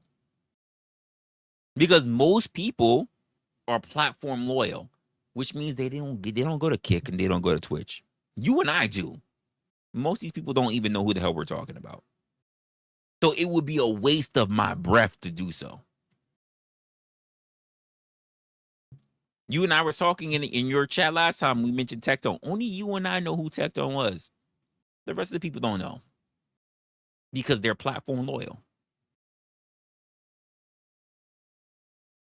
For instance, I'm live on Kick. Even right now. You think I'm going to tell my chat to go to Kick? They're too afraid to find something new. It will be a waste of my breath. Hey, make sure you look at me on Kick too. I'm going to be doing certain streams where I'm not going to be on YouTube. I'm going to be strictly on Kick. And guess what? They'll wait for me to be on YouTube. They're not checking out shit on Kick. You and I know this. So why would I bother wasting my breath? However, Kick and Twitch people will go to YouTube to see your other shit. It's just not the way for YouTube to any other platform. And this is just human behavior. I don't bother asking for shit when I know how people move in human behavior. People stick to their favorite watering holes. And YouTube is a watering hole. Why would I go somewhere else where everybody else who I know is not there? Because in order for you to find people that you found, they have to first be strangers to you. You can find people who are just as capable, more capable, just as funny and everything else on other platforms. But first, you have to be willing to be curious enough to go discover them. But let's also say something that's very important, Resto. Can we just be honest? Most of the people in the space, in the panel space, didn't discover their content creators. Their content creators were willing to go migrate to other places, and that's how they came across them. Key point. I'll call up my own community, no problem, because we share communities, right? Let's be honest. None of you knew who I was or cared about what I was doing until you saw me somewhere else that you were already grazing at. Then it had to take other people who I was visiting to say, you should go check out his channel. And then you came to my spot and then you said,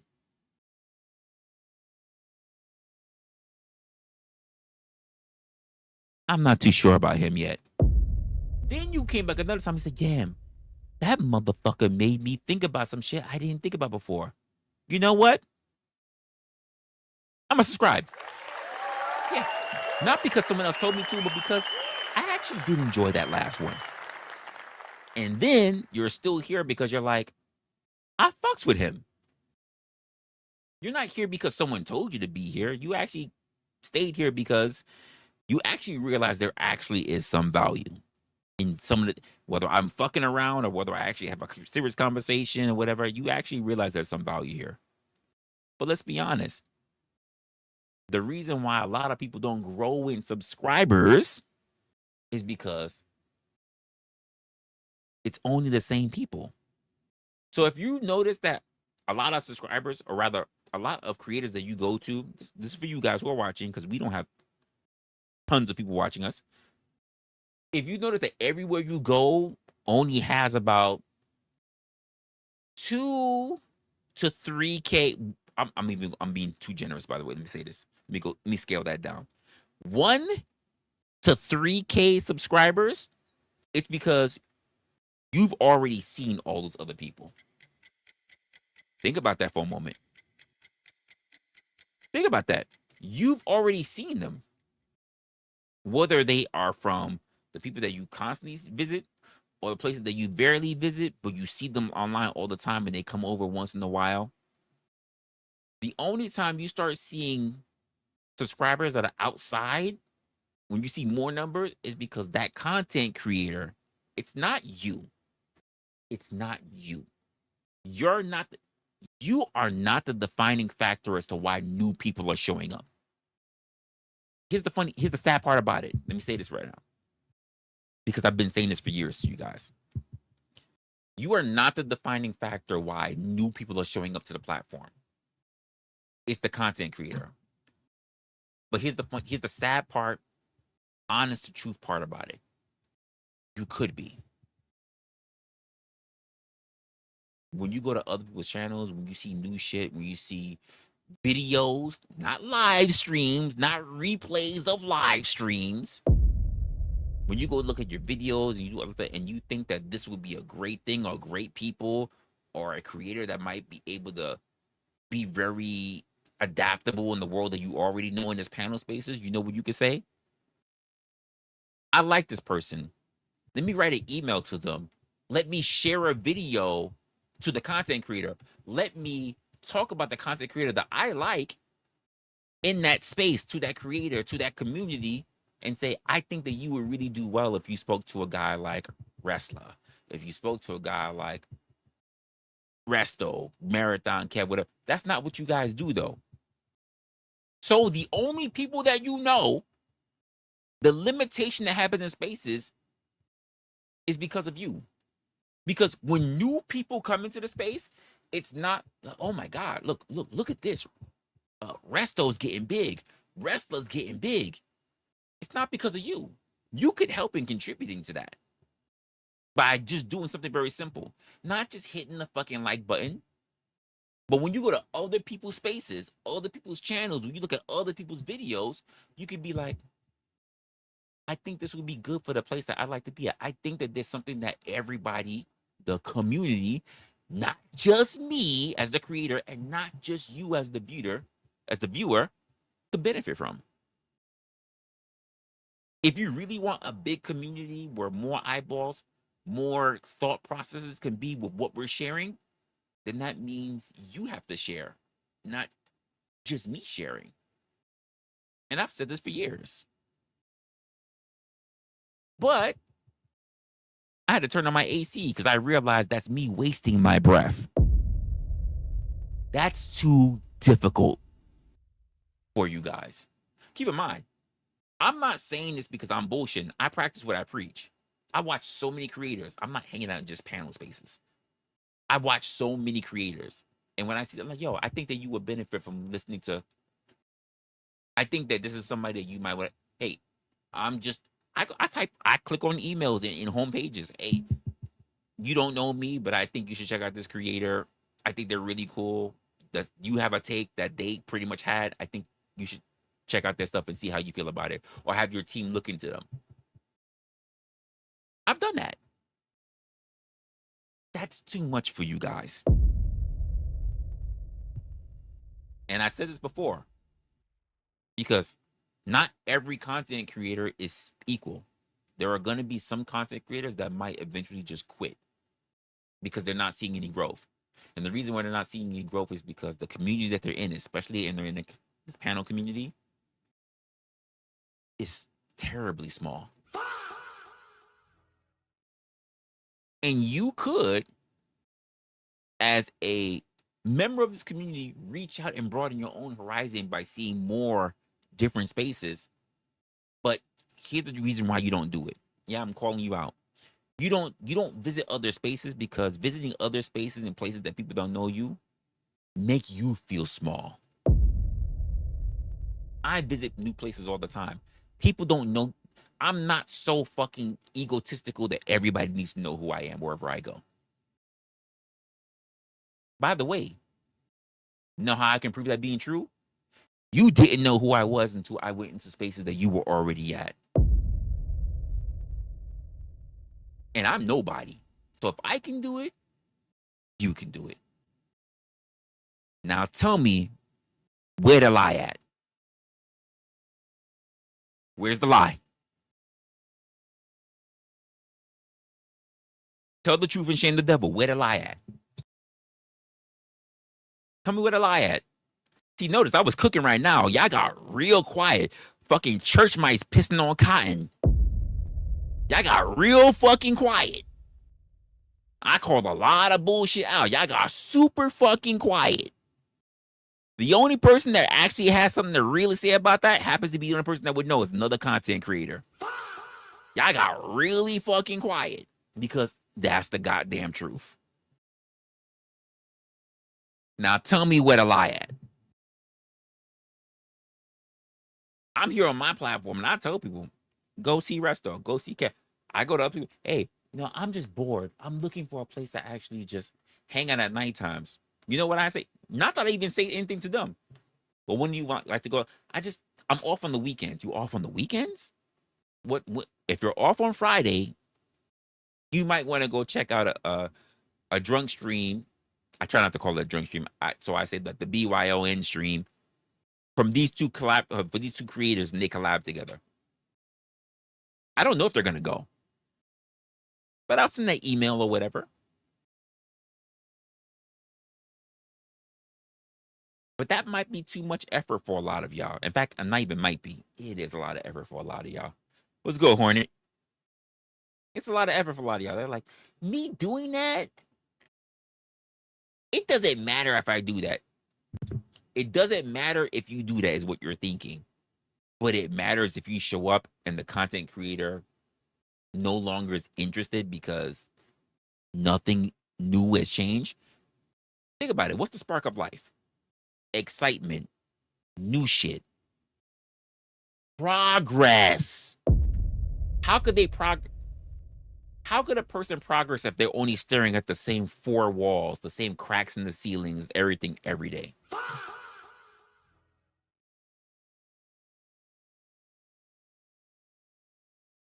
Imagine this. Imagine this, Jen. Imagine this, since you just got back. Imagine this. I'm so used to seeing the same people all the time that if I start, just rock with me for a moment because this is going to be funny.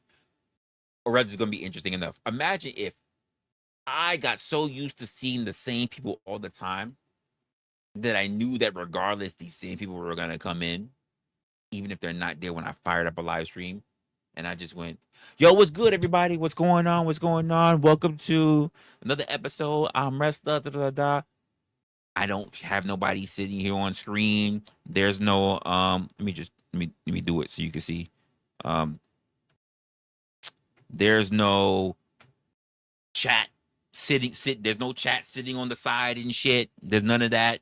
Like, and I'm just talking and I just start inflating numbers. Yo, what's good? Yeah, we gonna do a quick roll call. None of y'all sitting in the chat. 0 people watching. Yo, what's good, Blind? What's good, Resto? Hornet, I see you in the building. I see you in the building, my guy. Jen, how you doing? Jen, hey, yo, what's good? Mama in the building. Yo, Miss Raven's in the building. Yo, Locksmith Jeremy, I see you, my guy. I see you. And the people that show up is going, there's no one here. But imagine, because I said that, not that you guys even got the notification, you start popping up because I know that you're always going to show up because there's never anyone new who pops in. How does that look?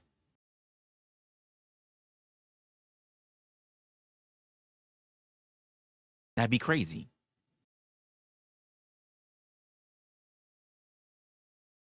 But is it far-fetched?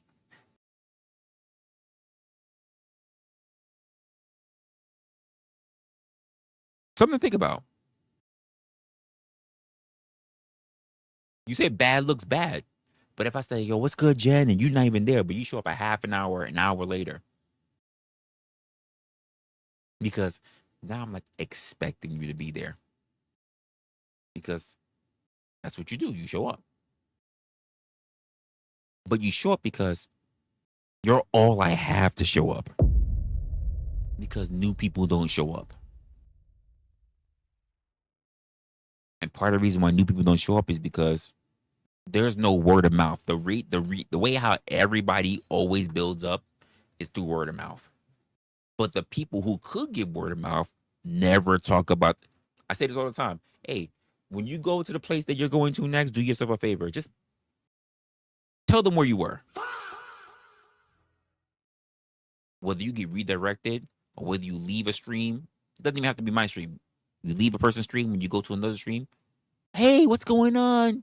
Hey, what's going on, Jen? You go, hey, what's going on, buddy? Hey, we're talking about.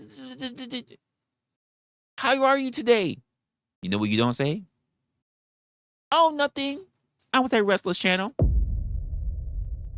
That won't come up. Yeah, it just came from Wrestler's channel. Yep. That won't come up. Hey, I was over at Kev or Wrestler channel. Hey, I was over looking at Blind's channel. That doesn't come up. They asked you how you were. You couldn't mention that. By the way, there might be someone else in that channel who doesn't even know who the hell you're talking about, by the way, who might be like, who's Resto? Who's Kev? Who's Blind? I kind of like Jen. Maybe I should go check out these other people. This is called rapport. It's called word of mouth. And most people who are viewers, I would say outside of me, because I do these things, do not utilize the very power that they have, which is word of mouth.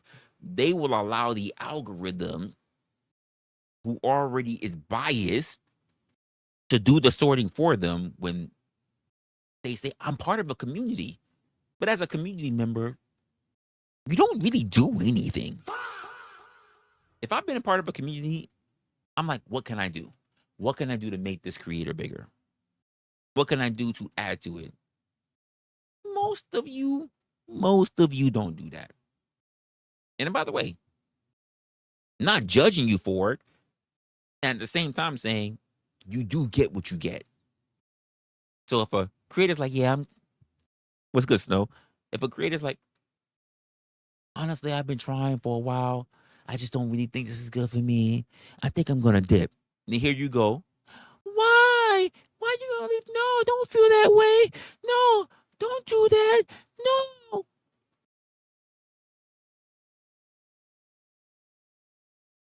Yes. I don't know what that means. Give me a second, guys.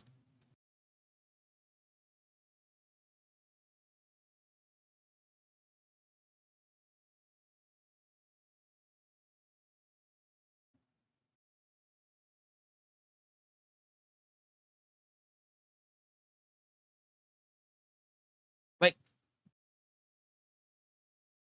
you don't do that. Oh, no, don't leave. Not because not because no, don't leave. You're actually doing pretty good. It's a no, don't leave, because if you leave, I have one less person to watch. Not understanding why this person feels the need to leave in the first place. This is also human behavior, folks, the things that we talk about. The selfish need and not the community need. I'm a member. Why would you leave? Well, for one, there's not enough community or there's not enough members. So now you don't have to worry about being a member anymore, because that person is going to absolutely leave the content space. Why? Because they don't see the purpose. Do you understand that when typically the initial beginnings of a creator, whether it's me, whether it even can be you in the future, it could be you right now, to be honest with you. The initial thing that makes people start to hit that button to go live has to start with an idea or theory, but also the thing that makes them eventually hit that button is about purpose. And people don't even realize that the person who has a purpose now to go do something, their reality, their purpose can be diminished, can be stomped out. The fire that they have in themselves to make something, to make a difference, that bonfire that they're putting together, they don't even realize that the community that they're building, not me, not saying you guys, even though you might contribute to it if you're not paying attention, that community, while that person's building a bonfire, that community could be the ones collectively pissing on it.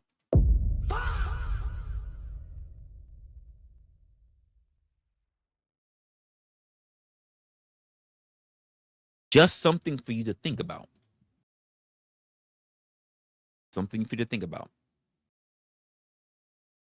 Sometimes strategically, I'm not dropping links everywhere, but you know what I do? I mention creators who are not even in my chat. I mentioned Flo. I've mentioned Sarah.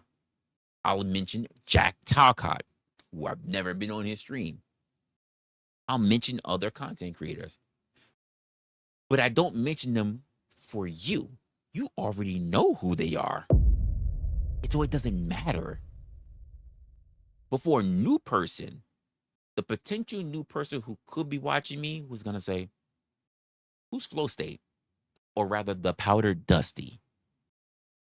Who is the Raging Tomato?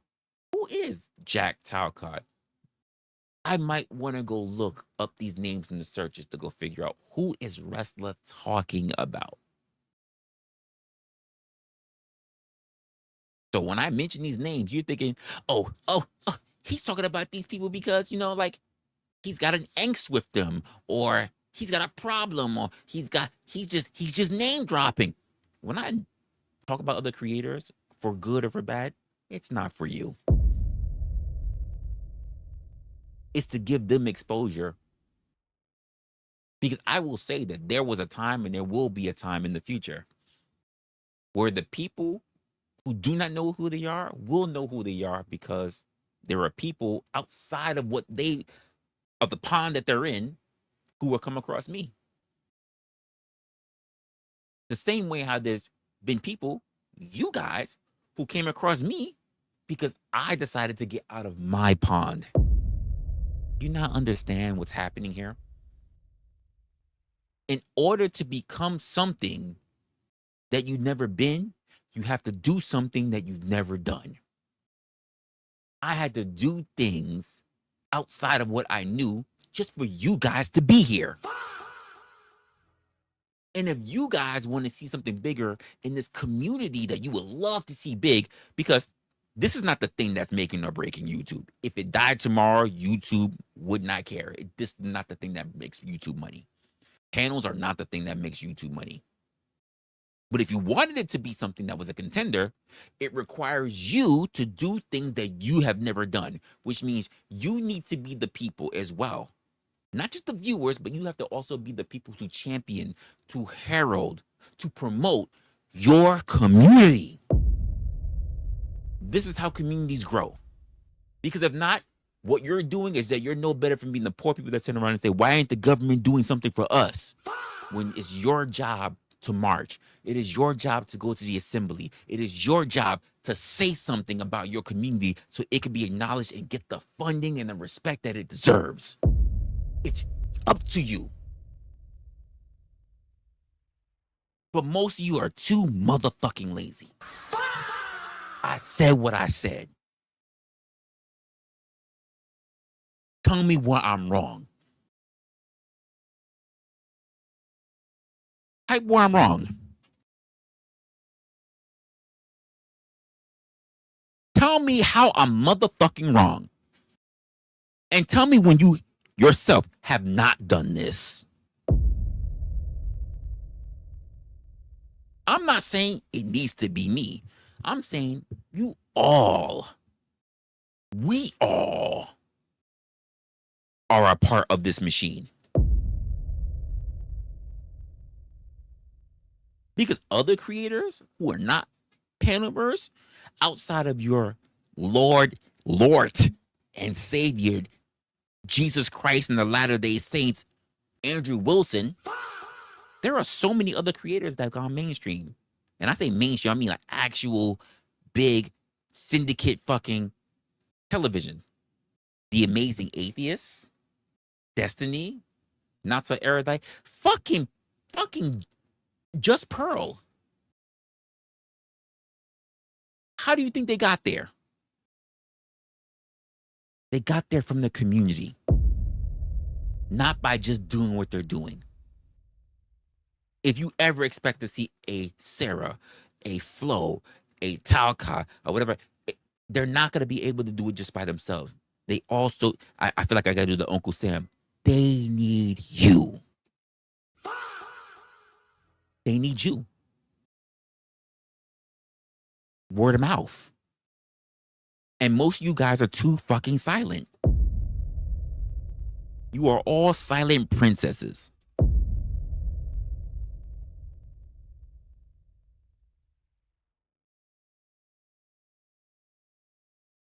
Tell me where I am wrong.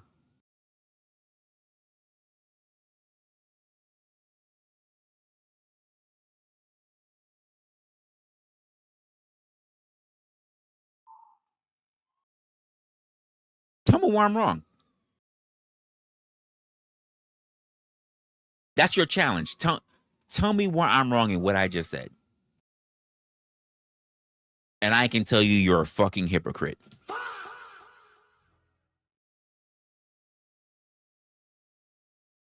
Because the sad part is about, I can show you emails. Can you show me emails? I can show you the different creators that I got on Discord. People who are not even in a panel community at all. They don't do panels at all. They are solo creators. I can show you that. Can you? Can you do that? Wait, what? Yeah, can you do that?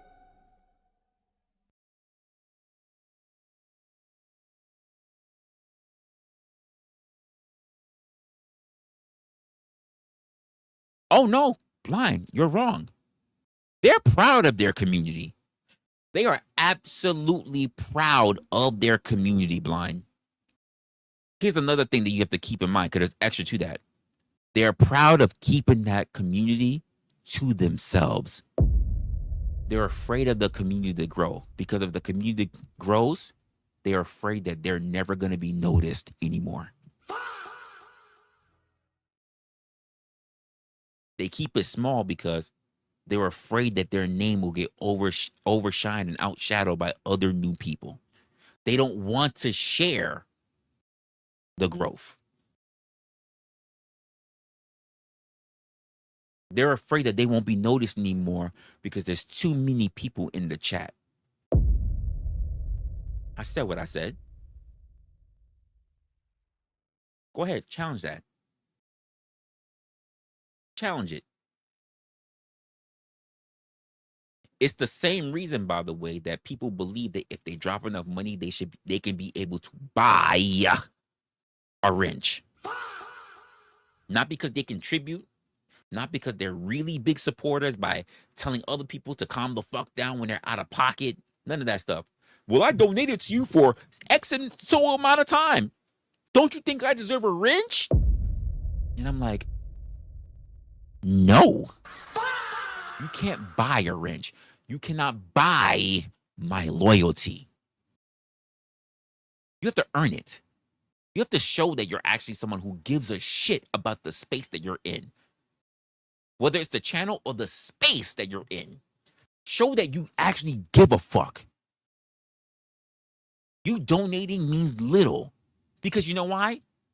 Any too big criminal, any fucking crackhead, anybody with $20 that they just didn't want to buy pizza that weekend can drop money. You know what speaks more to me? Your participation, your collaboration, your care, your information, your advice. That speaks so much louder than your $10 a week.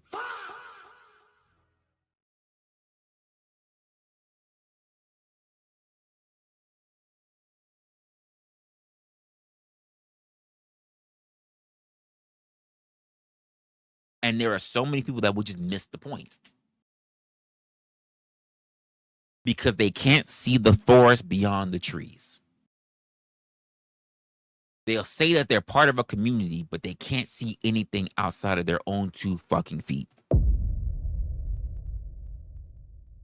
And this was what happened not only in the chat, folks, but it also happens for people who click on the links for panels. There's a whole conversation, but they don't engage in the conversation. They make the conversation about who they want to attack, or they make the conversation solely about them. They can't see the forest beyond the trees. Me, personally, had literally had sponsors, and I've told you guys this. Most of you guys probably don't know this because you dip in, you come in and out as you went, as you please, as you should. But I've had sponsors tell me, we were watching you over the course of a couple of weeks, but we realized we can't have you as somebody that we want to give an offer to. Sometimes it's not even about something that I did. It's your community.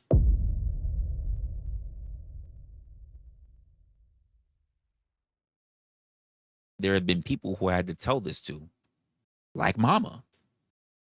Not that she didn't do anything wrong, but when she's like, what's going on? I'm like, I had to drop a whole bunch of wrenches. Because I lost opportunities.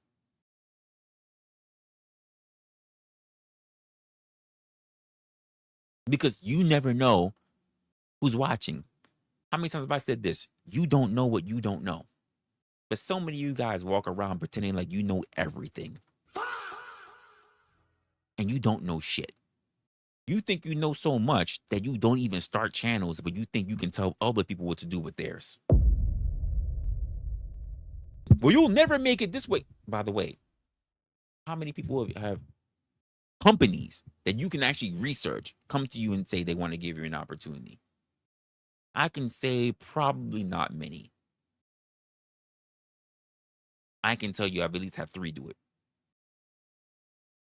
One I literally had to turn down because they basically wanted to run my fucking channel, and I refused. I fucking refuse. I just flat out fucking refuse. We're not doing that. No disrespect to you. I'm not doing that. The other one, they turned me down because they saw my community. The other one, I wasn't really interested in, to be honest with you, because it was like more celebrity-based shit. But also, it was the fact that in order to work with them, I couldn't post on my own channel for at least a year. That wasn't going to happen either.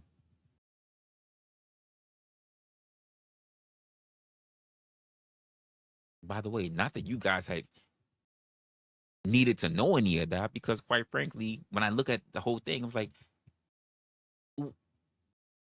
what did you do to contribute to that? I've literally had opportunities turned away because of not for nothing how some of you guys have behaved.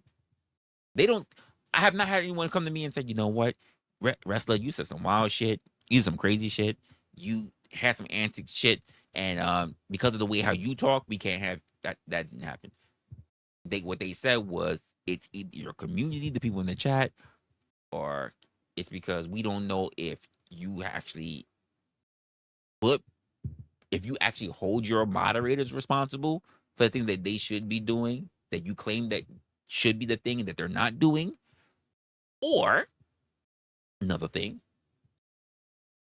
you have a panel program where people don't really respect what you do. And I could not argue with them. Couldn't argue with them. I'm like, you're right. And I could put all the rules I want, but there are too many people like who just believe that they want to do what they want to do because they believe that they have free fucking speech. And YouTube is not a free speech platform. Go to fucking Rumble. Go to fucking Rumble. Go to Rumble if you want free speech. Go to Locals if you want fucking free speech. Thank you, Resto.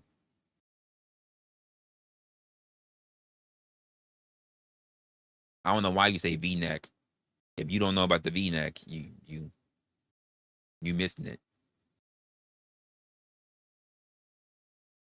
This is grown man shit. You'll learn one day.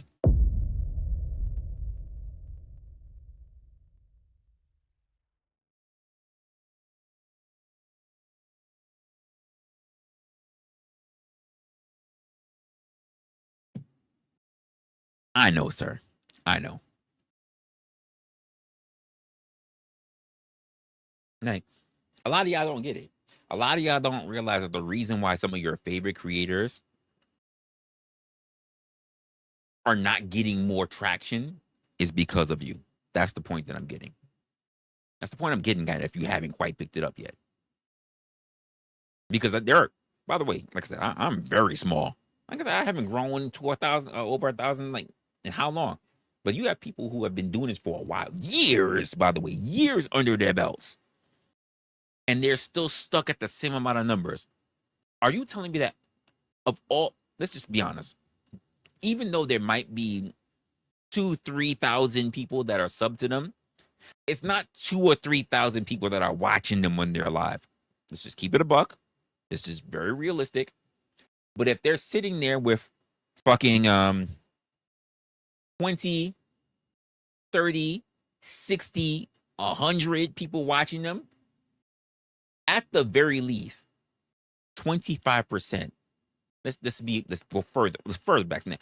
15%, 10%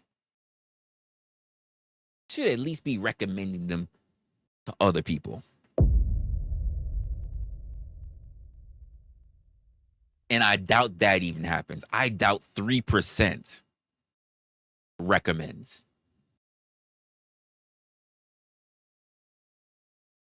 I doubt 3% recommends.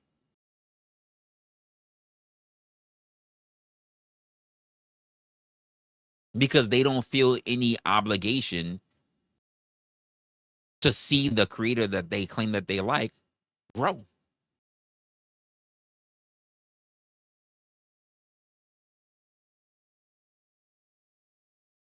And if it sounds harsh, I don't give a fuck. I mean, I'm not gonna lose anything by it. Excuse me, folks. I've been sitting at from 9:30. The highest number I've had is 9:48. And I've held that line for almost an entire year. I've been stuck in that range for almost a year. I started way early in 2023 to 2024, and my numbers were going up. For some reason, between 2025 and throughout 2024 and going throughout 2025, I've been stuck at this range. And it's not because of my content. It's not because of, it's because of the community. And I've come to realize that. And I'm fine with it.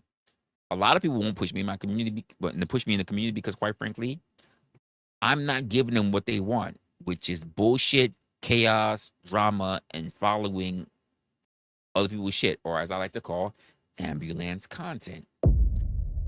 I get it. I'm not mad at it. But I also say, if I'm doing other things and I blow up from it, you can't turn around and say, well, I remember when Wrestler was doing, I'm going to look at you like someone who left your hometown, like, nigga, I don't know you. Where was your support?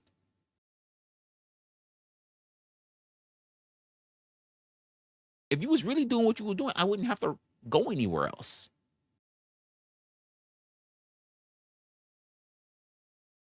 It's funny how, like, when someone from your hometown blows up, then you're like, yo, I grew up with that person. I went to school with that person. Nigga, I don't know you. that way. They hit you like the big pun. Over there. Loser.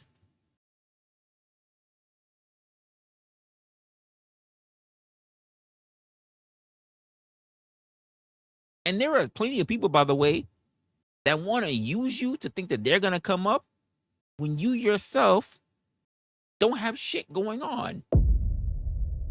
Like, honestly, there are low-level content creators who believe that they're going to make something off of you when you are a low-level content creator or lower than they are.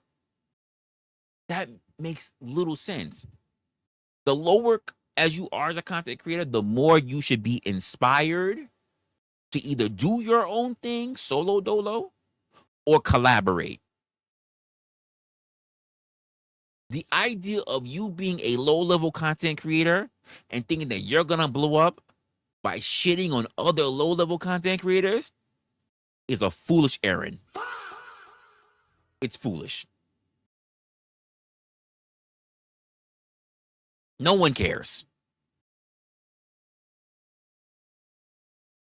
The poor cares about the poor? Well, I'm a poor person. I'm going to talk about a rich person. Guess what? They're going to talk about they're going to listen to the people who are richer than you. That means more subscribers, more notoriety than you. You're not doing anything special. Well, as a low creator, if I talk shit enough about the higher creator, I'm going to get noticed. You will not. What you're doing is the equivalent of buying a lottery ticket. You're hoping one day that you'll strike it rich. You're hoping one day that that high-level creator, who has a team, by the way, is going to notice little old you. They will not. And let's be honest. Let's just say if somehow, by God's grace, by Thor's hammer, you do get noticed. Because it's going to be so unexpected and out the blue for you, you're not going to be prepared. You're not going to be prepared for it. Because you don't have the experience. Just like so many low-level creators, by the way, who, not for nothing, thought that they were going to tangle with Andrew Wilson, and he's got so many clips of demolishing people. Because they thought they were good enough doing mediocre shit with somebody who was on the rise.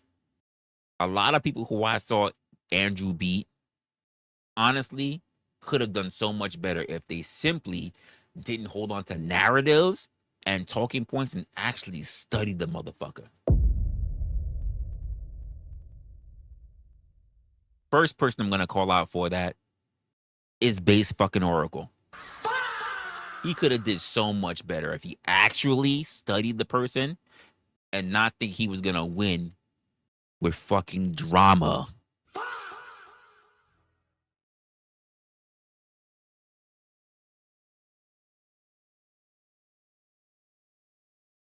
That was the first time, personally, I saw Andrew eat someone alive. And the entire time I was just like, it's not even that serious. This is an easy snack. And I've seen other creators try him when he was going to low-level creators platforms when he was already getting well known, by the way. And I'm just like, y'all all got your personal gripes and bullshit, but none of you actually studied what he did. You guys think that you're going to beat somebody off of what you know, which is, by the way, what everybody else has seen. But you didn't actually study what the man does to understand his tactics. I thought Sun Tzu said to know your enemy. And it's one thing if the man just shows up like Candyman and just does his thing. It's one thing that happens. You're unprepared, so now you on the fly. You gotta zip your pants up, tuck in your Johnson, and now you on the fly. Hopefully you got the tenacity to. But when you have a scheduled debate, and it looks like a grown man whooping a kid's ass on tricycles, That's no one's fault but your own. When you had a week to prepare, when there were thumbnails sitting out there for days, that's no one's fault but your own.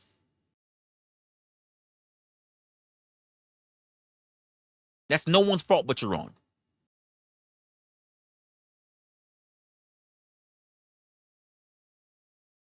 Because honestly, a lot of people, this is how it happened. I know, Snow, sweetheart, I know you're triggered, but this is how it happens. A lot of people don't understand the difference between an argument and a debate. And this is why they lose.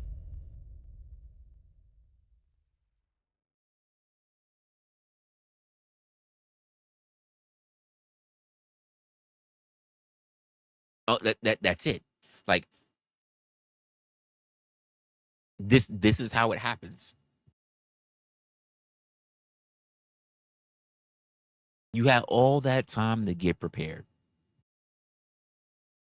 And then you got humbled. And the sad part about it is, like, you have to think about it this way. Think about it this way. Even if you got beaten, right? If you land a good enough point, if you land a good enough points, you will get your respect.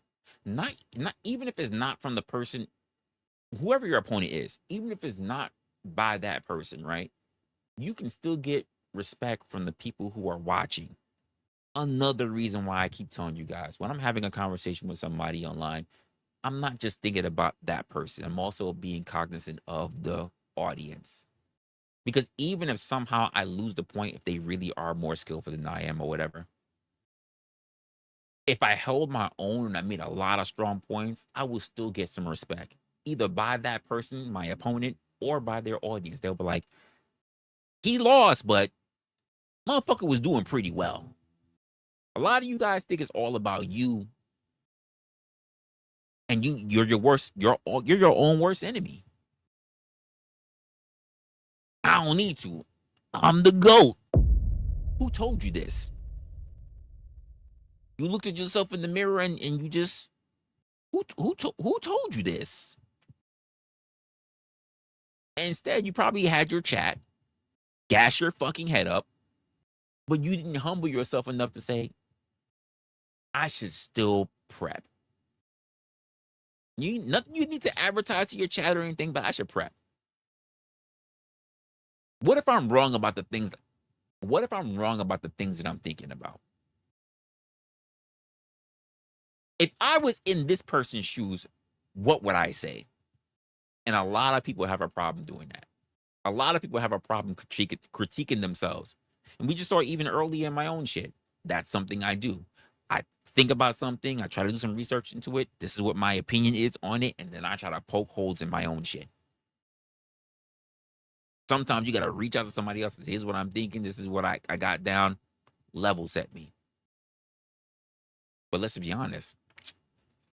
How many of you content creators that want to go up on somebody else in a debate actually reach out to other people who are also going to be watching that debate and ask them, as other fellow content creators who probably wish that they were in your shoes, hey, poke holes in the arguments that I have?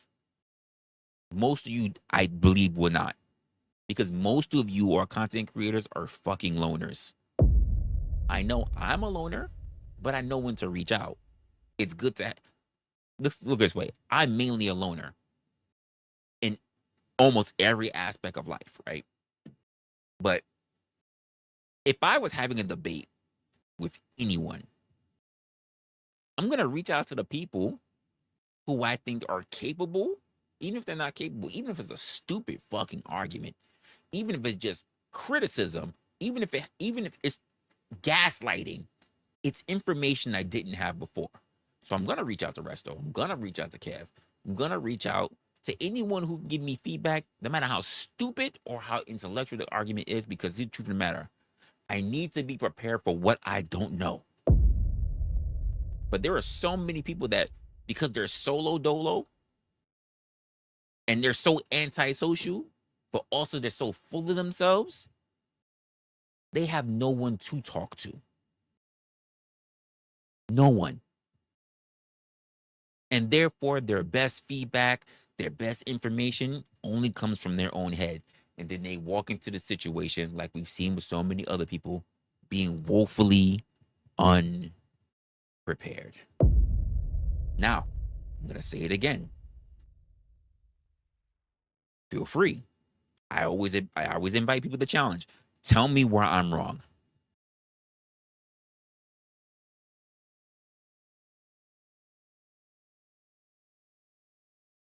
This is purely observation. Just tell me where I'm wrong in that. And they'll just say, well, you're wrong. No, tell me where I'm wrong in that. I watched enough to see where people faltered and where people just didn't do enough homework. Not even on their subject. They didn't do enough homework in their opponent. People think that, well, if I just studied enough for the test, well, if you get trick questions, are you really prepared? Or did you study with other people to give you trick questions? This is important.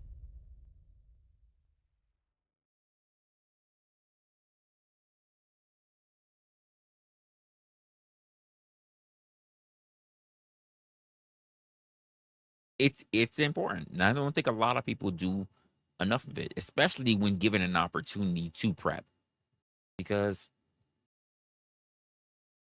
they think that they're more than who they actually are. Because I don't think they put themselves in a position where they can be humbled.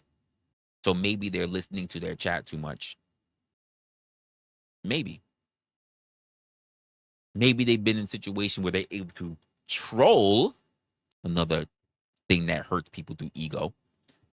They trolled enough people that they think that they're making a point because I don't need to win. I just need to troll. I don't need to have enough information. I can just troll a person off of a panel, which is why they're gonna go, well, if I could just get someone to rage quit, I win. But when you have somebody that can stand on their square and they don't even need to leave, well, damn, I'm trolling them as best as I can. They're not leaving. What can I do? Here's what you can do. Have a stronger fucking argument.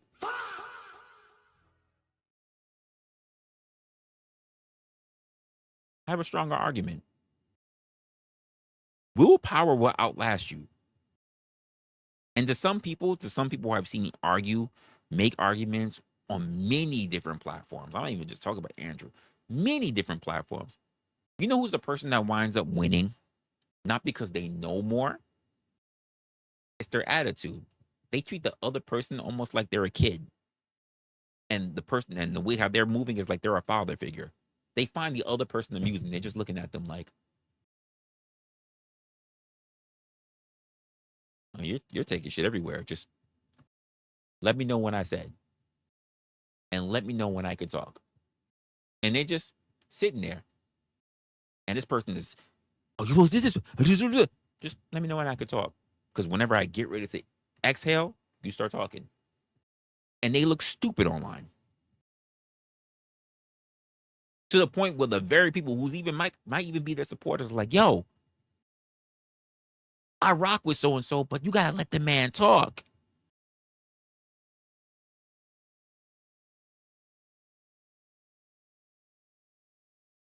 But then they'll go on their own channel afterwards and say that what they were doing was not like insecurity. It wasn't insecurity. They just couldn't keep up with it. No. You're insecure. You wouldn't even give them the opportunity to talk. It shouldn't matter if you were really as good as capable as you claim that you are. It wouldn't matter what the fuck they said. You would be ready for them. You would be able to hold your own. Doesn't matter if they talked about troll dolls. Doesn't matter if they talked about dirty hot dog water. Doesn't matter if they said that they saw Nancy Pelosi on the stripper pole. You would be able to hold your own. The truth of the matter is that you're woefully unprepared.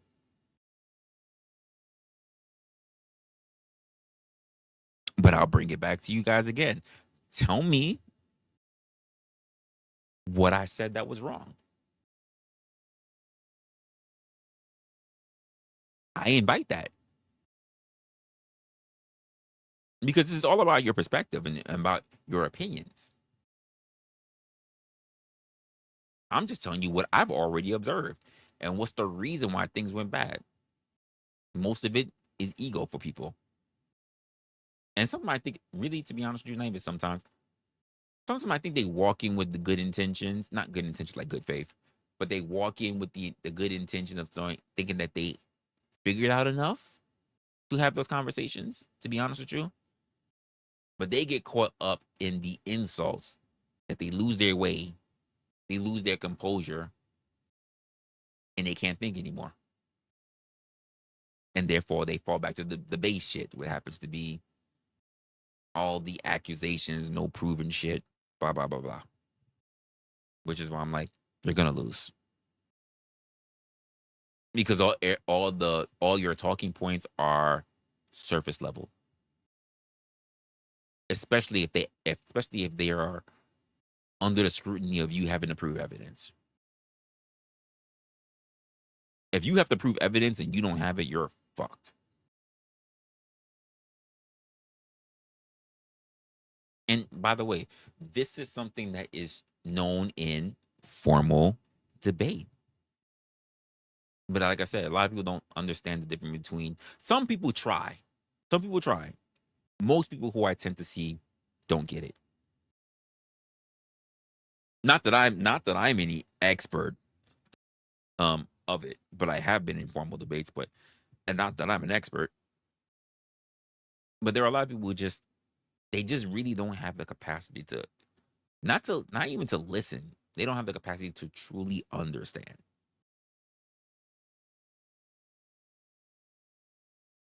You'd be surprised, like if you're really at a point of understanding.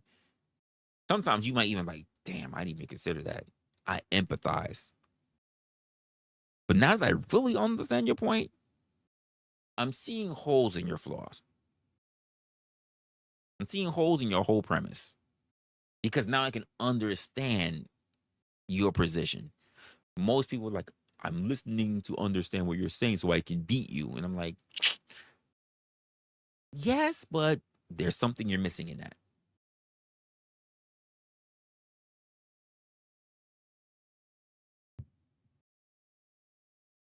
Just the way how I see it. Now, again, nobody would ever have to agree. Never asking. You should agree. But I do find it very interesting that so many people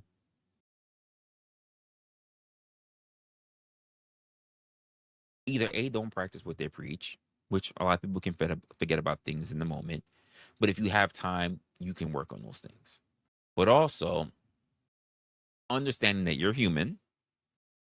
And I think a lot of people online who try to get into these arguments, I'm just going to call them arguments because they're not really debates,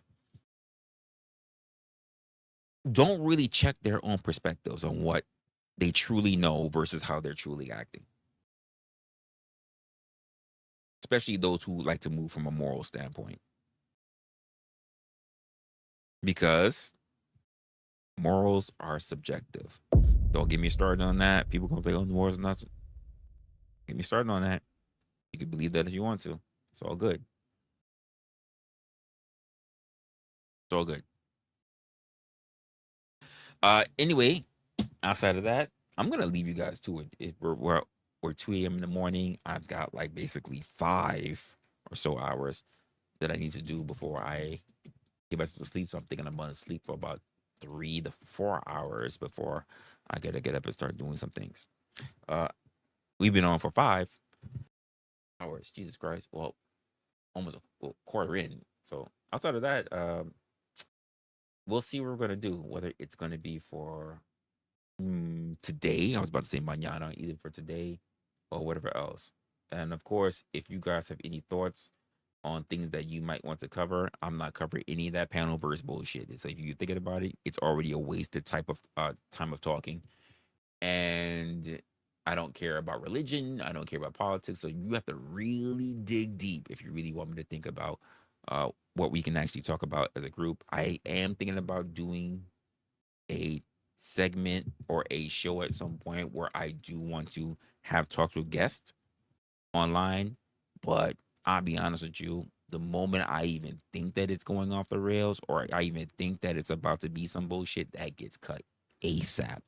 Like, and I'm here in New York. So when I say a New York minute, as you guys can see, I don't need a whole plethora of other faces or speech bubbles in order for me to do what I got to do. If I run it myself, I run it myself. So that is what it is. Outside of that, you can go into the description box of this video. Go to IamResla. You could type in whatever thoughts that you might be going on, things that you might want to talk about, things that might be some good topics for the future, and we might cover that. If not, I'm gonna carry on how it was carry on. I'm gonna think about some things and then we'll move from there. Outside of that, take care of yourselves, and I think we're gonna call it a night here. And I'm not even gonna bother looking for anyone else. It's way too early in the morning, at least for me. I'm a little bit tired of it, and yeah, we'll run it from there. I'll see you on the next one.